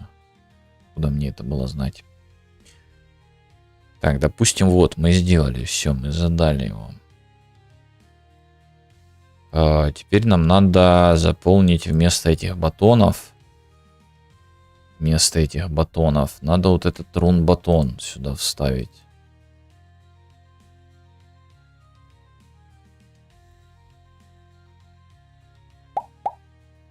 Но в деревне всегда с пацанами в догонялки и войнушку можно было поиграть. Щось скучно піду на другий аккаунт. Ну, в деревне всегда... Молодец.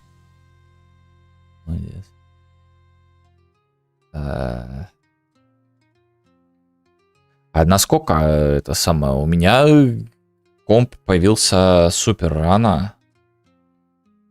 И чё? Я гонял уже во что-то. Было в чё погонять. Не было такого, что в браузерке какие-то... Не, на этом были, на... Как это параша называлась? Не Java, а... Блин, ну сейчас ее уже не делают эти... А, флеш, по-моему, да? Флеш-игры вот эти вот. Вот.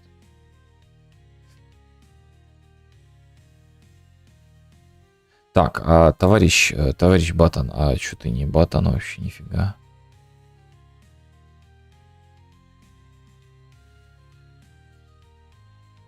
Фил.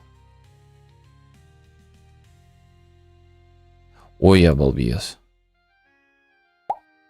Все играли на флеш. Все играли на Ну вот. Блин, а он там не будет его видно, он там скрывается. Особенно помню Yeti Sport, где надо швырять пингвинов клюшкой. Было такое. Было.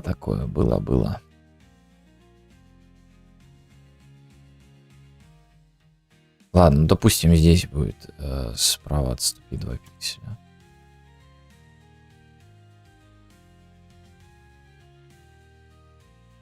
Да, вот так вот пойдет. Правда, тут нифига видно не будет. То есть тут как бы двоякая такая история. Либо с одной стороны, если мы делаем со стороны, типа, не видно, либо с другой. А если их будет много, там трехзначное, то он здесь скроется все равно. А там конец скроется. То есть, короче, здесь и точка.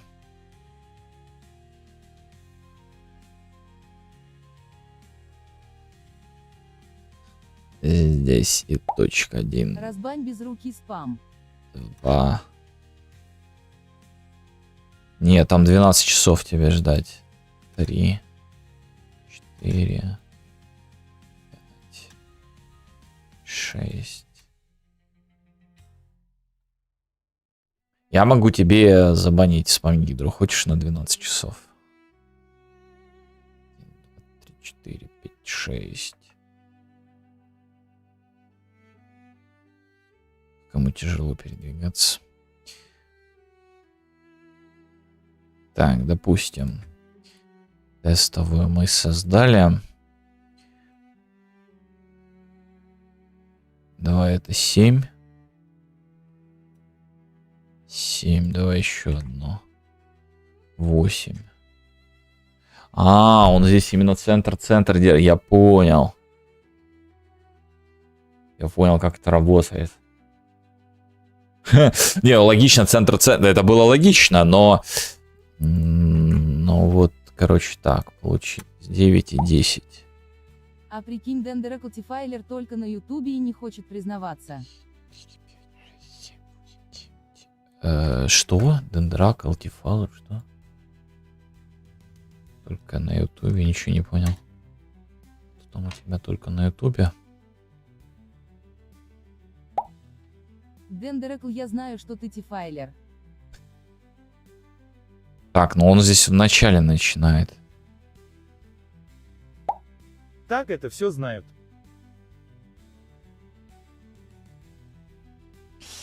Так, а теперь мы сейчас добавим ему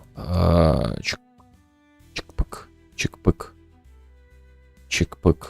10 какой-нибудь, да? Тут начинаются проблемы. Потому что там size box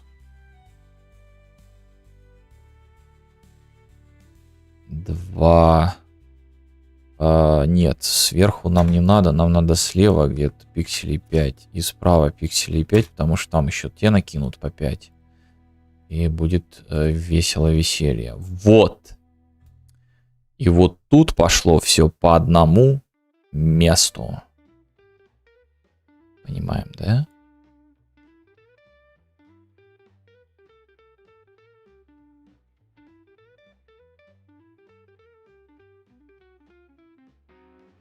А что это он тут тоже поменял его? Не, ему тут плевать.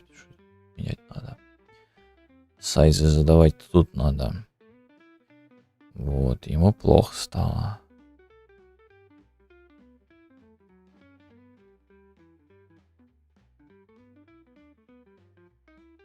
Как бы так тебе рыбку съесть и... Съесть. Scrollbox. Оверлей. 384. 5. Добавилось. 4, 5, 6. 30. 30.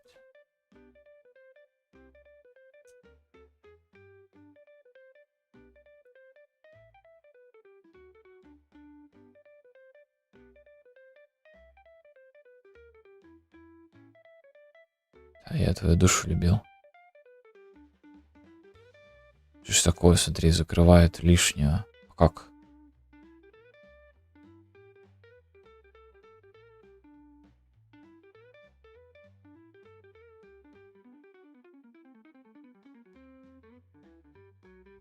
Подожди, ну что, прикалывается?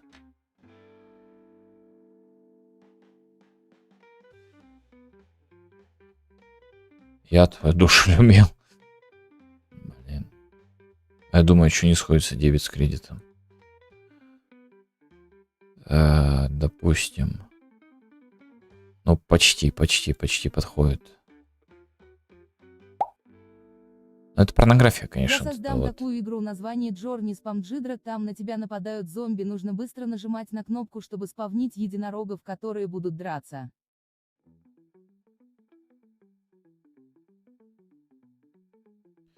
Это круто.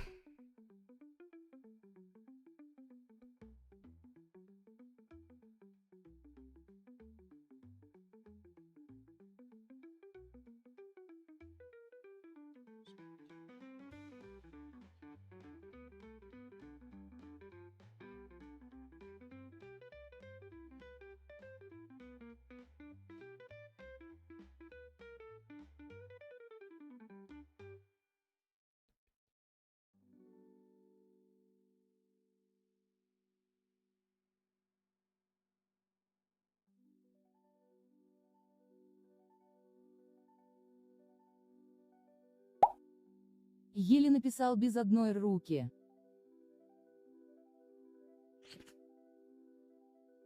Молодец.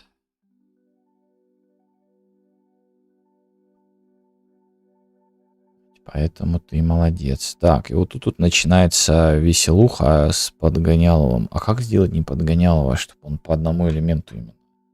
Строго по одному элементу листал. А ну-ка.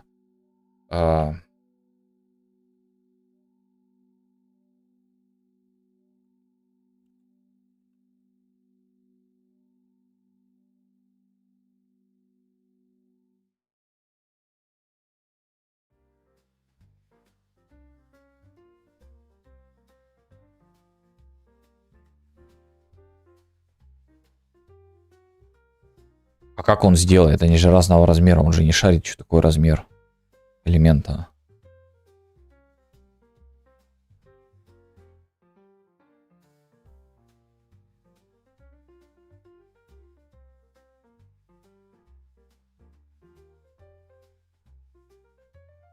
Он, короче, предлагает просто сайз привязать. Сайз привязать это мне до одного места. Это всё мне не... А босс будет ты нужно засраунит в кучу единорог.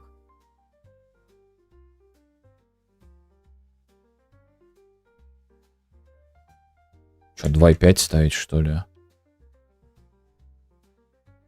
Ну, сейчас подгоняло, дикая будет. Ну вот, оно Всё, съезжает. всем пока. Меня в дырку уводят. Ха-ха-ха. Не, это бред. Это бред. Это бредовый бред. Ты меняешь чуть-чуть этот, и у тебя вообще все едет, все плывет. Уф, уф, уф, уф.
Я просто сейчас реализую это здесь, посмотрим, чем это закончится.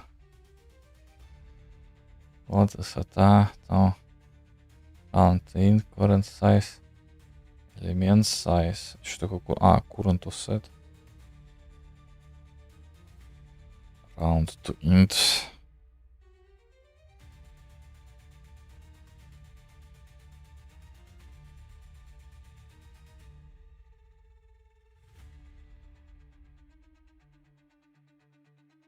Ну, раунд, хорошо. Куда он переводит? Он его в обычный int, правильно?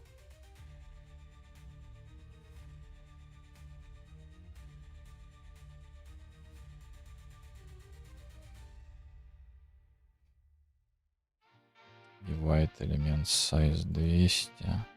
Не, подожди, 200. Какие 200? У нас 64 плюс 10. 10. Сколько будет 64 плюс 10, кто знает?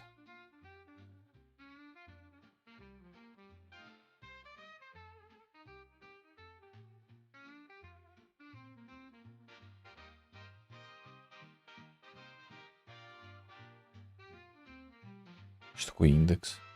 Это вот это. Потом вот это вот умножить на этот вот my scroll box. Вот этот вот. Sets.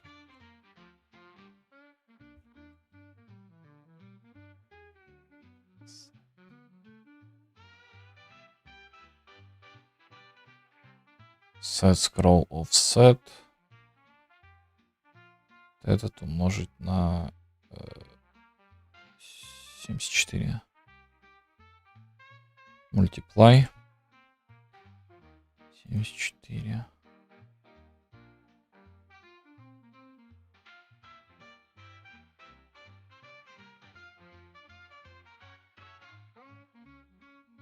Что-то фигней попахивает. Ляпай. Один. Ставим.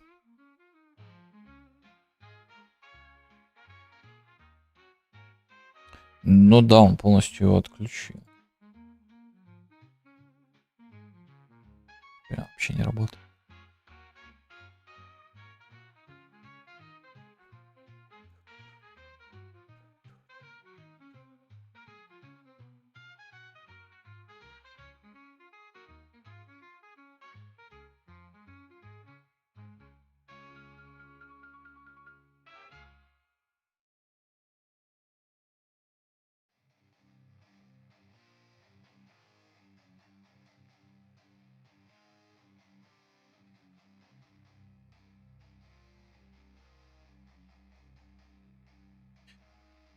Не очень понял, его этот самый. У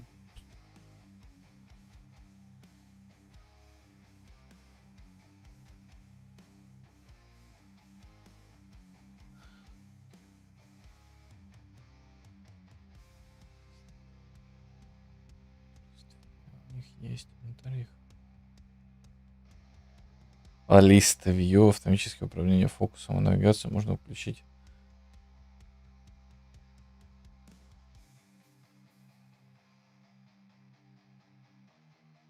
Лист View, что за лист View?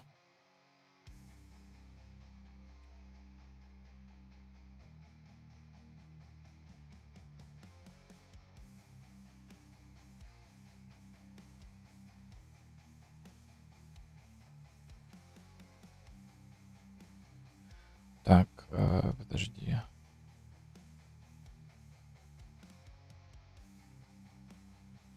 No entity widget, бла-бла-бла, when scrolling possible. То есть у него тоже scrolling possible, есть style.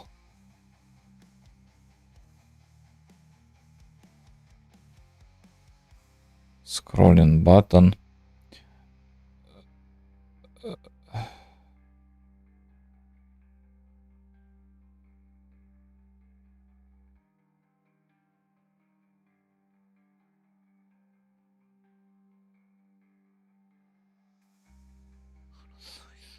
Что-то не то.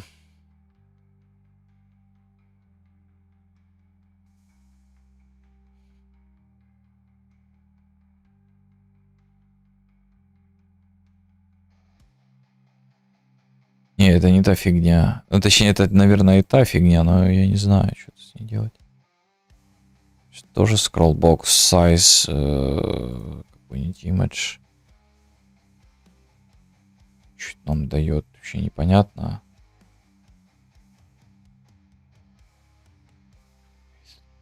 To function. Что-нибудь укажите ему туда. Ну, короче, нет, не та. А как нам сделать так, чтобы было красиво?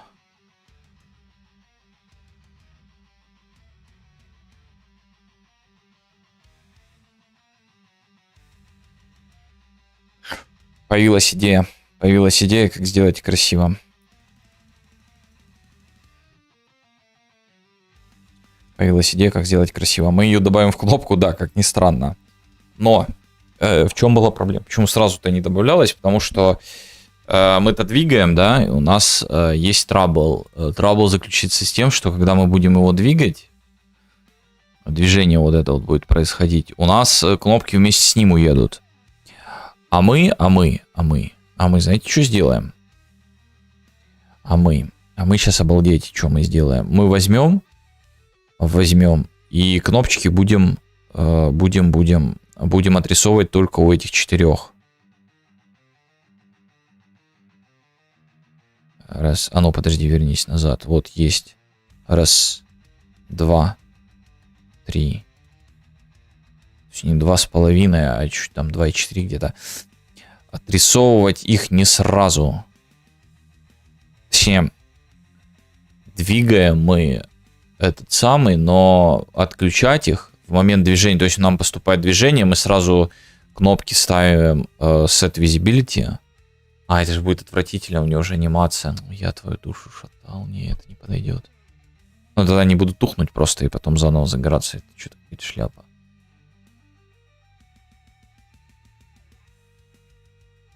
А если бы они без анимации сразу так появлялись? Нет, 2,4 тоже как-то оно... А зачем тогда их вверху делать? Просто отрисовываю внутри без 5, 6, 7. Вот это 5, 6, 7, это количество рун, сколько у нас их есть. У нас там они могут повторяться. Там это информация, а это именно информация о том, какую кнопку нажать. Вот, кстати, надо цветовая, чтобы разница была. Вот эти вот цвет одинаковый, а у этих цвет другой. Был типа зеленого что-то, типа как у Коинса. А ну, где Майнхуд?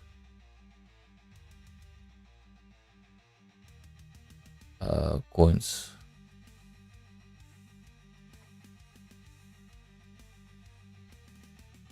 Опи.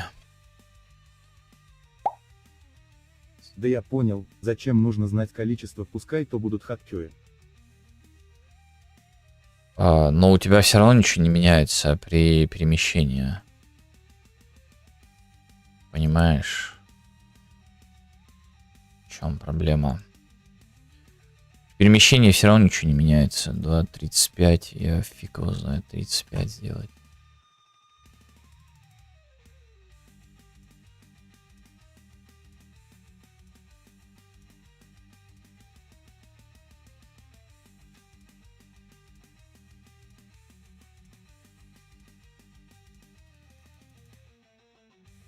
Ну, это такая порнография. Просто при сдвиге будешь говорить, теперь у тебя цифра 1 хаткёи т.д. Что? Как то сложно делаешь? Просто при сдвиге будешь говорить, теперь у тебя цифра 1, хаткей и так далее. Что говорить? Ничего не понял. Смотри, вот у тебя есть движение, у тебя вот 1, 2, 3, 4. Ты когда сдвинул, у тебя же анимация движения вот это вот идет именно... Если тебе же надо их как-то скрывать, либо после обозначать, то есть это будет некрасиво. То есть ты начал движение, у тебя вот эта анимация плавная пошла, у тебя кнопки уехали, потом и переместились обратно. Это некрасиво.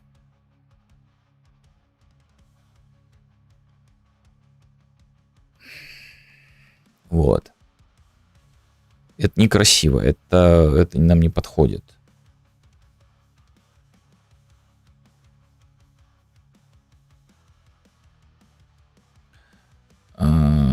Ну, мне не нравится, типа, мне не нравится, потому что я чуть-чуть пикселей подогнал, там 2-3 пикселя туда-сюда, и все пошло по одному месту. Это шляпа. Тут без вариантов. И, видимо, никаких нету.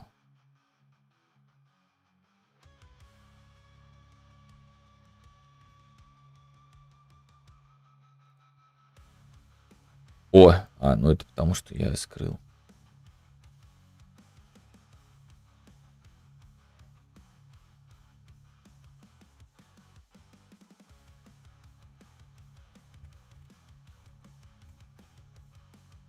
Он мне лист view какой-то предлагает, ну тот, который я только что тискал, но я чуть не понял.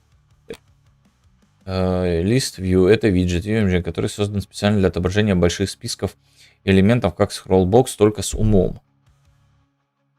Хорошо. В отличие от scrollbox, лист view сам оптимизирует память, не держит все чилды сразу, а переиспользует их как recycled view в Android или Visual List в React. Зачем мне это сравнение? Может работать сотнями тысяч элементов без лагов. Позволяет удобно управлять фокусом, геймпад, клавиатура. Умеет привязываться к данным Data Driven UI. Ну там Driven считать. Создаешь Entity Widget, элемент списка. Например, это Release Entity в класс Settings ставишь галочку Implement. Хотя мне Implement нафиг не нужен. List View в основном.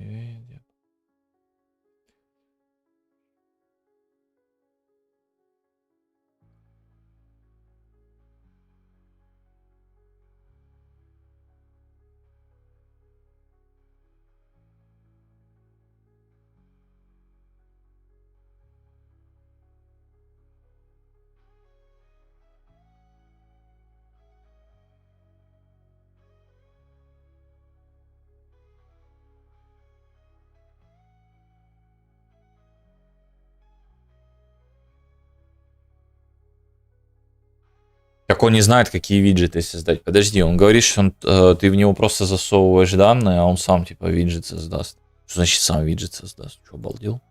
Что значит сам виджет создаст? Лист.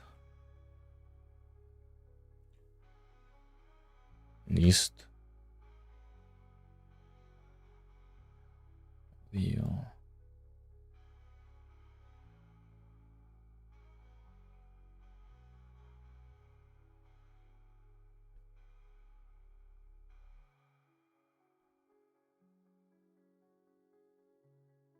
Все, он не даст его скомпилить, что anti-class specify request release bus view function.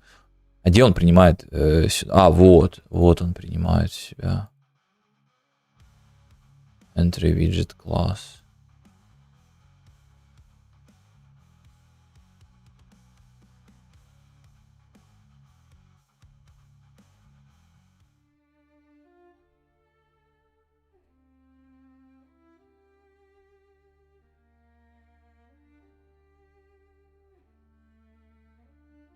То есть нам надо от него создать, отнаследоваться. Точнее, от вот этих entry widget class. Entry widget class, от него взяться. Туда его засунуть. Наш батон, который будет.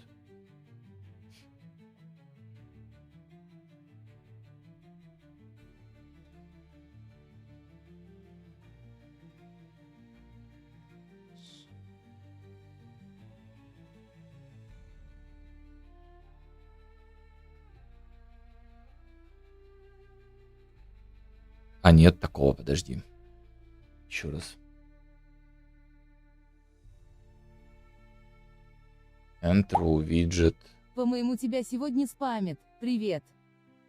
Привет. Да не, сегодня нормально. Сегодня нормально. Сегодня спам-гидра не такая активная, как обычно.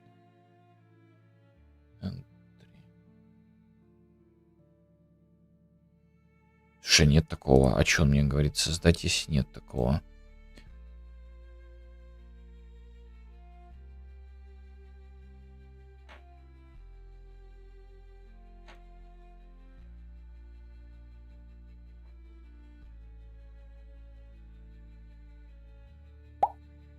Как продвигается разработка? Помаленьку продвигается Dynamic Entry Box.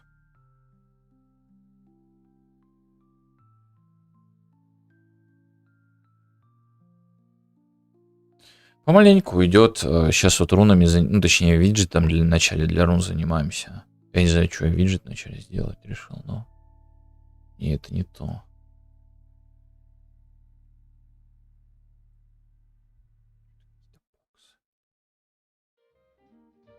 Вот.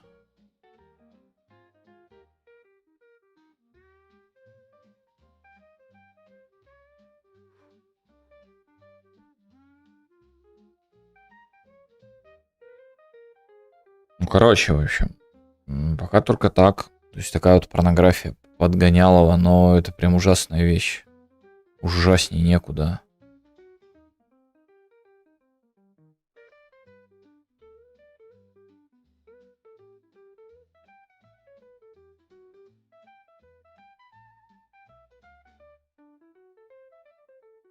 А самая интересная фишка, знаете, какая?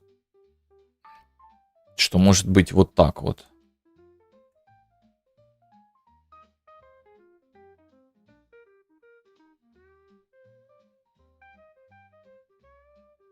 Не, подожди, 1 никогда не будет. 3 верни мне. Значит, 3 осталось. Вот 3 может быть. Вот так надо сделать.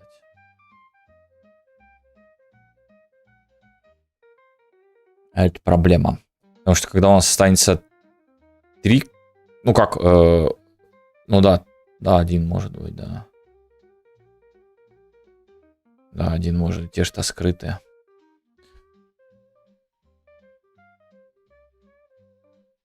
Те-то скрытые. Но проблема на проблеме. Это звездец. Мне кажется, скроллбокс здесь не очень подходит. Да, конечно, классно все, но...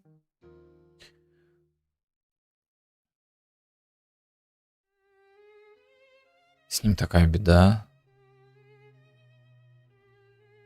Центру. А если их много, опять же?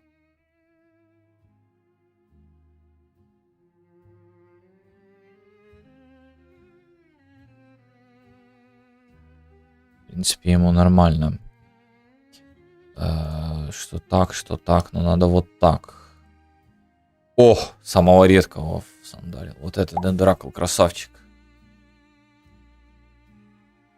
Самого редкого кота.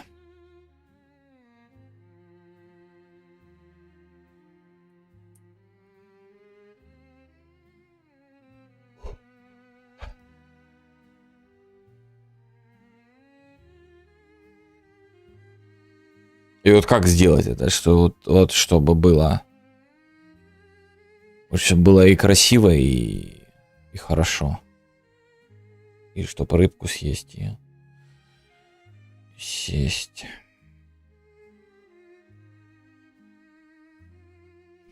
Мне кажется, скроллбокс здесь не подходит.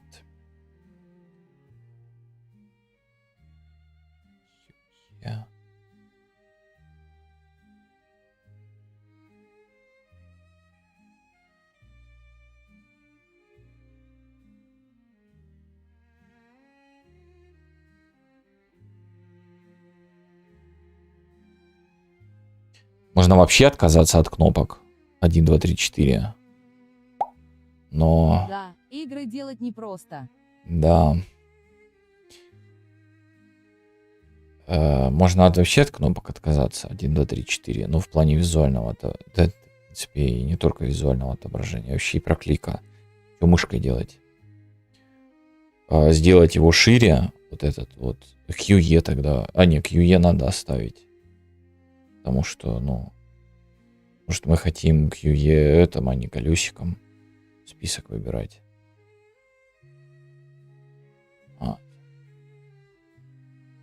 Сделать его шире. И просто там список рун его хранить.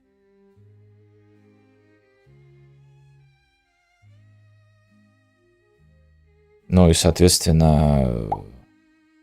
Делать игры просто. Не просто их продавать. Ну да, продавать тяжелее, чем делать. Это да.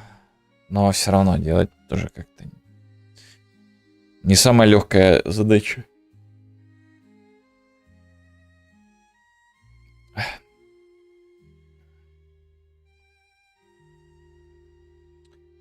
Не самая легкая задача. Ну, блин, это же не решение проблемы, это убежали просто от проблемы, получается.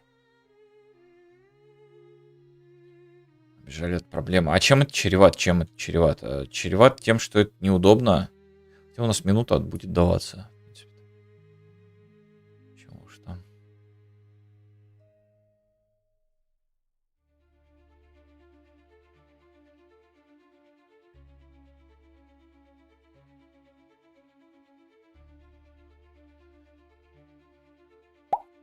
А что ты делаешь? Ой, это глобальный или локальный вопрос? И просто если глобальный, то игру Tower Defense. PvP Tower Defense. А если локальный, то выбор рун активных. Короче, выбор активных умений, будем так это называть, чтобы не вдаваться в подробности.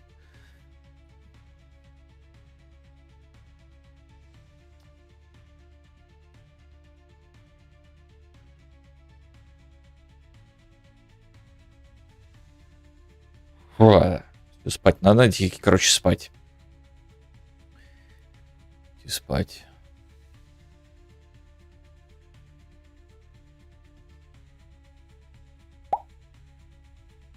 Если глобально, то ты проводишь свой отрезок времени, данный тебе в этой вселенной.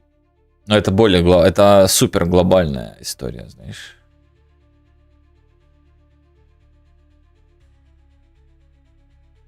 Не, можно было еще, точнее, глобальнее сказать, допустим, стримлю, да? Там. Потом еще глобальнее, там, я не знаю, сижу. Ну ладно, это не глобальное, это уже разветвление идет.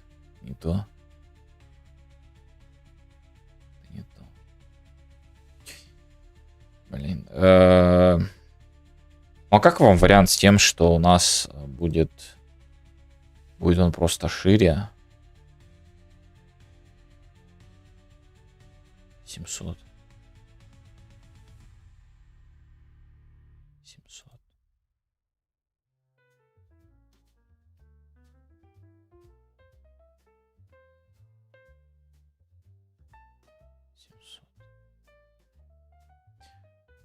Семьсот.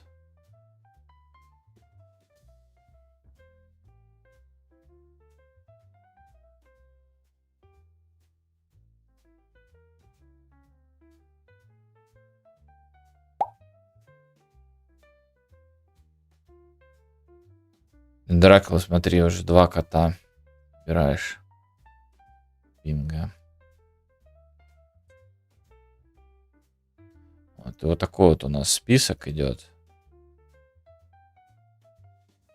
Да, целый список. Мы его спокойно листаем. У нас все хорошо. Тут, я не пойму, там что-то скрыто, что-то там спрятано, да? А там, походу, что-то спряталось. Надо его сделать. А количество этих рун одинаковое всегда? Или это прокрутка на QE? QE это дополнительная прокрутка. И плюс колесиком понял. еще можно. А количество рун нет, динамически они меняются. То есть они после каждого раунда стартуют и точнее даются как 3 штучки, ну пока 3 будет даваться после каждого этого, и они могут копиться. И, соответственно, нам надо как-то менеджить их, то есть что мы именно будем юзать.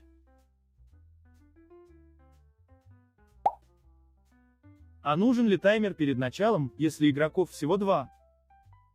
Ну а башенки-то ты будешь расставлять, написать привет, ГГ. Я мамку твою любил. А как же вот этот вот момент перед началом?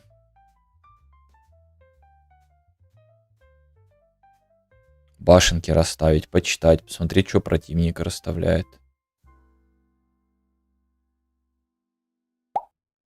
Эти руны башенки, что ли, которые ставить надо? Не, башенки это башенки. Башенки, вот, башенки. Башенки. Вот Я башенки. имею в виду, что в моменте подготовки можно сидеть вечно.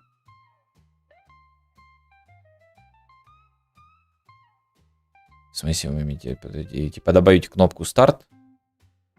И каждый игрок старт нажал? Я хочу добавить таймер. Таймер, скорее всего, будет минуту. Он стартует через минуту, и будет кнопочка, типа, мол, ready. Нажимаешь ready, второй игрок тоже нажимает ready, я не знаю, слева, справа, по центру. Второй игрок тоже нажимает ready, и тогда таймер пропускается. То есть не обязательно ждать минуту. Если вы нажали ready, то все. Типа волна пошла. Короче, башенки это башенки. Башенку поставил и улучшаешь ее. Башенка это башенка. А это влияет... Это PvP момент, который влияет на тебя и на врага. Положительно или отрицательно. Можно не запускать таймер, пока ни один игрок не нажал ready. Ага. И привет троллям, которые сидят просто вот это вот запустили и ждут, пока второй игрок выйдет. Просто пошли чай себе пить. Стату себе набивать. А что давать, если кто-то выйдет из матча в начале? Точнее, не то, что выйдет, а вот так вот сидят и все, ну, все, уселся, и второй уселся, все, и встретились два барана на этом самом, сидят. Не-не-не, таймер нужен в начале, Дракл, ты это самое. Прекращай баловаться. Таймер здесь нужен. Ты не понял? Я не понял.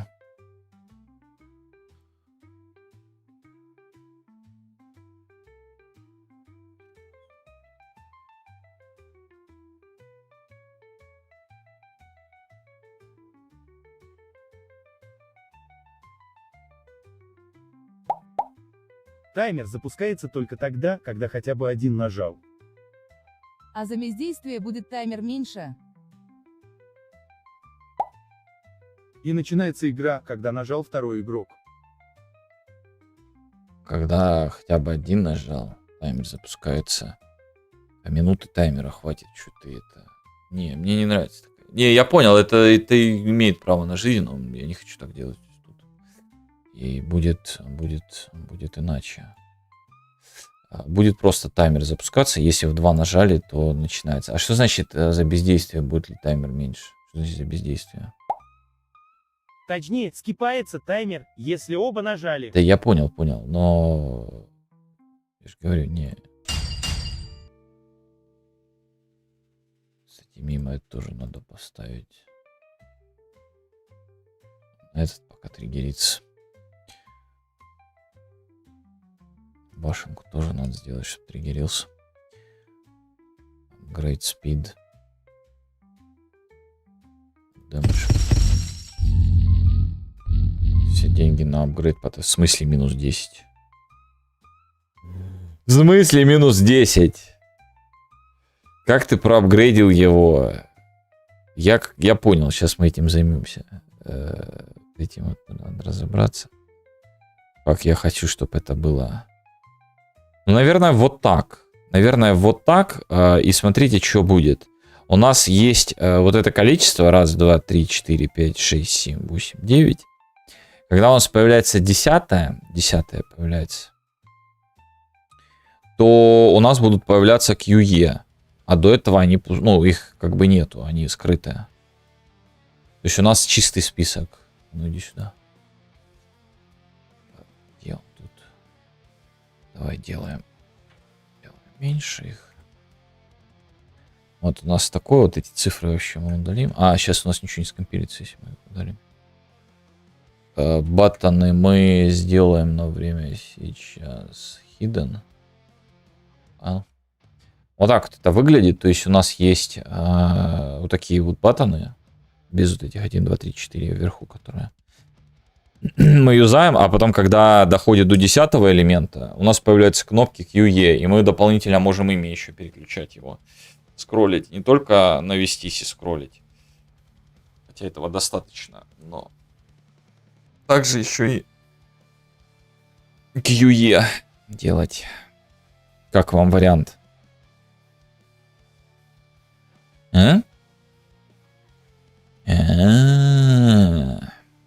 Хотелось, конечно, 1, 2, 3, 4, но ладно. Там самое, можно и так. Удобно. Удобно, да. То мы нажимаем на эту штучку, у нас вылетает менюшечка. Вылетает менюшечка, которая что сделает?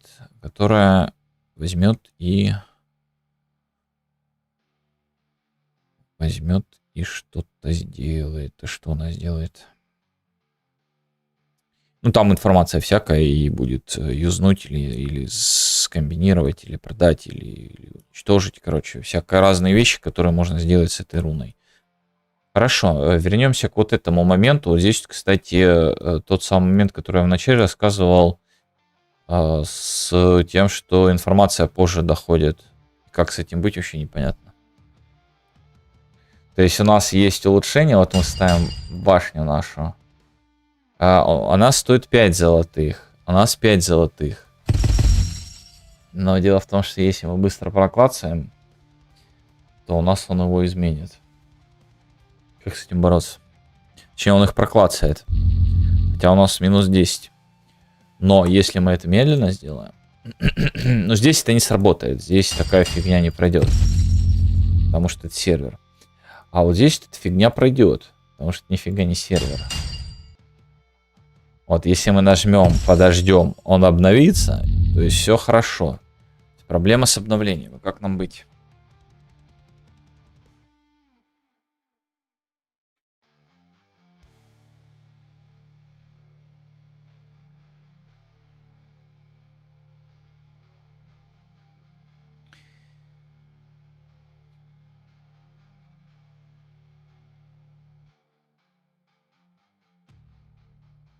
Ну, сразу единственное, что поменять, вот приходит мне на ум, это сразу поменять ему time to pay. У нас же есть такая штучка, как time to pay или pay time.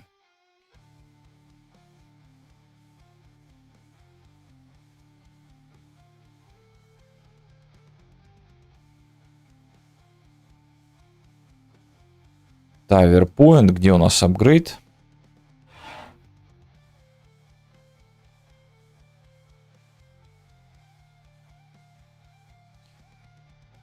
Тайвер апгрейд. Здесь он спросил, достаточно ли у него коинсов. Но он, дело в том, что он спросил у локально его.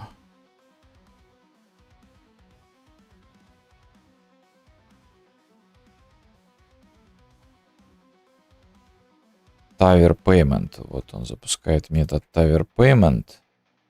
И я твою душу любил. Он сервер релиабля.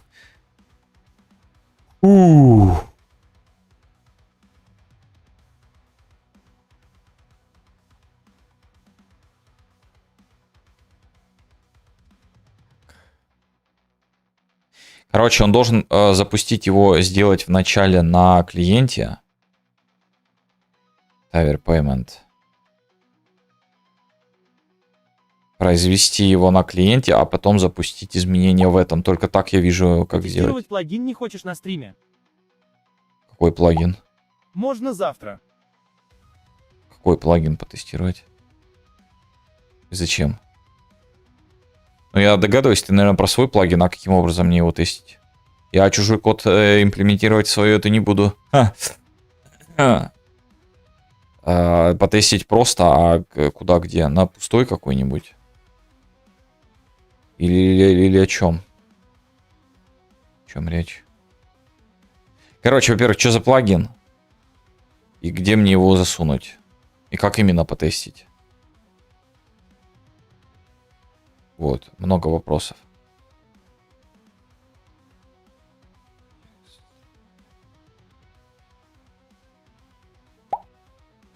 Мой с карточками, он там чисто на блупринтах.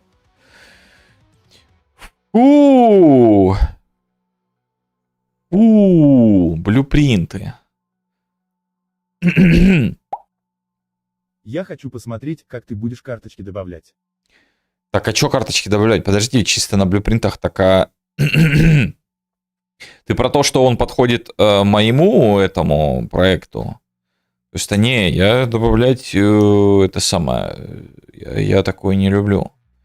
На чистом проекте, а что мне там тестить? В смысле карточки добавлять?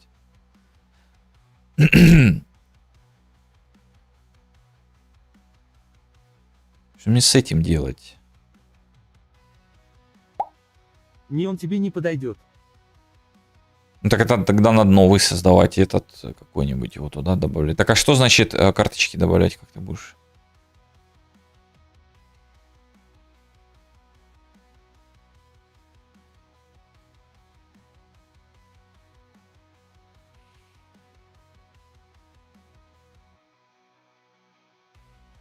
Sound.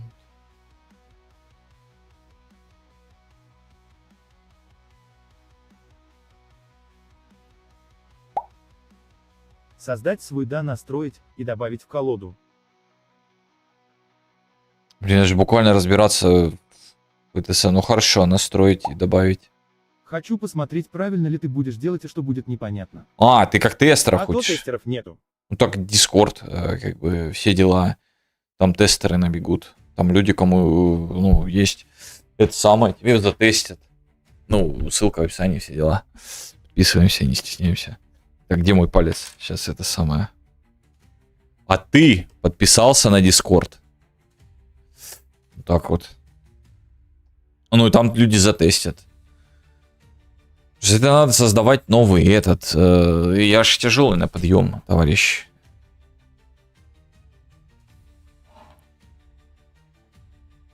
Если хочется действительно тестов, то Discord там проекты какие-нибудь, типа, мол, ребят, сделал плагин, потестить, я хочу там минусы, плюсы, и там тебе затестят вообще. Да я хотел в прямом эфире смотреть, ты его и сюда можешь скинуть удалить. Не, сюда я точно ничего скидывать не буду, это надо мне новый создавать тогда. Проект. Он там меньше ПБ. Это вирусайт, там пиписка на пол экрана вылезет, там по-любому. Там пиписка.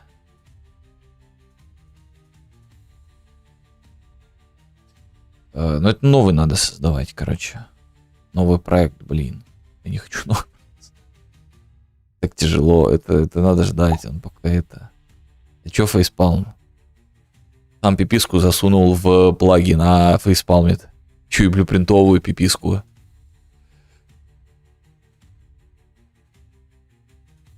Но на новый проект, разве что. Можно новый проект и создам. Если не забуду. Новый проект создам. Это самое скинешь. Добавлю. Посмотрим. Так у тебя 6 экранов. Какие 6 экранов? Какие 6 экранов? А, 6 экранов, а там внезапно какой-нибудь, да, рандомная пиписка на этот самый. Специальная, такая специальная пиписка, которая, короче, в самый неподходящий момент. Бэм!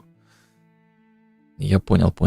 И главное, сейчас, когда я сказал, он специально пойдет, добавит, сделает.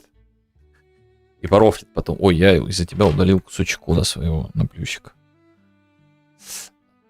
Ну, в общем, если я не прошляплю, не забью и так далее, я создам пустой проект специально под это. И...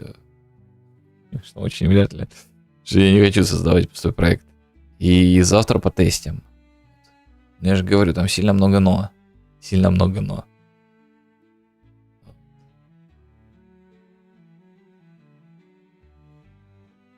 Что-то попало. Что такое? В общем, проблема в чем? Проблема в том, что мы, когда клацаем upgrade, у нас залетает, и здесь hascoins вызывается метод.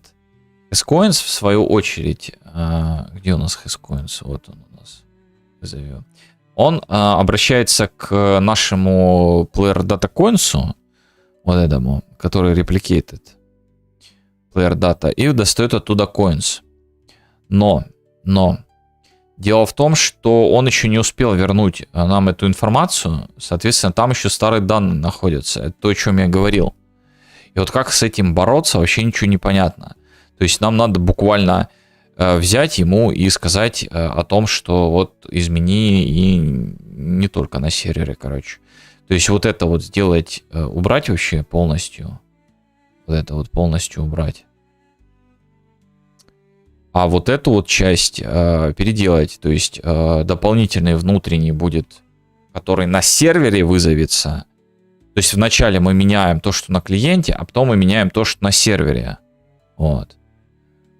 Правда, потом, когда мы поменяем на этом, он еще раз вызовет. Ну, такая история. Я больше другую историю не вижу.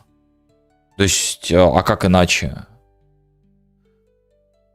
Вот а как иначе? Потому что мы же геттер не можем с сервера взять. Правильно? Мы же не можем сделать сеттер, геттер серверный. Не можем, потому что, ну, пока он отошлет. Ну, если бы даже могли бы, у нас все встало бы. Представляете? Полностью становится и ждет.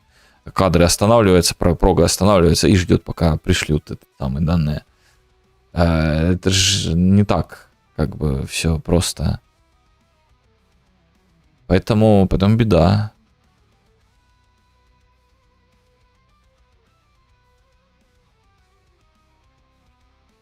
Беда. Давайте переделать. Вот это вот удаляем. Tower Payment. Tower Payment. Main PS. Tower Payment.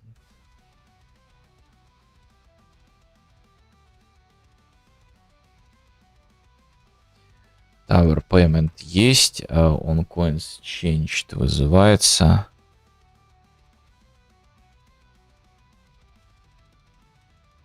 Вот, он обратился к этому, а потом он должен то же самое сделать на сервере.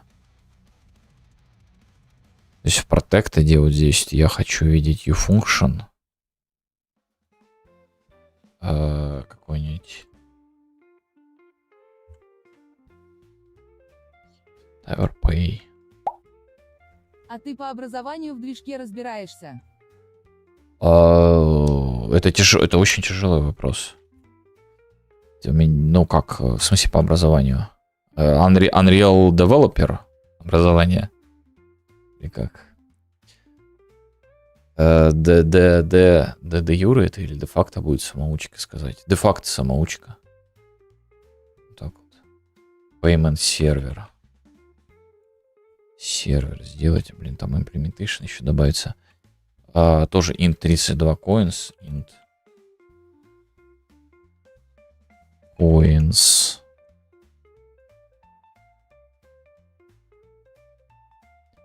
Coins. Когда релиз, а бесплатные, а гачи будут, а ты правда сам все делаешь, а почему не Unity, а телефон чинить умеешь? Привет. Привет. Сразу разом решил, да, выдать. Привет. Так. Ну, я, с твоего позволения, можно проигнорирую данные вопросы? Так. Payment.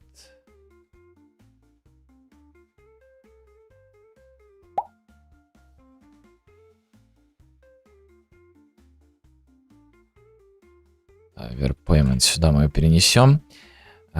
И знаете что? А он должен будет сделать вот эту вот часть.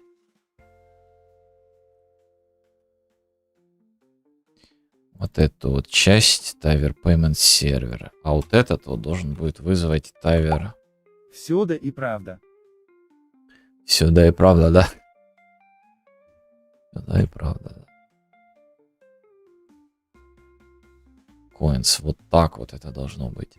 Ну, слушайте, это, конечно, беда, но это беда.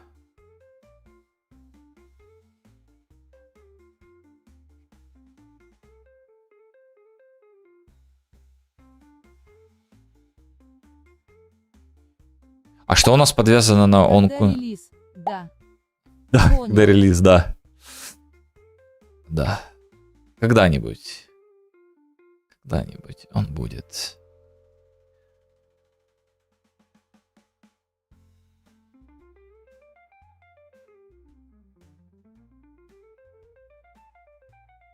Это этот всего лишь. Ну да, у нас тут все равно виджеты подвязаны, так что, в принципе, мы не должны пострадать.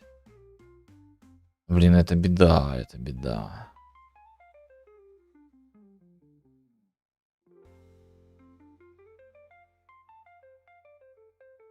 Подожди. У нас же есть нет мультикаст, он-то не просто так существует. Он не просто так существует, вызов и там, и там. Понимаешь, в чем прикол? Подожди. Вот это я мощно выдал. Подожди. У нас нет мультикаст не просто так существует. Что-то я об этом даже не подумал.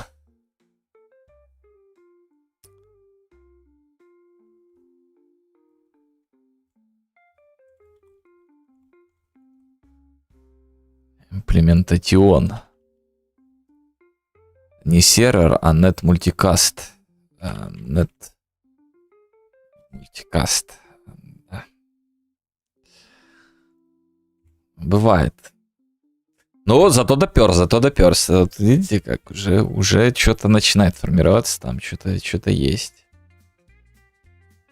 Что-то есть.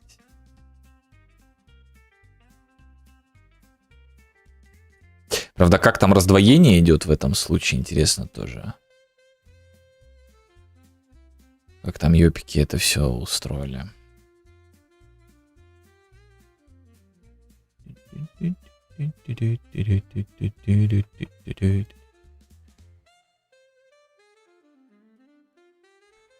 Так, ну здесь у нас все как бы просто. Не сработает, а здесь.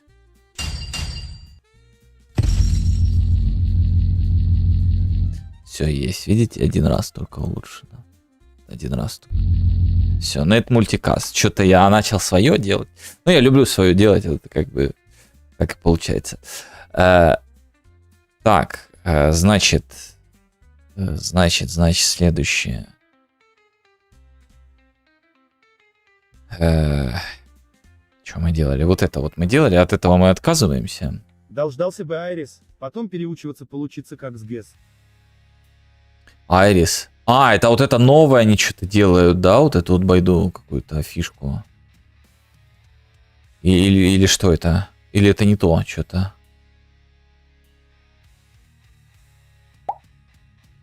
Я тоже люблю свое делать, но свой movement компонент не потянул. Не, ну movement компонент, извини меня, это ж... О, там... Да, говорят, она там имба. Имба. Айрис Гейнсборо. Да, Айрис, скорее всего, если и будет, он же будет в каком-нибудь тестовом, его, наверное, ведут как условная обязаловка в каком-нибудь 6-м Unreal. Там тестовый будет тянуться, то есть даже если его в 5.7 засунут, 5.7. Да принты то так и сатанутся. По сути, просто инструмент добавится. Пользоваться или нет, дело каждого. Принты... 100. Так вот, какие у меня мысли, что, мол, типа, даже если его в 5.7 добавят, то он будет тестовый. В 5.12 каком-то его, может быть, выведут из тестов, а нормальным он будет в 5.20. То есть, это же ёпики, а. У них вот первое, что выходит, оно такое, бля, прям беда. Ну, из того, что я чем пользовался, из того, чем я не пользовался, я не знаю, может, как раз-таки вот я такой неудачник.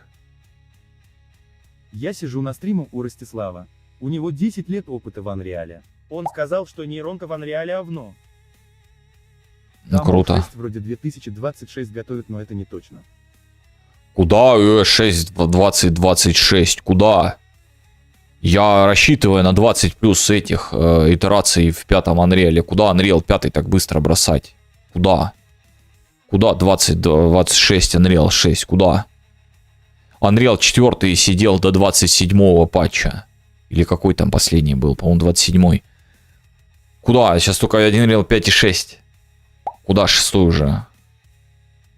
Release date for Unreal Engine 6, but preview versions are anticipated within the next 2 to 3 years, with potential early access around 2027 or 2028. Ну вот что-то типа такого, да, говорил этот, Смотрел интервью ну этот, Уже да-да-да, скоро, вот этот. Вроде 2 года и выпустит. Ну вот цитату, по-моему, скинули с этого интервью, я вот как раз ее и видел, да. Ну вот мое недовольство было по поводу того, что это Но само. Unity 6 уже вышел, вот и ускоряется.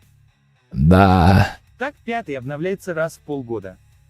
Ну, раз в полгода. Посчитай, сколько до 27-го этому патчу ему еще сидеть. Посчитай. пусть даже не до 27-го, до 14-го патча, пусть, допустим, в 2 раза меньше.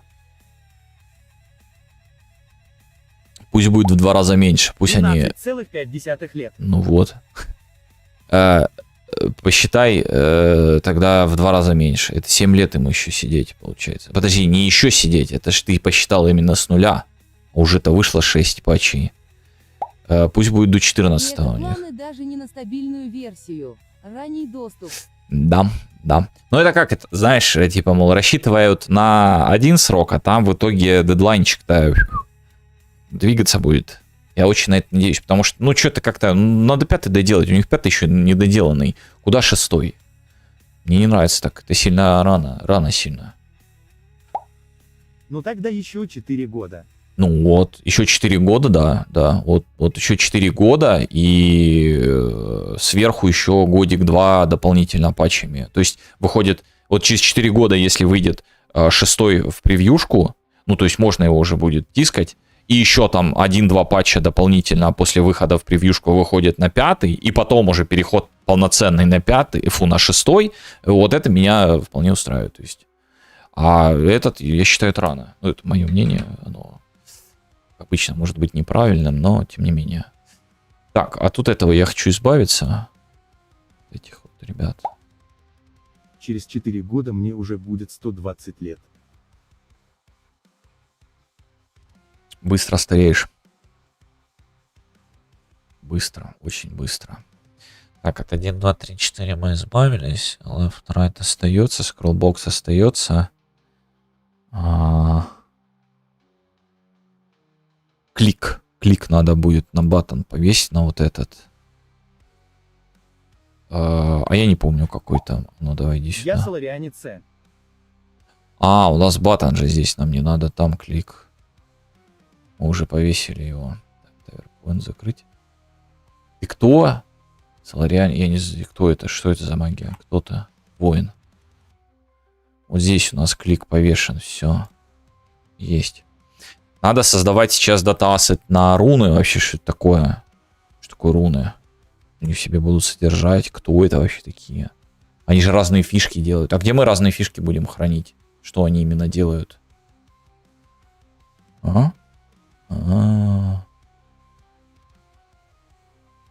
Что именно какая руна делает? В дата-ассете? Потому что руна буквально является дата-ассетом у нас. Она будет контекст мира передавать. Не играл в S-Effect? Ассет. Ну, играл, но это не считается, будем так говорить. Поэтому без понятия, кто это, что это. Сейчас окажется, что S-Effect это какая-то супер версия Mass Effect, и она особенная. И ты такой, спалился, это там P-версия там какая-нибудь. Да? Или нет? Или да? Так, вот так это выглядит. Да, нажали, открылась менюшечка. Менюшечка открылась, и жизнь прекрасна.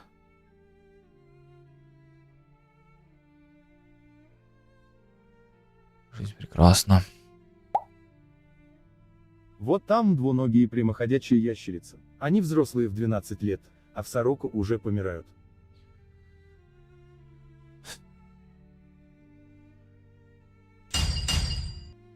Не знаю, грустно это или не грустно.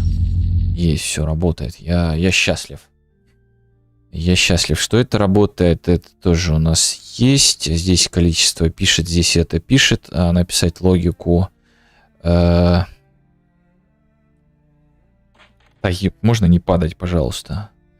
Написать логику появления вот этих вот боковых кнопочек. Бульвар там должен быть, который у нас ограничит их нажатие.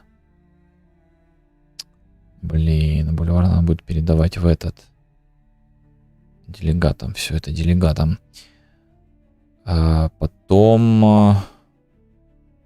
Именно соларианцы разработали генофаг, которым заразили всех каганов, и их скорость размножения упала в сотни раз.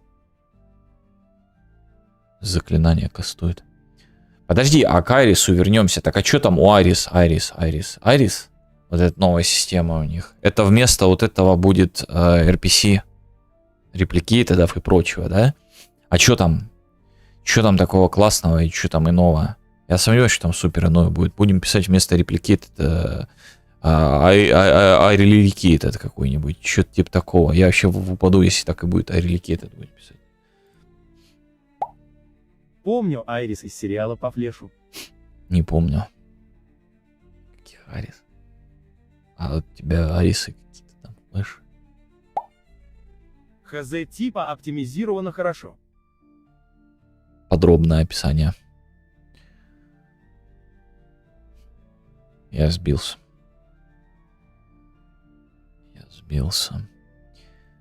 Так. Может, задержка будет минимальной. Так а как ты задержку сделаешь минимально? Если у тебя пинг 200, у тебя 200 пинг. Ничего ты не порешаешь с этим.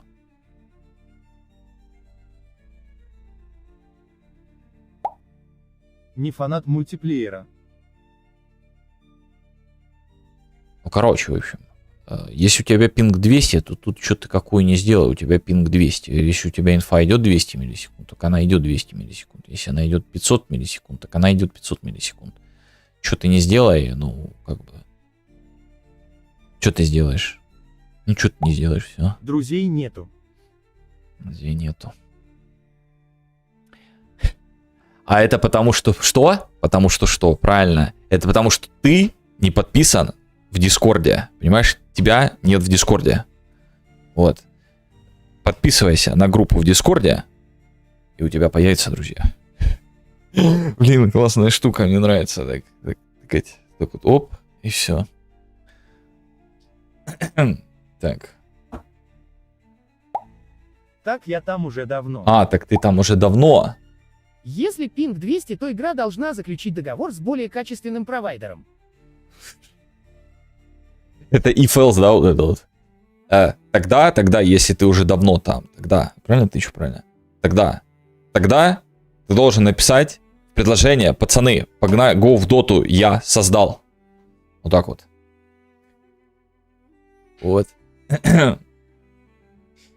Так, все, поигрались. Надо подумать. Нам надо помимо того, что создать сейчас data asset.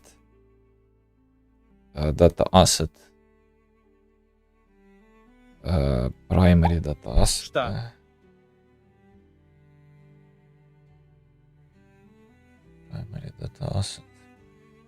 Primary data asset. Это что? Primary data asset.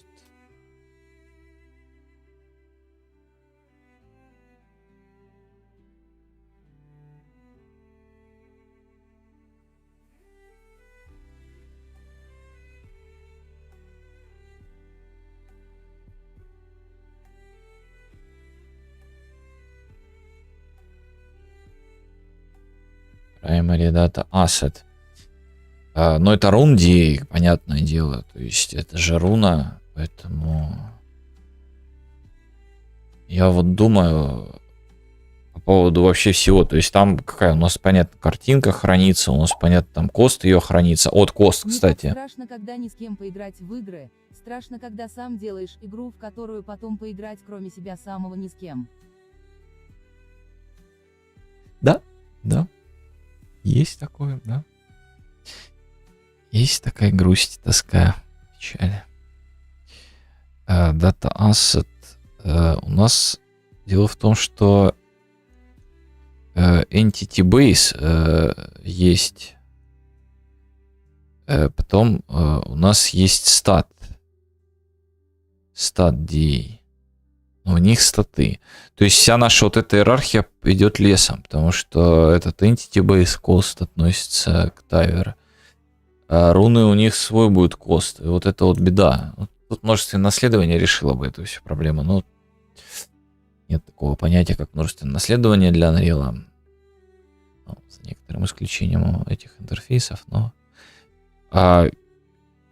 значит, он будет от этого наследоваться там кост, картинка, свистинка, еще какая-нибудь дрочинка. Что еще? Я думаю, метод. Я думаю, метод. Блин, а если метод, они все разные, то есть каждой руне свой метод там записывать. Virtual Void типа apply rune делать. И у каждой описывает свой метод через этот. Тогда мастер рун DA. Потому что рун мастер DA, рун мастер. Рунмастер DA, в нем мы это все опишем, все остальные руны наследуются от него, потому что в некоторых рунах будет еще дополнительные статы, которых нет у тех. Как думаешь, было бы тебе проще разбираться с кодом, если бы ты был чисто англоговорящим? О, конечно, да. Ну, потому что весь код на английском, но это, ну как, большинство вещей я-то шарю, что там написано, но часть вещей я начинаю тупить, потом раступливаюсь, понимаю, что это. Часть вещей, ну, это только с переводчиком каким-нибудь. И вот этот факт, если убрать, конечно, было бы быстрее. Но тут даже если ты шаришь, что написано, все равно это медленнее происходит осознание, что написано, чем когда это, ну, на том языке, на котором ты пользуешься, вот так вот. Там естественно. Но Unreal я не буду включать, чтобы он на русском был. Это что-то ужас. Было Я бы тогда вообще сложнее, теряюсь. Ибо тогда бы не познакомился со мной, шаманом и другими. Ну да. Ну да. По поводу Unreal, можно же его тоже перевести на RU, есть там, и у них перевод, но он как-то, по-моему, в 5.5 или в 5.4 эта фигня была, я скачал обнову, он мне весь русский выставил, я вообще потерялся. Я не знаю, я как в другом месте нахожусь, где, кто, что. Просто жесть.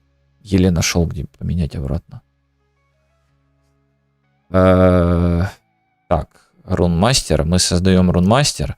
В нем у нас содержится вот эта вот вся история с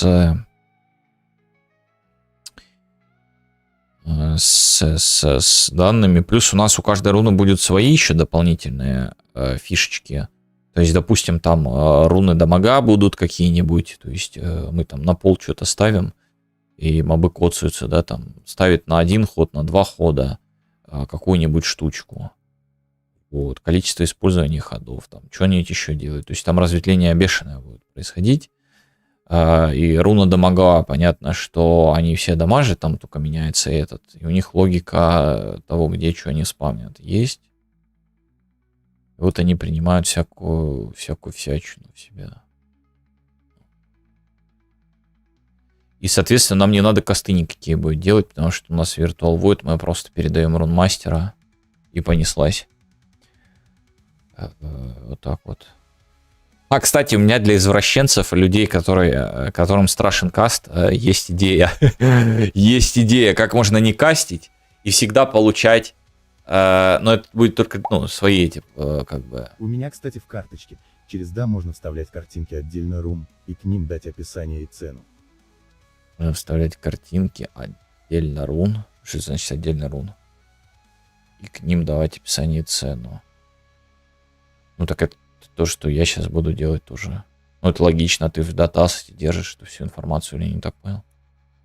Так вот, как сделать можно, чтобы вообще не кастовать? То есть условно, ну с актора это не получится, потому что это не наш класс, тогда нам надо кое-что делать с актором, менять его. Но, к примеру, чтобы у нас характер хранился в акторе, и мы в акторе вызвали, короче, что-то сделали в акторе и получили сразу его в виде характера.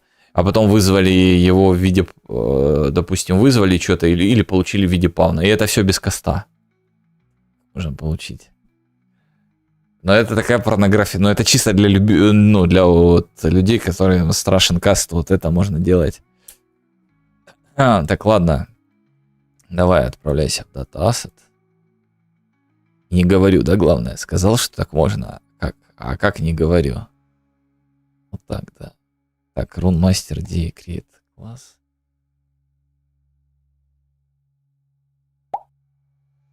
Чтоб не кастовать, надо объявить все виртуальные в главном предке. Да-да-да-да-да. Да-да-да, все правильно. в каком-нибудь акторе Virtual Void, точнее не Void, а Virtual Apavn. Мне ГПТ тоже предлагал через виртуальные функции такое делать.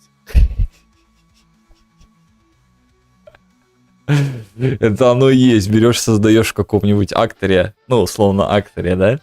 Virtual Apavn, указатель get, типа get pavn. И в павне переопределяешь метод. И возвращаешь this. И то же самое в характере. Это просто вообще, ну, типа, и все. И каст вам не нужен. Это будет быстрее, чем каст. Быстрее, чем каст. Все. Проблема решена. Типа, делаешь по всей своей иерархии вот эти гетеры, и все. У тебя список такой. Пошел. И все. Гений, миллиардер, плейбой, филантроп. Да. Оно, это оно, да. Ну а почему, собственно, нет? Почему, собственно, нет?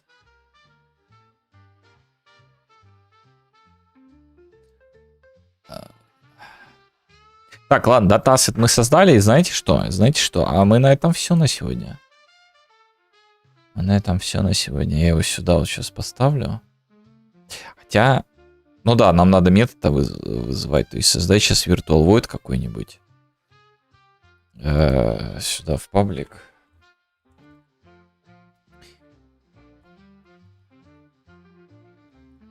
Void apply rune. Или use rune. Use rune. Пусть будет use rune. Use rune. Эх, блин. Красота. Use rune, но он там еще всякие штучки должен будет. А почему virtual? Подожди, зачем мне? А, ну да, мне же переопределять. Дело в том, что он там, короче, всякие разные штуки должен будет принимать. Я пока не знаю, что он должен принимать, но как минимум он должен будет принимать world. Потому что сам data asset, он существует вне контекста мира. Нам нужно будет, короче, uWorld. Ну, давайте сразу возьмем uWorld. uWorld.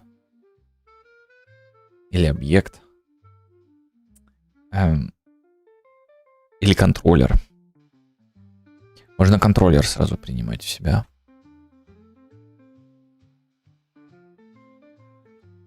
Типа player контроллер, указатель player контроллер.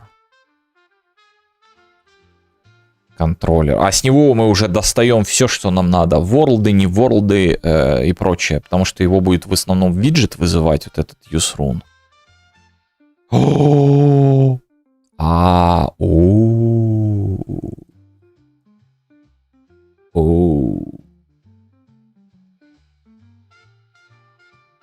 Вот тут вот интересно.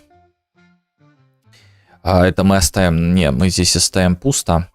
Он не будет это принимать. Нам же это надо, чтобы на сервере это все происходило, правильно? А нам только информация возвращалась.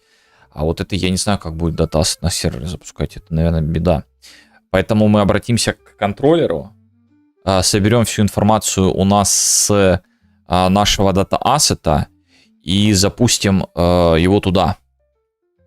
Или сразу в контроллере уже тогда запускать. Все методы в контроллере хранить. Тогда уж в контроллере хранить все методы. В чем прикол?